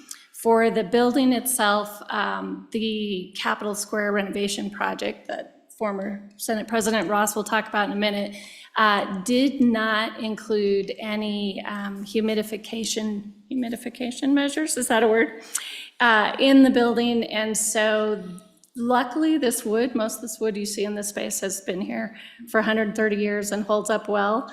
Anthony and I can tell you some stories about AV equipment. Does not tolerate dry air as well. We've been known to take downy softener and put on the wool carpets, but it is absolutely something to be mindful of for artifacts in the building. If you go down to the staged vault, those are not replicas down on the garden level on the south west side, those are actual artifacts from the late 1800s. And so our Capitol curator does monitor those, and they will occasionally rotate some of those artifacts out just for preservation of those materials. Also, as you look in front of you here, the what we call the Constitution kiosk, those are replica pages of the Wyoming Constitution. We would not want the originals here, both for sunlight and humidity. Any other questions? Okay, please proceed. So, Mr. Chairman, just a couple of final thoughts. We are in a great place, and it's amazing to think back where we started and where it is now. And I feel badly for some of our new folks who joined the House or the Senate, and they come in and it's already done.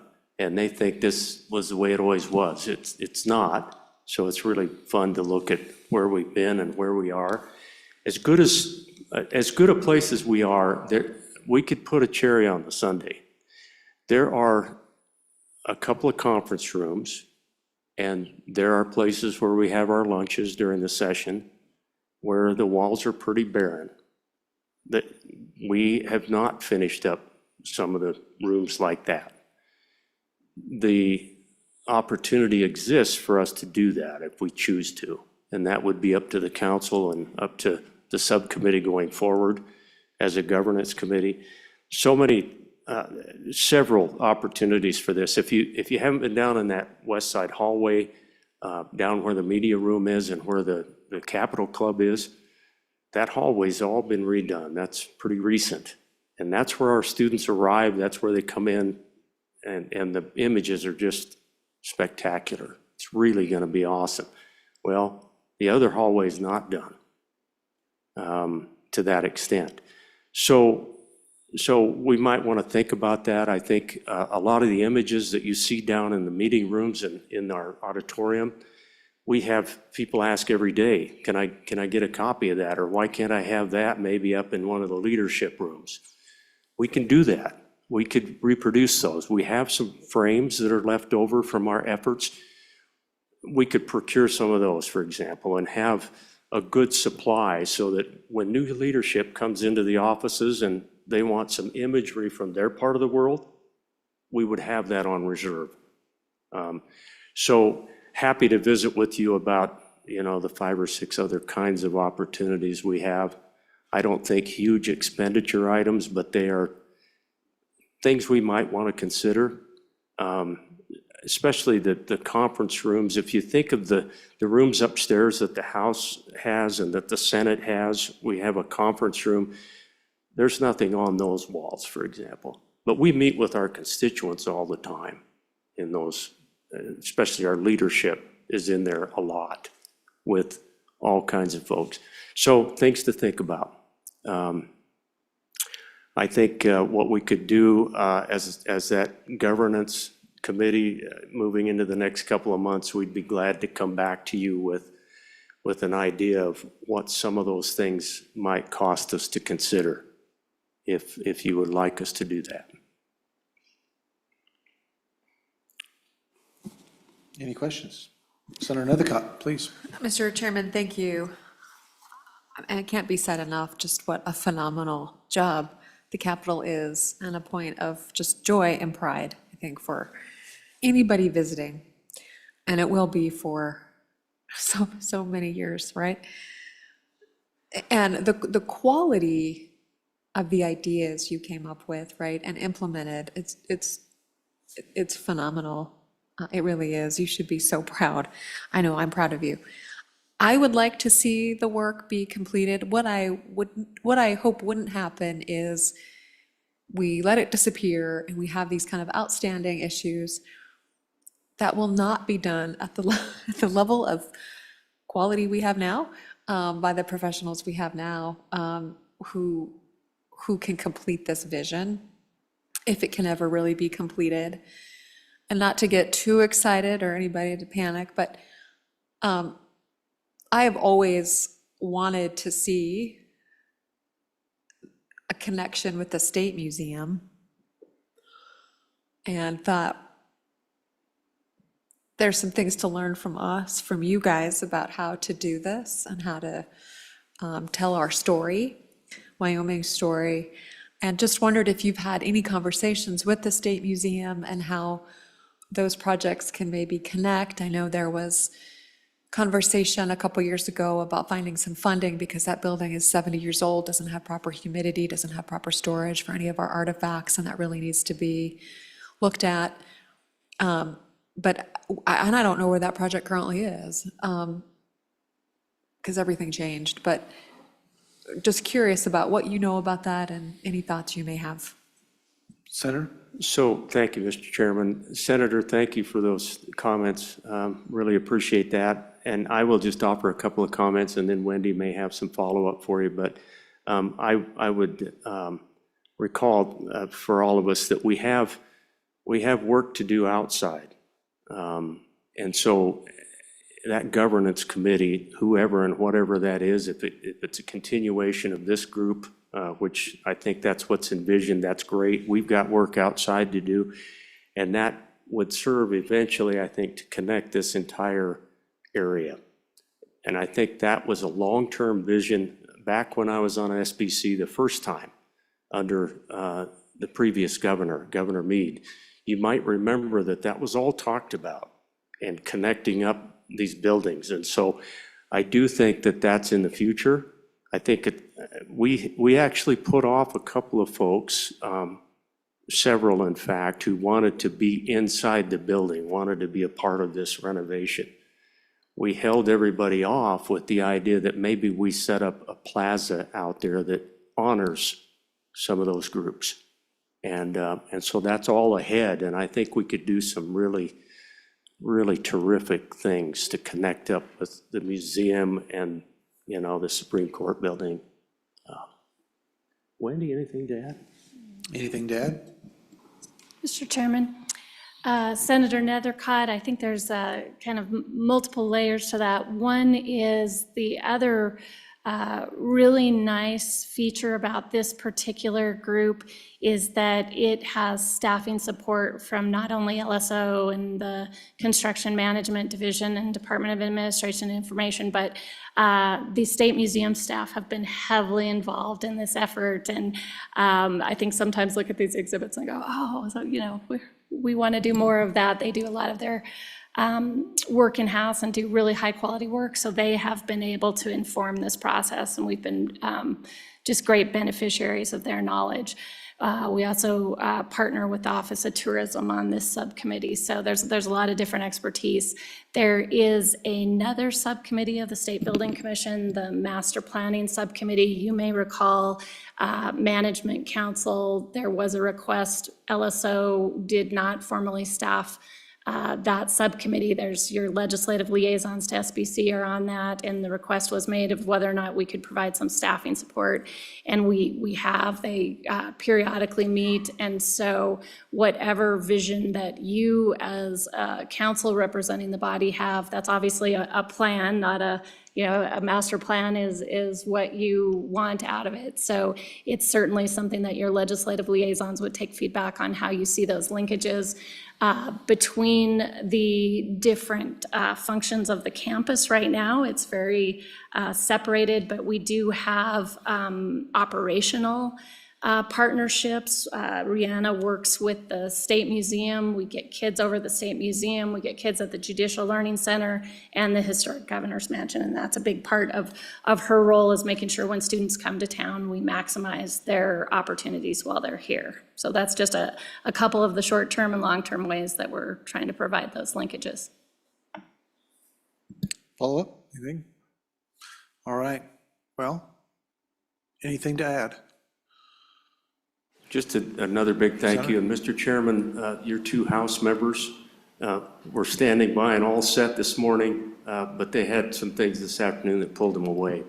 I want to tip my hat to Representative Nicholas and Representative Sherwood. They have, while Representative Sherwood was not there right at the beginning, she got there as quickly as she could. And that subcommittee has been amazing.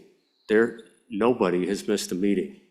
It has just been a work of the heart for every one of them. And our ex officio members, Wendy just alluded to that group, and they have been spectacular. and they've been there every single month for the last 4 years. So did want to tip my hat to all of them, and sorry that our House members who have served diligently on that committee couldn't be here this afternoon, but couldn't have done it without them, so.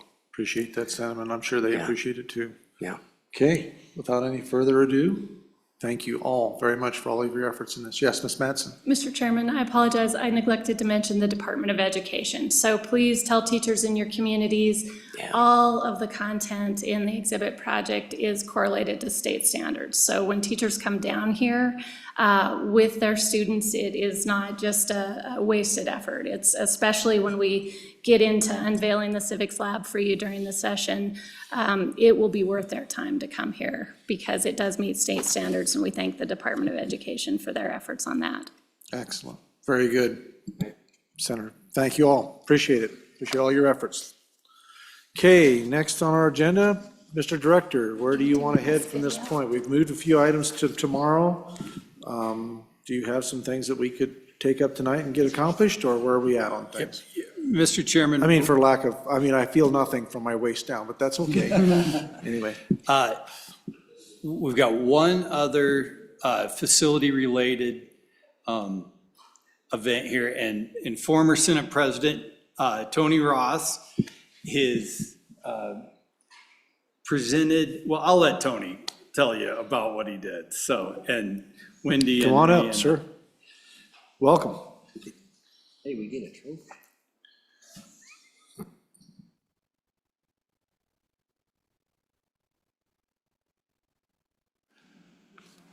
Welcome, Mr. Ross.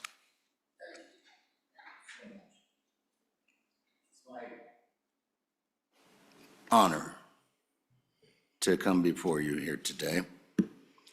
It's an unusual situation for me because I never got to be in this room and present before. I have been in this room during the renovation. I can tell you that right there on that wall, I happened to be here when they were rubbing down the wall with some solvent or whatever to determine the color of this room. We had already picked out carpeting that we thought would match the trompe l'oeil exterior that you see in the halls. And lo and behold, it was blue and gold. Stop the presses. We've got to order new carpet. True story. So I had the great experience of being president of the Senate in 2013 and 14. And it was my bill to renovate not only the Capitol, but the Capitol Square project. It's 6 years of my life that I thoroughly loved. It was a labor of love. I was here almost every day, making sure that the project was on time and on budget.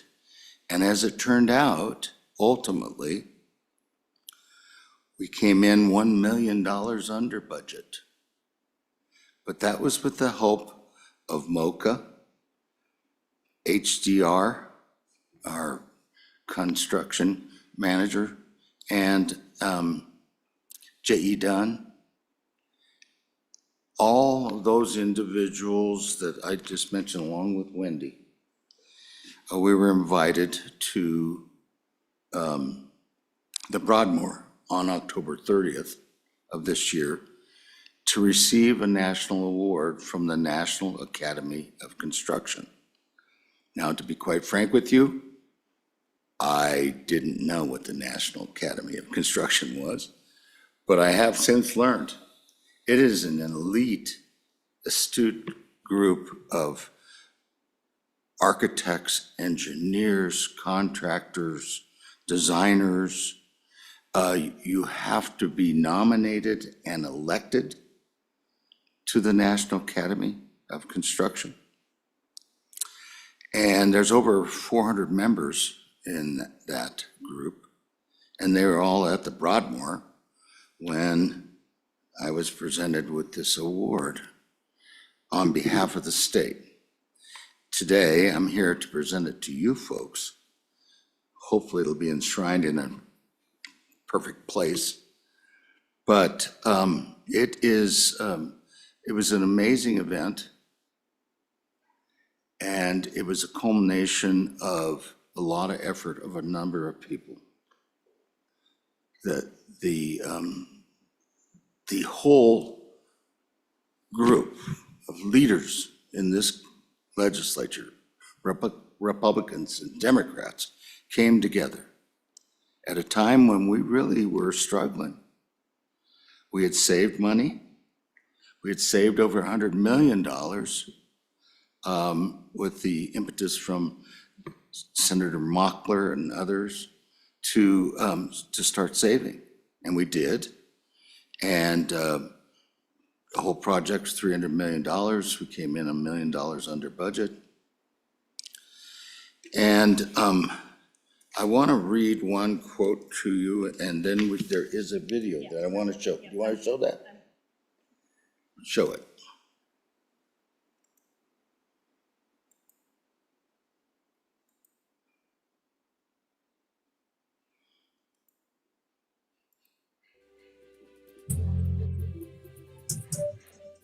The Wyoming Capitol Square project is far more than a historic restoration.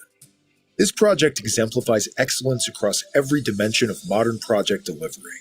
It stands as an example of what's possible when collaborative problem solving, process-driven innovation, focus on community impact, and commitment to fulfilling the owner's vision come together. Known as the People's House, the Wyoming Capitol Square is both a historic landmark and the seat of state government. And its restoration was a chance to renew a space that embodies Wyoming's values of equality and progress. That vision came into focus in a room deeply connected to the history of women's suffrage. We are sitting in the room where the first government in the world gave women the right to vote. Nowhere else in the world. This is it. It's not only important to Wyoming, not only important to the country, this is important to the world. This is the very spot where we're sitting right now. And when I walked in and I saw the grandeur and how well it is done, it gives you goosebumps. I mean, this is a very, very historic place. And now when it is redone in this way, at this level, it's appropriate to show it off to the world. During planning, the team discovered that the Supreme Court chamber and the Territorial House chamber, where women first gained the right to vote in the U.S., had lost its historic character. The balcony had been removed, the ceiling was lowered, and an office was inserted above the historic space. The project reversed these changes by restoring its original architecture and decorative hand-painted details to reestablishing it as a powerful symbol of equality. The renovation also removed long-standing barriers to civic engagement. For over a century, cramped committee rooms limited public access for citizens to voice concerns with government leaders. Today, new hearing rooms accommodate up to 300 attendees, allowing more residents to take part in the legislative process than ever before.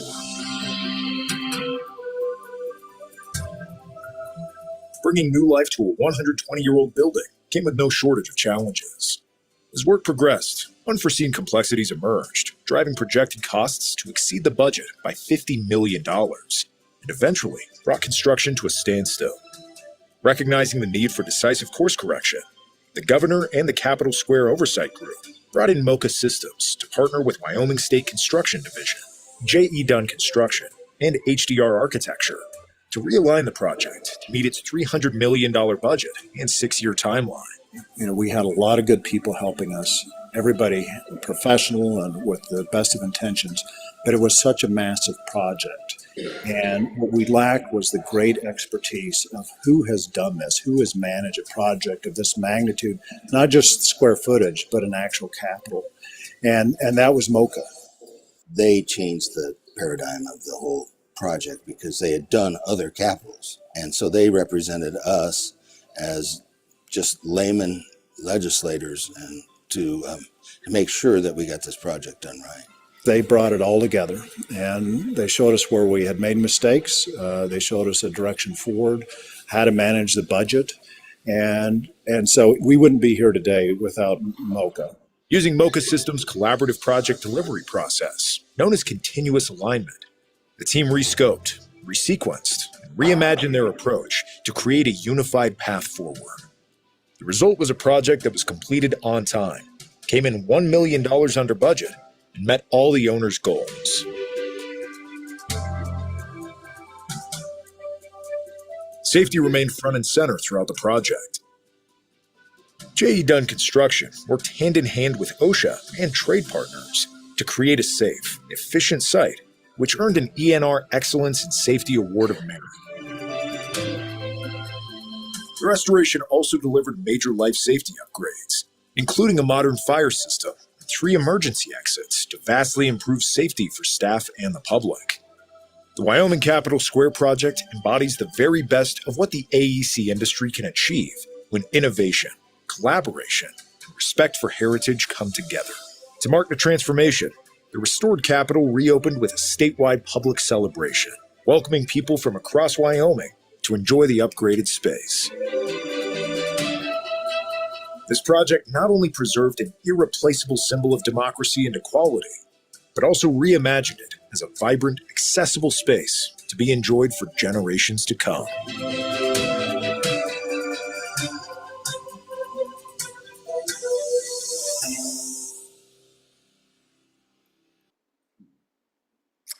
Amazing. Pretty cool, isn't it?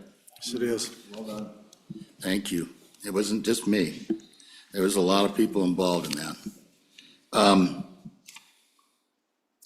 This is a quote from the head of NAC, National Academy of Construction. The Wyoming State Capitol restoration embodies the very best of what our industry can achieve when innovation, collaboration, and respect for heritage come together. The project not only preserved an irreplaceable symbol of democracy and equality, but also reimagined it as a vibrant, accessible space for civic engagement, serving the citizens of the entire state of Wyoming. That was pretty cool. You know, I just happened to be the tip of the spear. There were so many people involved in this project. And to see it now come to fruition, 6 years of my life, chairing every committee meeting or subcommittee meeting, or the Four Sisters chairing those meetings down in Loveland, where the foundry is, of picking out appropriate statutes. There's an inside joke, but I'll tell it anyway. The biggest issue over the Four Sisters was the size of their nipples. And I had to go back to De La Salle and say, you're gonna have to knock those off a little bit. We're not gonna be able to get them approved. It's a true story, but that did happen. That did happen. Anyways, thank you so much for the opportunity. I don't know what the protocol is for this. This is quite the award. It weighs about 20 pounds. It's a national recognition. They don't give that out very often. But it should go in some place in the Capitol where it has, the people can view it and see it. And I don't know do I present it to you, Matt, or what do I do with this? Well, Mr. Chairman and President Ross, why don't you present it to the Speaker and the President, and we will happily display that in the LSO main office in a place of honor. And I just want to thank you for your service to the state, sir.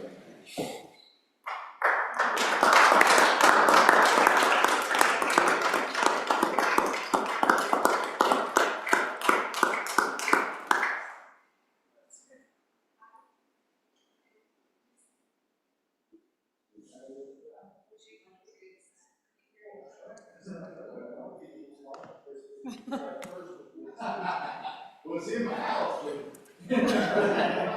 since October 30th. My wife wondered whether or not I was gonna give it up.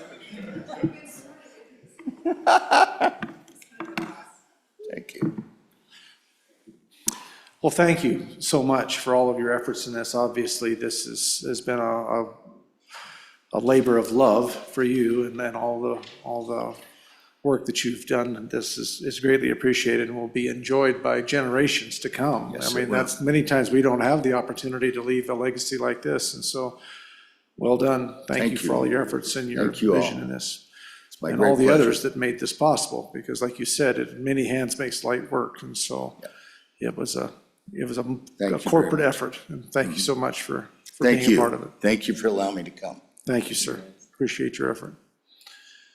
Okay, folks, what else have you got, Mr. Director? Mr. Chairman, we've got two other items in regular session, the feed bill, and then just a quick recap on the reapportionment subcommittee's work.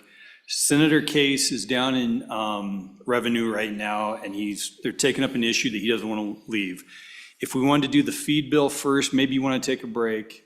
And then I would also say, just to give management council, we can probably get through those two items in half an hour, but you also have likely an hour to 2 hour executive session tonight too. Okay. So just for planning purposes. Prerogative of the committee. Yeah. So we're going to be here a bit. So do we want to take a quick, get up, stretch your legs, and let's take a break? How long, what would you guys like? And ladies, 10 minutes? 10 minutes, reconvene back here at 20 till, or no, Okay. so, excuse me, 10 till. And then, Mr. Chairman, at your approval, we'll start off with the feed bill, see if Senator Case gets done as we go through Okay. that. If not, I'll handle. We will the begin on the feed reapportionment bill then, committee, as soon as we get back. In 10 minutes. Thank you all.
All right, I think we have a full quorum, and so we will get underway. Yeah, this is pretty intense right now. Look at all staff and us. Mr. Director, please proceed. Mr. Chairman, the agenda item now is the legislative appropriation bill, 26 LSO 256, working draft 0.4. As you are all well aware, among the many different duties of this council is as the appropriators for the legislative branch of Wyoming state government. And Mr. Chairman, the vast majority of the appropriations for the legislature are contained in this bill. And unlike the executive and judicial branch, we usually only run one feed bill a biennium. There have been instances in the past where we've amended the feed bill during the general session, but it's rare. Usually it'll be a standalone bill that will make a one-off appropriation, or we've even had appropriations for the legislature in the budget bill as well. Mr. Chairman, probably the easiest way to go through this bill is on the two spreadsheets, at least to start with, that Heather provided you. And the first spreadsheet is a breakdown of the appropriations in this bill, kind of by unit of the legislature, and it's color-coded. So if you flip to the last page, let's go to the second to last page. On the bottom, you'll see a breakdown. Now, just for fun, which one are you talking about? I've got two of them here. So Yep. this is, This one, Mr. Chairman, is, okay. So it says on the top, the July 2026 to June 2028, and you'll have General A and Budget B, and then there's notes on each of the appropriations. Looks like this? Not that one. No, Not that that. one, Mr. Chairman, is a comparison of You this misled me. feed bill. They don't follow you. I got misled, I'm sorry, okay. No, it's all right. Go ahead.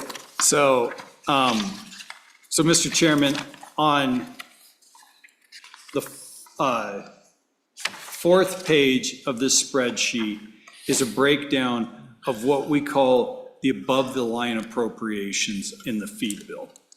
And so within this bill, the appropriation for LSO full and part-time staff is $11,499,818. And then you can see the breakdown for all the other above-the-line appropriations. Now, what I mean by above the line, or this is our standard budget. This is our reoccurring expenses for the legislative branch. So that's the breakdown of those, and the color-coded is so you can go back through the spreadsheet and see where each line item relates to the feed bill line item. So each unit relates to this feed bill line item. So, Mr. Chairman, the total above-the-line appropriation in this bill is $26,118,778. On page 5 of the spreadsheet, this includes our below-the-line appropriation. These are one-off appropriations that aren't included within our standard budget. And I'll walk through those as we go through the bill. But Mr. Chairman, the total amount of the below-the-line appropriations is $921,100. So the total amount of appropriations in this feed bill is $27,039,878.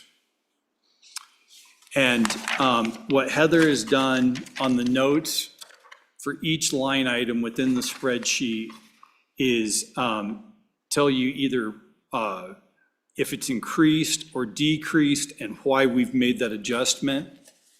And then, Mr. Chairman, if we now move to the second spreadsheet that we've provided you, this is a comparison. The first 2 years and the listed total, biennium total, is for the proposed feed bill. So for the 27-28 by legislative biennial budget as compared to the feed bill that was adopted in the 2024 budget session for the 25-26 biennial budget. And then the last column is the difference between the appropriations in those two bills. And Mr. Chairman, if we cut to the punchline on this, again, go to the 4th page, and you'll see the same chart recreated for both this proposed biennial budget for the legislature and the adopted biennial budget for the biennium we are currently in, and the difference between the two.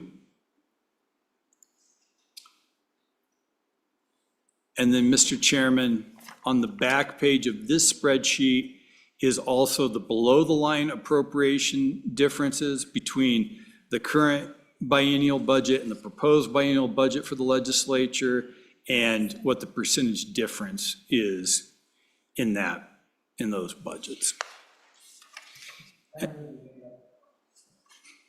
Primarily made up of what? I mean, what is that $2.5 million difference there? You bet. Mr. Chairman, the two primary drivers of that are staff appropriation increase and mileage and per diem increase for legislators. I think the staff increase, Mr. Chairman, is 1.6 million for the biennium, and the legislator per diem increase is 448,000. And then the other increase for above the line is our general administrative support at 485,000. And what that really is we've moved the legislative IT projects and budget of $200,000 from a below the line appropriation we've had like in the last 5 feed bills, last 10 years, into an above the line reoccurring, because we constantly need that much money to keep our IT systems going. And just for my edification here, I mean, help me understand again, above and below the line. Yeah, Mr. Chairman. What's the above the line? What's the below the line? Above the line, the way to think about it in appropriation language, that's our standard budget. Okay. Below the line are our exception requests. All right. So, Mr. Chairman, the main driver for the increase in LSO staff is new positions. We've got 2 new positions in research for the major rural review that was adopted last year that Matt Petrie spoke to. We've got 1 new IT position in that. We've got a assistant for Heather, assistant fiscal officer, and also will be executive assistant, and then part-time leadership secretary as well. And Mr. Chairman, there may be a possibility of yet another IT staff member in that budget as well. Now, the 2 in for the expansion there due to the RAINS Act or the regulatory, those were in, there was a fiscal note, correct? So that money was allocated for, come through with the bill. That's the 800,000 they talked about earlier. Yeah, Mr. Chairman, so the appropriation in that bill was for 1 year, and it was 400,000, so it's been biennialized now in this bill. Yep, Mr. Chairman, so those are the spreadsheets, and we can refer to those throughout as we walk through the bill. The first page of the bill, obviously, is just the bill title. Second page starts the appropriations, and these appropriations in section 1 are what we call above the line, the standard budget. LSO permanent and temporary staff, 11,499,818. Legislators during the session, 1,156,600. That's a slight reduction, right, Heather, from the last budget.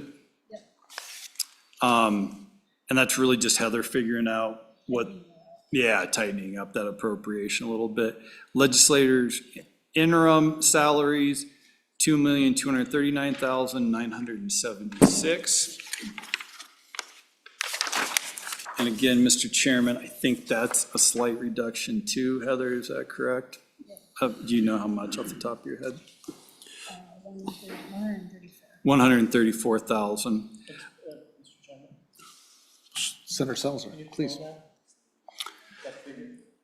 Mr. Chairman, one, you haven't had as many select committees, as many subcommittees being created. You've also met fewer days. That was one of the big drivers out of the April Management Council Committee meeting. And so we've extrapolated that into the next biennium as well.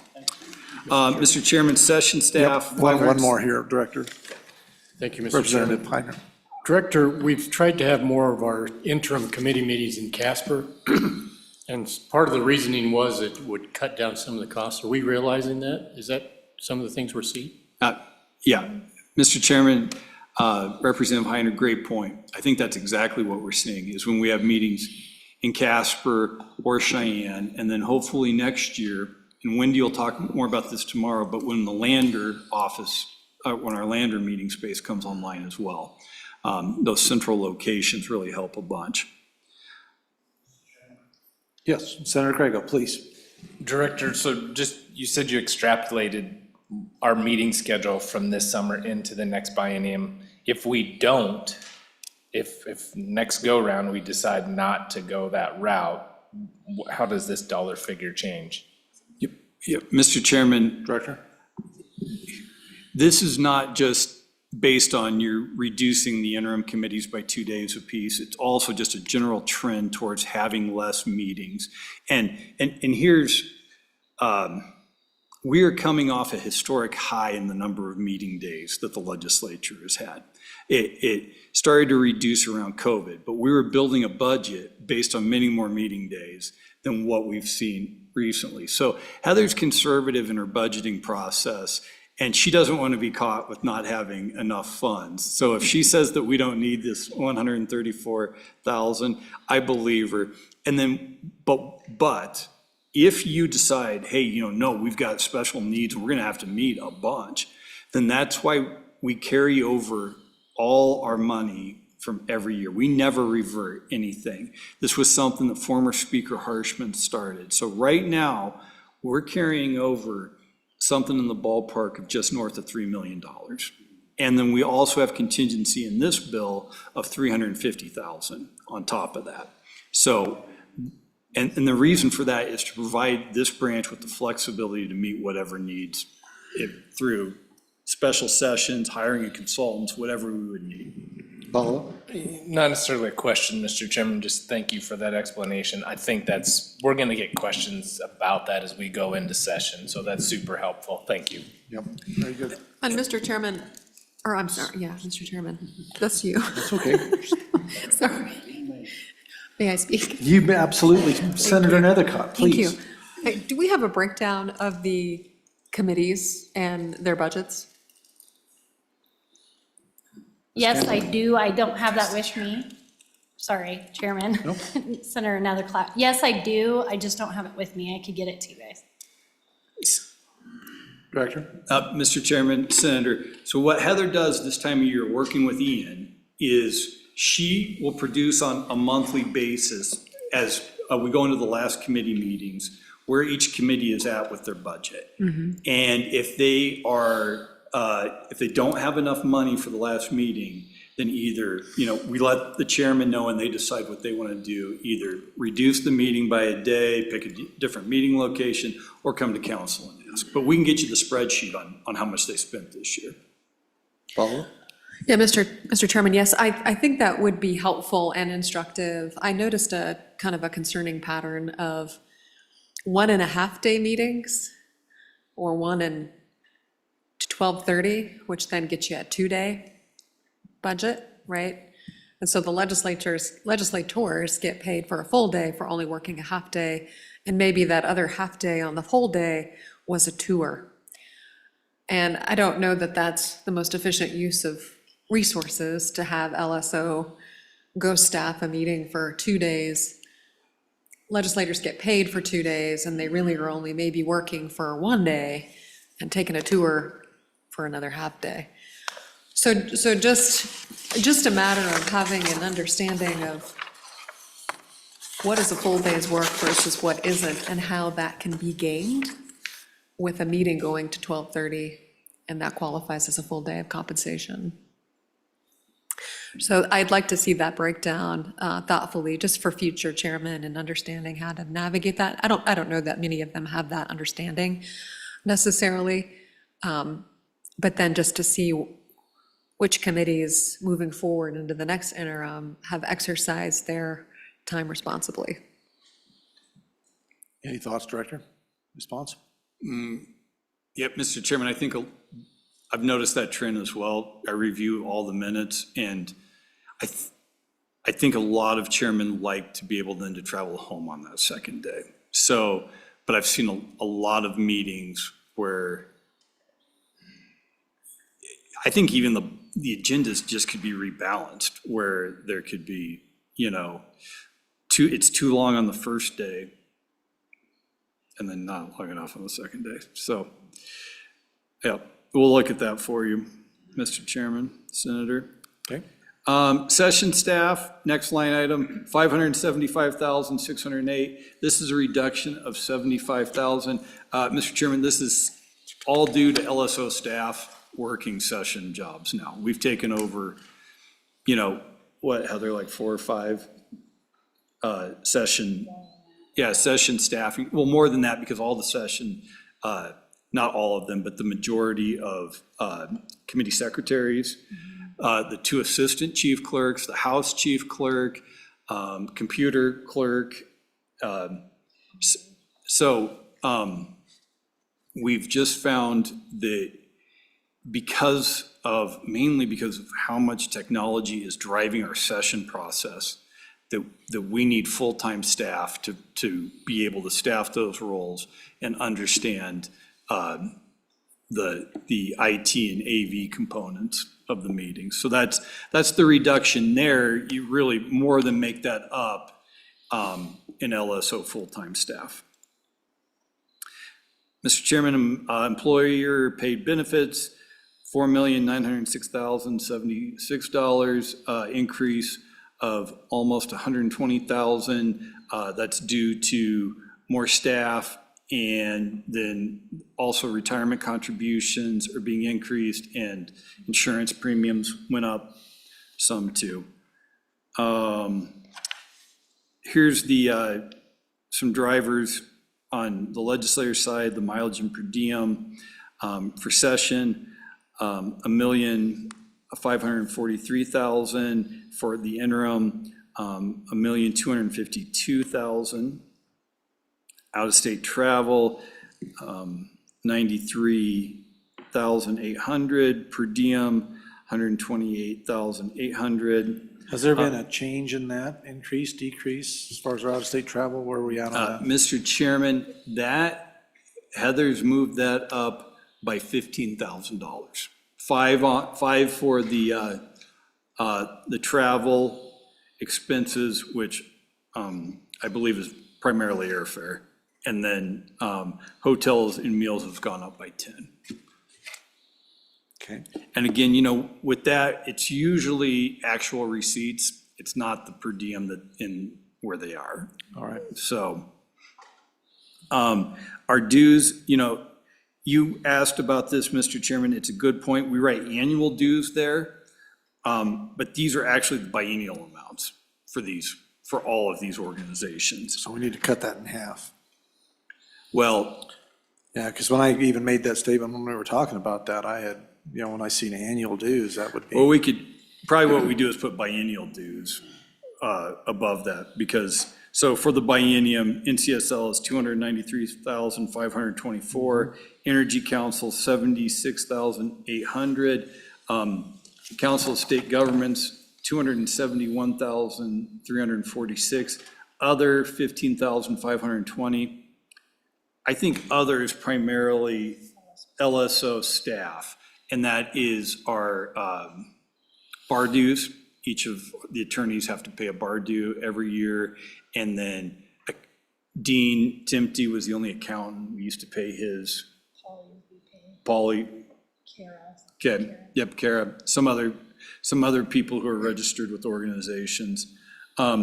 Registration fees, what is this primarily? For their attending registration. Okay, so that's split out into, if you go to a conference and we have to pay the registration fee for the conference, that's what that line item is for. Telecommunications, Mr. Chairman, $50,000. ETS services, $10,000. General administrative services, $1,524,720. Director, 1 second, I got a question here. Thank you, Mr. Representative Chairman. Heiner, please. I'm sorry, Director, but 50,000 is kind of a round number. Is that, can you explain the 50,000 for telecommunications? Yep, Mr. Chairman, so that is all of our expenses for phone, but also for our internet provider, and it's been that appropriation for a long time. Follow up? Yeah. Follow up, please. Thank you, Mr. Chairman. The internet reimbursement for legislators, does that come out of this one or somewhere else? Mr. Chairman, good question. Chairman, Representative Heiner, that comes out of a different budget. It's more under the general administrative support is what that comes through. And you'll see that, you would see that under the spreadsheet as well. Further follow-up? We can find it real quick where that is. Proceed. Thank you. Okay. So general administrative support is all of our IT systems. That's the LMS, the various budget fiscal systems, all our database maintenance. Copying's a big expense, supplies and equipment, furniture, contract services, special projects. So that's now 1.5 million after we moved the 200,000 for the IT projects into that above the line appropriation. Printing prices are going up a little bit for our statutes and session laws, and we've moved that to 405,000. That's an increase of $70,000 from the last biennium. You know, part of this too is we had questions last session from incoming freshman legislators who didn't get copies of the green books because we didn't budget for that. We only budgeted for 93 sets for legislators. And so when people either retired or didn't win re-election, they took their copies of the green books with them.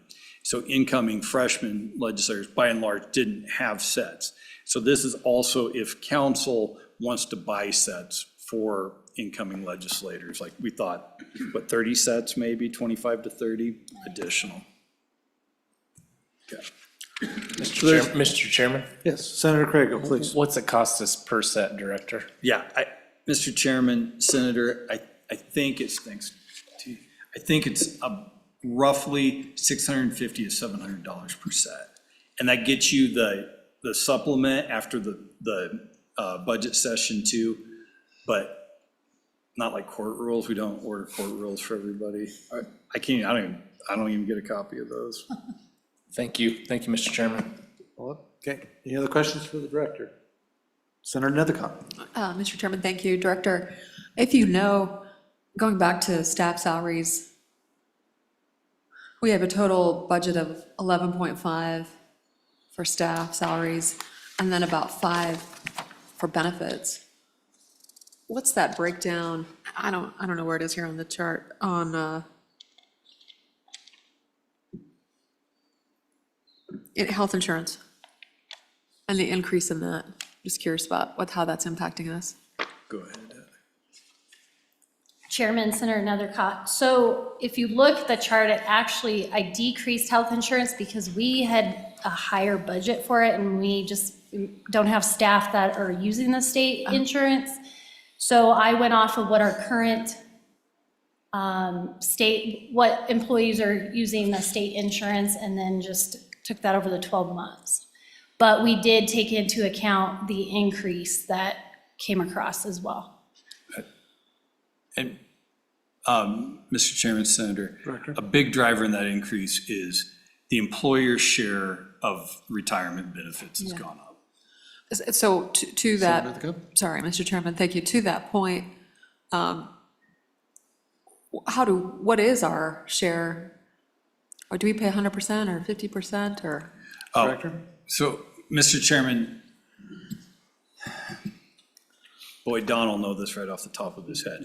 But, you know, when I first started here, the state paid both the employer and employee share. And it had to be split out into an employee share for IRS purposes. And that's why the state, but the IRS lets you do that. So I think now, and it's a large portion, I think state employees are paying between 5 and 6.5%. I mean, I just don't know the exact number of their salary into the pension. So essentially what we've said is over that time, the last 12 years, is we've had a reduction in salaries by 5 to 6.5% because what the state had been paying before is now going into. Senator Drew, do you have a follow-up, Senator Nethercott? Okay, we're good. Senator Drew, please. Thank you, Mr. Chairman. First, a comment back to Senator Nethercott talking about the committee work, because I think too it's important to take a look at that. I too have noticed about the first day and the second day shorter, but I think Matt, you hit on it a little bit. I think a little less gaming and maybe a little more. They are working longer the first day and trying to get out early on the second day to drive home. I did have a question on, and this is I'm on Select Water, and used to be that was a 3-day meeting, and the first day was the commission, and then the second day was a half and half, and then the third day was just Select Water. Now it seems to be woven into 3, and I think that it's done with the best of intentions to try to make sure that we're all involved in everything. But actually, the second time I've been on this committee, and before, I think it worked better the other way, to be honest with you. And it just seemed like now we're burning a day of salary that we don't need to. And so I don't know. I haven't talked to the chairman about it, but that was one I noticed. And the second question I have, Matt, is the salary levels that you have laid out. You know, in the past couple of years, you know, we've been fighting to get back to market and work on the retention.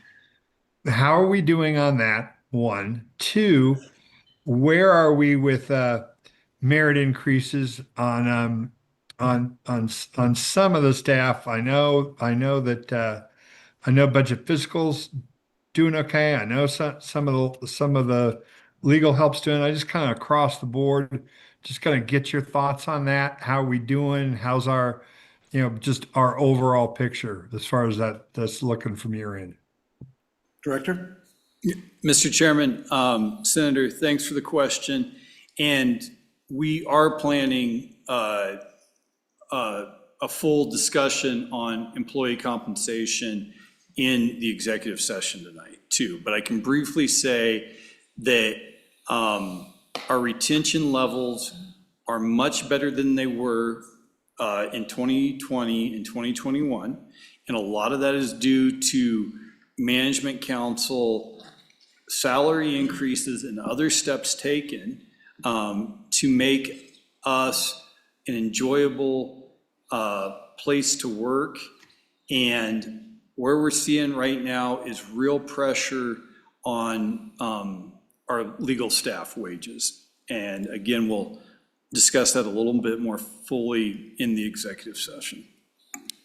Follow up? Yes, thank you, Mr. Chairman. And I understand we're going to talk about specifics there, but I just wanted to get your impression of the overall picture. Second, my usual standard question on that is just about have we working on any other just outside the regular pay tables, but talking about health wellness programs with our insurance policies, any of those other programs, things that we can do to help, the session staff and just the general staff, and it works very, very hard. And so I worry about burnout factors and all that when it comes to, just once again, your impressions on how that's coming along. Director? Mr. Chairman, and Senator, you weren't on management council at the time, but we presented, was it in 2022, Tam? 23? We presented a bunch of different proposals to management council for wellness, for different options allowed under the IRS code to create various levels of staff benefits. Tamara did an incredible job on it, but they're complicated. And at the end of the day, honestly, what council said is, we'll give you more money if you never, ever bring this up to us again. So I said, yeah, I'll take that deal. And, really, the biggest thing that this council has done for staff retention is, and the staff appreciates, is food. That you provide us with food during the session now. When I started here, one, we had to buy our own coffee. The office didn't provide coffee. Two, we brought in our own meals during session. It would cook our own meals. And we didn't have a kitchen back then either. In fact, it was just right over in Anthony's office right there, Debbie Child's desk. So, and that we have, we've also done things, and a lot of this I can do because we're not within the executive branch. We're not under the personnel rules of the executive branch. And so management council decided to provide those benefits to our staff. And, I mentioned earlier to council that I went to a gathering the NCSL put on of a lot of different legislative service agency directors. And we were talking about, hey, what have you done for retention and recruitment? And we'd all kind of tread the same ground, except when I said, oh yeah, but they give us food during session. We bring in a kid, they're like, what? You get that? That actually has done more, I believe, for staff retention and staff feeling appreciated than anything else we could do, except for more money. Yeah. Any more follow-up? Mr. Chairman, no, thanks. And I do just encourage you. I know those things are kind of complicated, but we're trying to look for ways, and we do this in my business too, is trying to look for ways that can increase value for the employees without just spending more money or spending, like the food thing is a tremendous asset. I know it is, and I hear it all the time from staff that they like it, and I know we need to continue doing that. But any way that we can do to try to make it a more friendly place to work and improve that environment, so then that way, beyond the money. So it's not always just dollars and cents. Thank you, Mr. Chairman. Thank you, Senator. Director. Mr. Chairman, and I hear you, and we've tried to look at creative ideas like childcare on site during session. You already have it. I didn't know he was here. But anyways, Mr. Chairman. We resemble that remark. Anyway, go ahead. Happy to talk to you about it offline too, and kind of let you know what we went through and see if any of those ideas you think are worth bringing back to council again. I do. I think some of them really are. But the other thing that we do that I think, especially with newer staff members, that they really appreciate is quite a few times now we've paid for folks to get their master's degree. And we'd pay for people to get their bachelor's degree too, if they wanted to. And I offered for one staff member to pay to get her JD, and she didn't take me up on that. But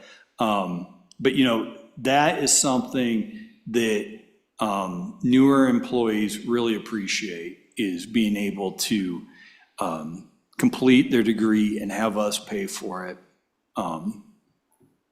Yeah, so that's another benefit that we've utilized. And we've actually produced a pretty slick document that tells everyone, prospective employees, what the benefits are of working at LSO. And it's nice, and we've done a lot of work on it, and we'll shoot you a copy of it, shoot council a copy of it. Thank you, Mr. Chairman. Thanks, Senator. Proceed. Okay, Mr. Chairman, now section 2 and beyond is the below the line stuff. So the first section 2 is the standard flex authority. And all it means is that council has the ability to expend any funds in this bill on whatever it really wants. So that you just get that flex authority. Section 3 is approval of out-of-state travel for legislators for reimbursement per management council policies. Section 4 I've already discussed. This is the carry forward of all prior appropriated funds. The big one is funds appropriated in the past feed bill, but the other one is funds appropriated in the recalibration bill. And that is only for hiring either educational consultants that we may need moving forward, or legal counsel as well. Matt Woldmarth says right now that's roughly, very rough number, about $1.5 million. And those are school foundation funds. Obviously, anything appropriated in the feed bill other than this is general funds. Section 5, Mr. Chairman, on page 6 is $34,000 appropriation for new legislator training compensation after the 2026 general election. Section 6 is a $350,000 appropriation for special contingency. Section 7 is. Now, Director, just one question. The additional $350,000 for special contingency, but what we just discussed, you're sitting on about $3 million currently in extra funds. Why would be the need for an additional $350 if we're sitting on $300 million? Mr. Chairman, really more than anything else is it used to be 500,000. We reduced it by 150. It's really a placeholder to remind us to have a special contingency. It's not needed in this bill necessarily, or it could be reduced down to 50,000 or whatever the appropriate number is. Right now, we're carrying over so many funds. You're right. We won't use this. I mean, that's my money. curiosity question. With what you're carrying over right now, what would be the necessary, reason behind putting another 350 in there? It's mainly before we started carrying over that much money, we always included a special contingency amount. On the top of page 8, Mr. Chairman, section 7 is economic development authorized travel. This is something that we haven't used recently, but mainly during Governor Meade's administration, there were a lot of trips that Business Council and the Governor's office took to Asia, Taiwan, South Korea, Japan, primarily to promote Wyoming products. Legislators wanted the opportunity to do that as well. They really needed some sort of legislative authorization to do that, and that's what section 7 is. And it still requires management council approval for those trips. And I think for an out-of-state trip or an out-of-country trip requires unanimous management council approval. Section 8 is $20,000 for primarily the Cap Fin Committee members to attend the Wyoming Treasurers Conference. If there's any money left over, other members can get reimbursed to attend that as well. Section 9 is $25,000 to pay the salaries, mileage, and per diem of the legislative members of the Interpretive Exhibit and Wayfinding Subcommittee. Section 10, Mr. Chairman, is something that council really needs to consider, is a $492,000 appropriation to LSO to purchase a economic modeling impact software. And what this will primarily be used for is two things. mainly it's for those major new rural impact. And then much more secondary is fiscal notes, that we may use this for fiscal notes too, if this gets approved. And Mr. Chairman, what I can tell you is there will be an annual fee associated with this. That's what I was going to ask. Yeah, I think it's for this, and Matt Petrie will have the exact numbers, but roughly 85,000 a year, I think, in maintenance fees. And that's the second year of this, that the 85,000 is already included. I guess, Mr. Director, my only question in this would be the 492,000, is that like with all the bells and whistles, or do you have, are there degrees of this that would do what we want to do, or do we need to go full bore here, or is there a part of this we can start with, see how we like it, or, I mean, what other options are available in that? Yes, Mr. Chairman, great question. This will provide us with a breakdown of economic impact of legislation or rules at the county level in Wyoming as well. So for each of the 23 counties, for half the price, we would get just a statewide level. So if we wanted just to try the statewide one for 2 years, see if we liked it, it would be a little less than $250,000.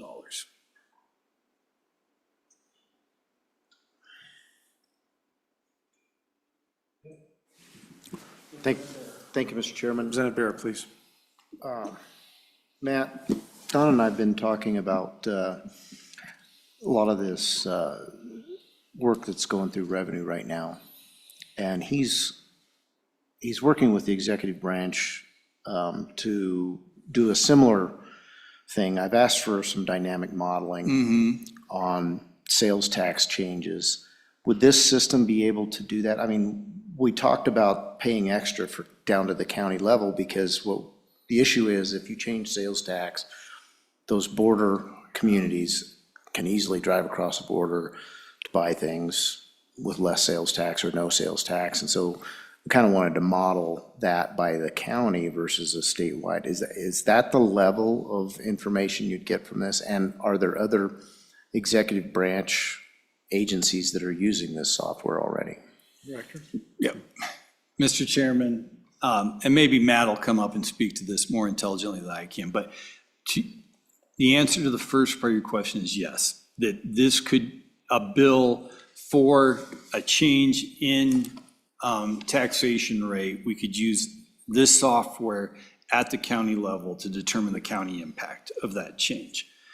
And I believe that other agencies and maybe the university have used this in the past. Mr. Petrie? Yes, Mr. Chairman, Representative Bear, this specific predictive analytics software package has been used by the Economic Analysis Division of A&I for decades. University of Wyoming more recently has purchased a version of this same software for agricultural economic modeling.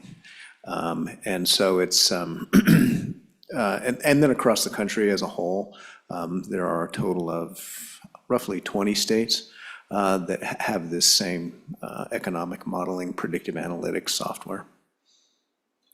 Follow-up? Thank you, Mr. Chairman.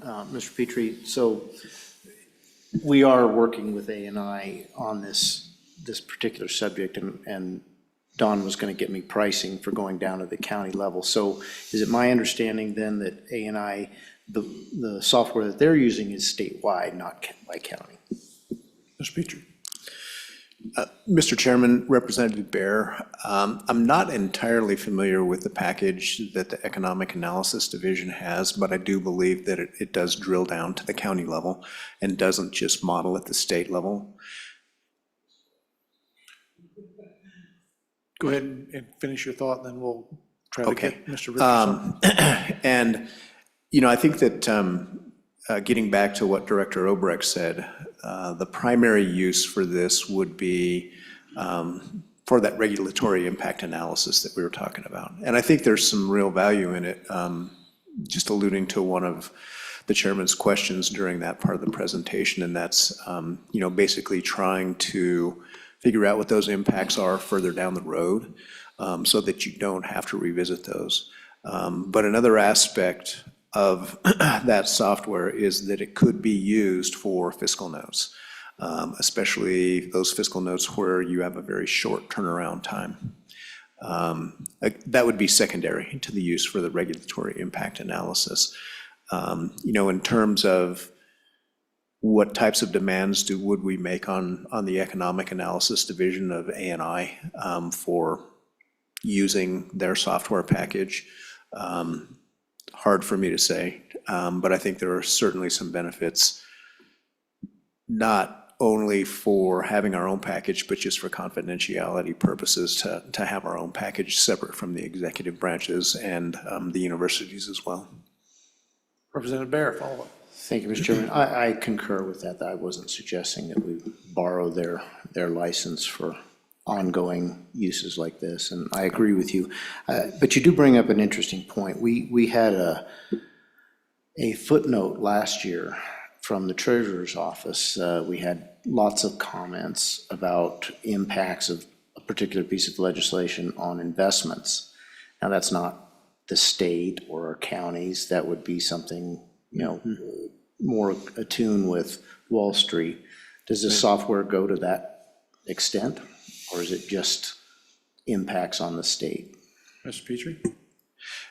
Mr. Chairman, Representative Bear, good question. I'm not sure I have as good an answer as you did a question. I think that a lot of the data, the underlying data that's used in the model comes from national indicators. But then they also load all of the indicators and all the underlying data from the state of Wyoming as well as at the county level. So if I understand your question correctly, can it predict changes in the market? Is that a Representative Bear, clarification? Yeah, thank you, Mr. Chairman. Let me clarify. So we had a bill that would have prohibited ESG investments. Okay. And the Treasurer's Office said that that would preclude us getting any kind of return. Our returns would basically go to zero. So if we're going to have fiscal notes that are useful, we need to know, well, if we can't park it at BlackRock because of ESG issues, where could we invest it? What would our return be in another area? I mean, that's a pretty complicated thing to put in a fiscal note, but it would probably be more realistic than saying that all of our investments would go to zero. Mr. Chairman, Representative Bear, I would probably have to run that by REMI, which is the software provider that provides this specific predictive analytics package. My guess is that this predictive analytics package wouldn't go quite that far. I think the real use in this is some of the uses that we see in terms of Craig modeling. If you see the price for a barrel of oil increase by this much, if your severance taxes increase by this much, if your federal royalties decrease by this much, population changes, workforce changes, those types of outcomes that you currently see in Craig modeling. So it's a model where, like any predictive analytics model, we have to feed it some information on the front end. And so the underlying data is there, but if we're saying, tell us what the impact will be on the construction industry if steel prices increase by 5%, then we're the ones that are making that assumption that, or we're asking with that assumption that prices will increase on steel by 5%. What will it do to the construction industry? I think that that's probably where the difficulty lies in the question from the Treasurer's Office is, what are those types of investments expected? How are they expected to perform? And if we pull away from those and for lack of a better term, select some other types of investment forms, again, you're making assumptions on both. Further follow-up? Good. Any other questions for Mr. Petrie before we continue on? Good. Mr. Petrie or Director? Mr. Chairman, Senator Guru has his hand up Oh, on I'm my. sorry, Senator. You have to be more attentive to that screen. Sorry, sir. Please proceed. No worries. Thank you, Mr. Chairman. I think the chairman brings up a good point, and I don't, it sounds like maybe this software doesn't address it, but what I would suggest is that maybe between the two of us, we can remind ourselves of that when we get to appropriations and talk about that, because I think it's a really good idea, because I agree that putting in a footnote that says, well, this is going to take it to zero, that's a guess. And it would be nice to know what those numbers are on either side. And so I think that would be something that we should kind of try to remind ourselves to keep an eye on. Thanks. Thank you, Senator. Any other questions? Follow up? Director. Mr. Chairman, that's the feed bill. I think Senator Case. He just walked out. We got Mr. Richards, though. Representative Baird, did you have some questions you wanted to have him field, or are you good? We're good. Okay, thank you. All right, Director, we're going to try to shag up. Yeah, Senator Case wanted to just present to council maybe the idea of a $20,000 appropriation for us to be members of an organization called INCOIL, which is the National Conference of Insurance Legislators, I think, is what it stands for. Just that's what he wanted to talk about before the reapportionment committee too. So, but Mr. Chairman, that's the feed bill for the 27-28 biennium, and I'd stand for any questions. All right. Legislators. Senator Nethercott. Thank you. Didn't we already discuss INCOIL at our April meeting? I've heard that before, yeah. Mr. Chairman, I think Senator Case asked for reimbursement to INCOIL to attend some of their conferences. But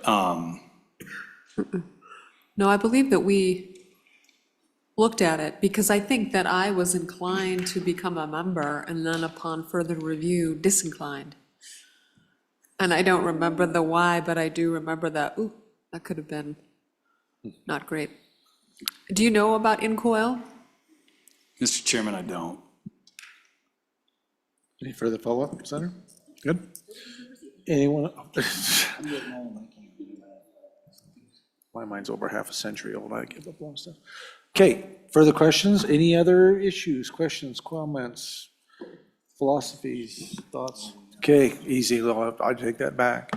Okay, all right, well. All right, any public comment on this? Seeing none, we have one public in here, so anyway, and anything online, so we're good. Senator Guru, you're good? Thank you, sir. All right, well, what do you want us to do with this? Do you want us to Move the on bill this? and sponsor it, Mr. Chairman. Move the bill and sponsor it? Well, then I need a motion if we're going to do this. Motion that's moved by Representative Heiner. Do I have a second? Second by President Beitman. Any discussion? I do, we can do this later, but I do want to strike that 350,000. Yeah, and just take that out of that 3 million. There's no point in having it in there when we've got that kind of carryover. So if I could get a second for that. Second. Oops, second by Senator Grew. Any discussion? Senator Craigo. Just pointing out, Mr. Chairman, that I guess that'll be available for other appropriations. I mean, not exactly sure where that goes or how that gets spent, just something to think about. Any further discussion? Mr. Chairman, am I audible? Holy smokes, and he's in Australia. That's a good signal. Yeah. Mr. Chairman, I apologize. I'm not on video. I'm driving down the Australian coast, so excited about that. But the question about the 350, I'm okay with striking it. I'm curious whether we need language just to remind us in the future, if we don't have as many carryover funds, to put it back in the budget. Okay. Well, I didn't. I struck the whole 350, so if we want to leave 50 in there, I mean, that's fine. I can certainly work with that. To leave it as a footnote? My motion was to strike, and so we should probably act on that motion and then see what else, if somebody else wants to do. And Mr. Chairman, I would just say to Representative Yin's point, good point. When we spin down our carryover, Heather and I will remember to put it back in. So, I'm sure it will be a red flag somewhere in the Yeah. system. The light will come on the dash and say you're about out. So, okay.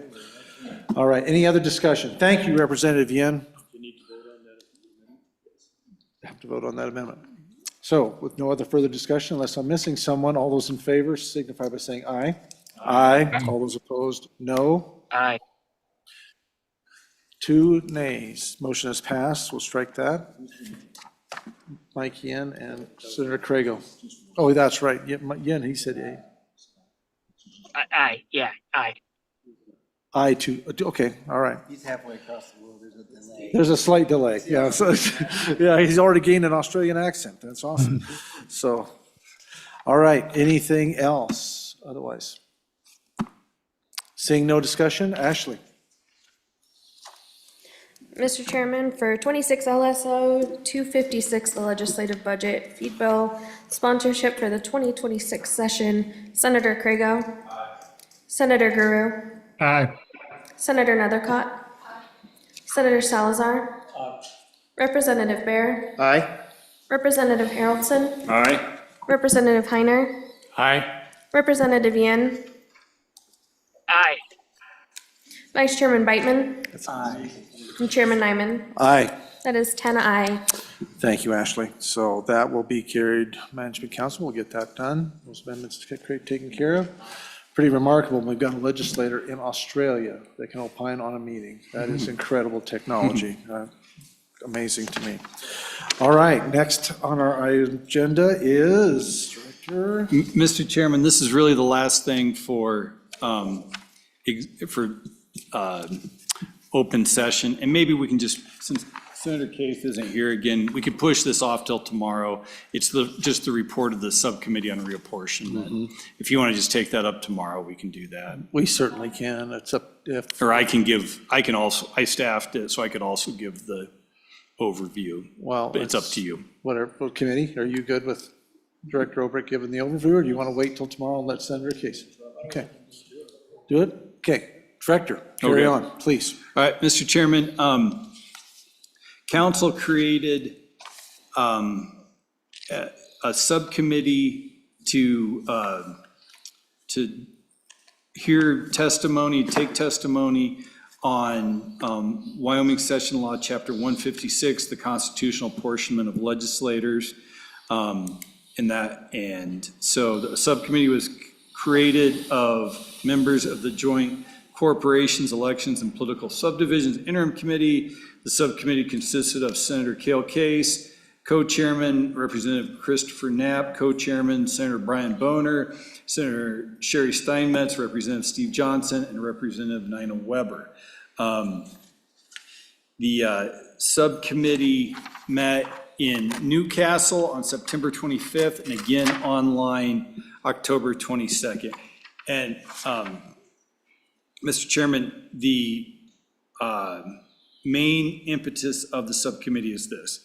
Article 3, Section 3 of the Wyoming Constitution requires that each county in the state have a representative and a senator. Following the United States Supreme Court decisions on what is now known as the one-man, one-vote line of cases, federal courts have started to hold that those provisions of state legislatures that give counties the right to vote, if there's not equal population among those districts, that they violate the 14th Amendment to the United States Constitution, the Equal Rights, Equal Protection Amendment. So we had, from the 1960s through the 1990s, Wyoming legislature tried to redistrict with counties still. Federal courts weighed in at different times. And finally, in 1991, said, no, you can't do it anymore. You've got to follow population. And you can't, the smallest district can't be any smaller than 10% less than the largest district. So the last three redistrictings, the legislature has done that to a very great extent. And primarily, some people in Weston County say, hey, you really should figure out a way to try to follow both Article 3, Section 3 requirements and the requirements of the 14th Amendment. And they came up with some different ways to do that. One was really just not to follow the population requirements, to give every county a representative and a senator, and then just the bigger counties got less representation. And then they also tried to do something called weighted voting, which is like this. If you represent a county with less than whatever the ideal population is for your site, for the size of the legislature, then you get some percentage of one total vote. And if you represent a county that's got over that ideal, then you get a full vote. Legislators tried it, state legislatures had tried it in the 60s and 70s in response to one man, one vote line of cases.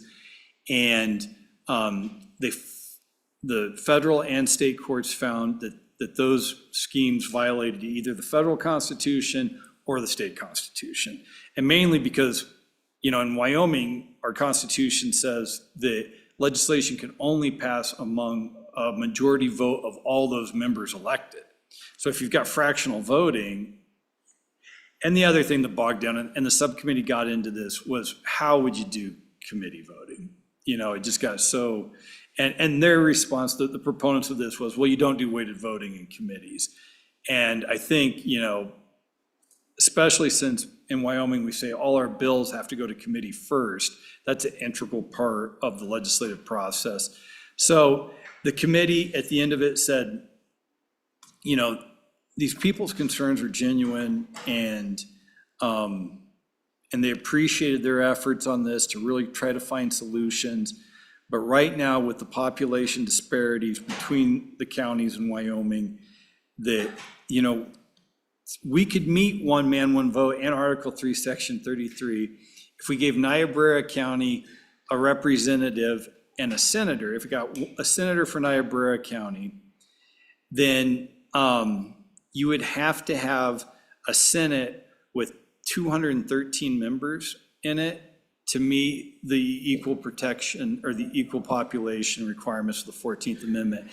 And our Constitution says the House has to be at least twice the number of the Senate, so you'd have to have 426 House members. So, and the federal courts grappled with that in the 90s and said that's not viable. That wouldn't make for a functional legislature. So the subcommittee rejected that too. Primarily, the subcommittee said, that they didn't see any way currently to meet both those requirements. They would continue to create legislative districts of equal population. The majority of the subcommittee did vote. Come on up, Senator Case, please. To ask Management Council to assign this topic to them in the 2026 interim. If there is some further study that may benefit or may, result in some different outcomes. But that's it. That's the high-level report, Mr. Chairman. Thank you, Director. Yep, you hit it just right. I'm very sorry. I thought maybe you'd already done that. I apologize. So thanks for giving us this task. I think we discharged your directions, fulfilled the law. We had a great reception in Weston County. We had cordial and good dialogue at a high level. I think the committee found that there was no avenue to do this. All right, but the report stands. They voted on that report, and the committee voted on that report. But I would dissent from the conclusion of that report, and this is Cale Case personally. I don't think it's worth going back into this ground. There's no new answer. We looked at consolidating counties. We looked at a legislature that was in excess of 400, and the House is 400, right? That's big of a legislature. Or we looked at fractional voting, all of which failed. Fractional voting failed the hardest because that has never been upheld in any state at the legislative level. And so then we could say, well, we could change our counties to match legislative districts and get the population to work that way. But under our Constitution, you have to have acquiescence from the county being formed. So that's not an easy task. We'd never achieve that. And a large, huge legislature is just out of the question, I think. The New Hampshire model is great, but I don't think we want that many people in our legislature and all the feed bill and meetings and all of that. It just would be a nightmare. So we're down to, we can't fix this.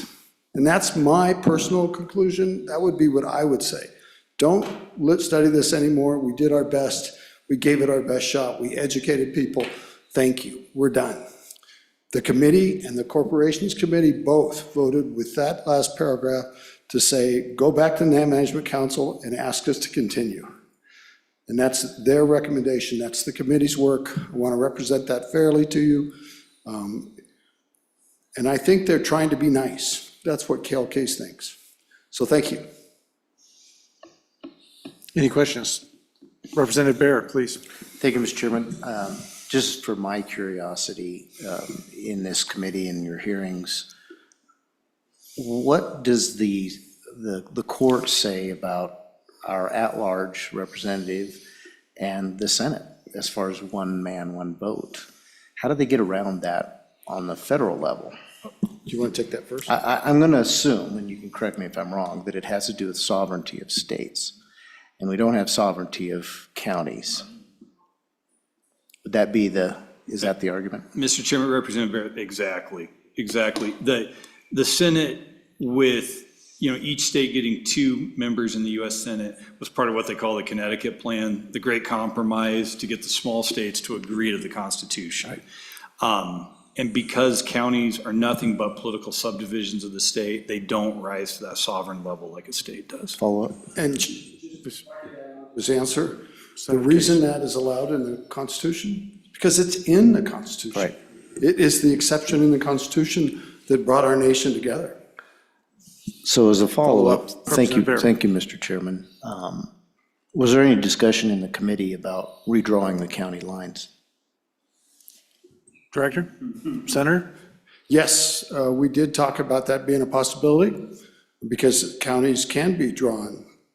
But within our Constitution, when you look at the section that talks about the creation of new counties, in essence, you have to have agreeing parties, and this section's being moved around.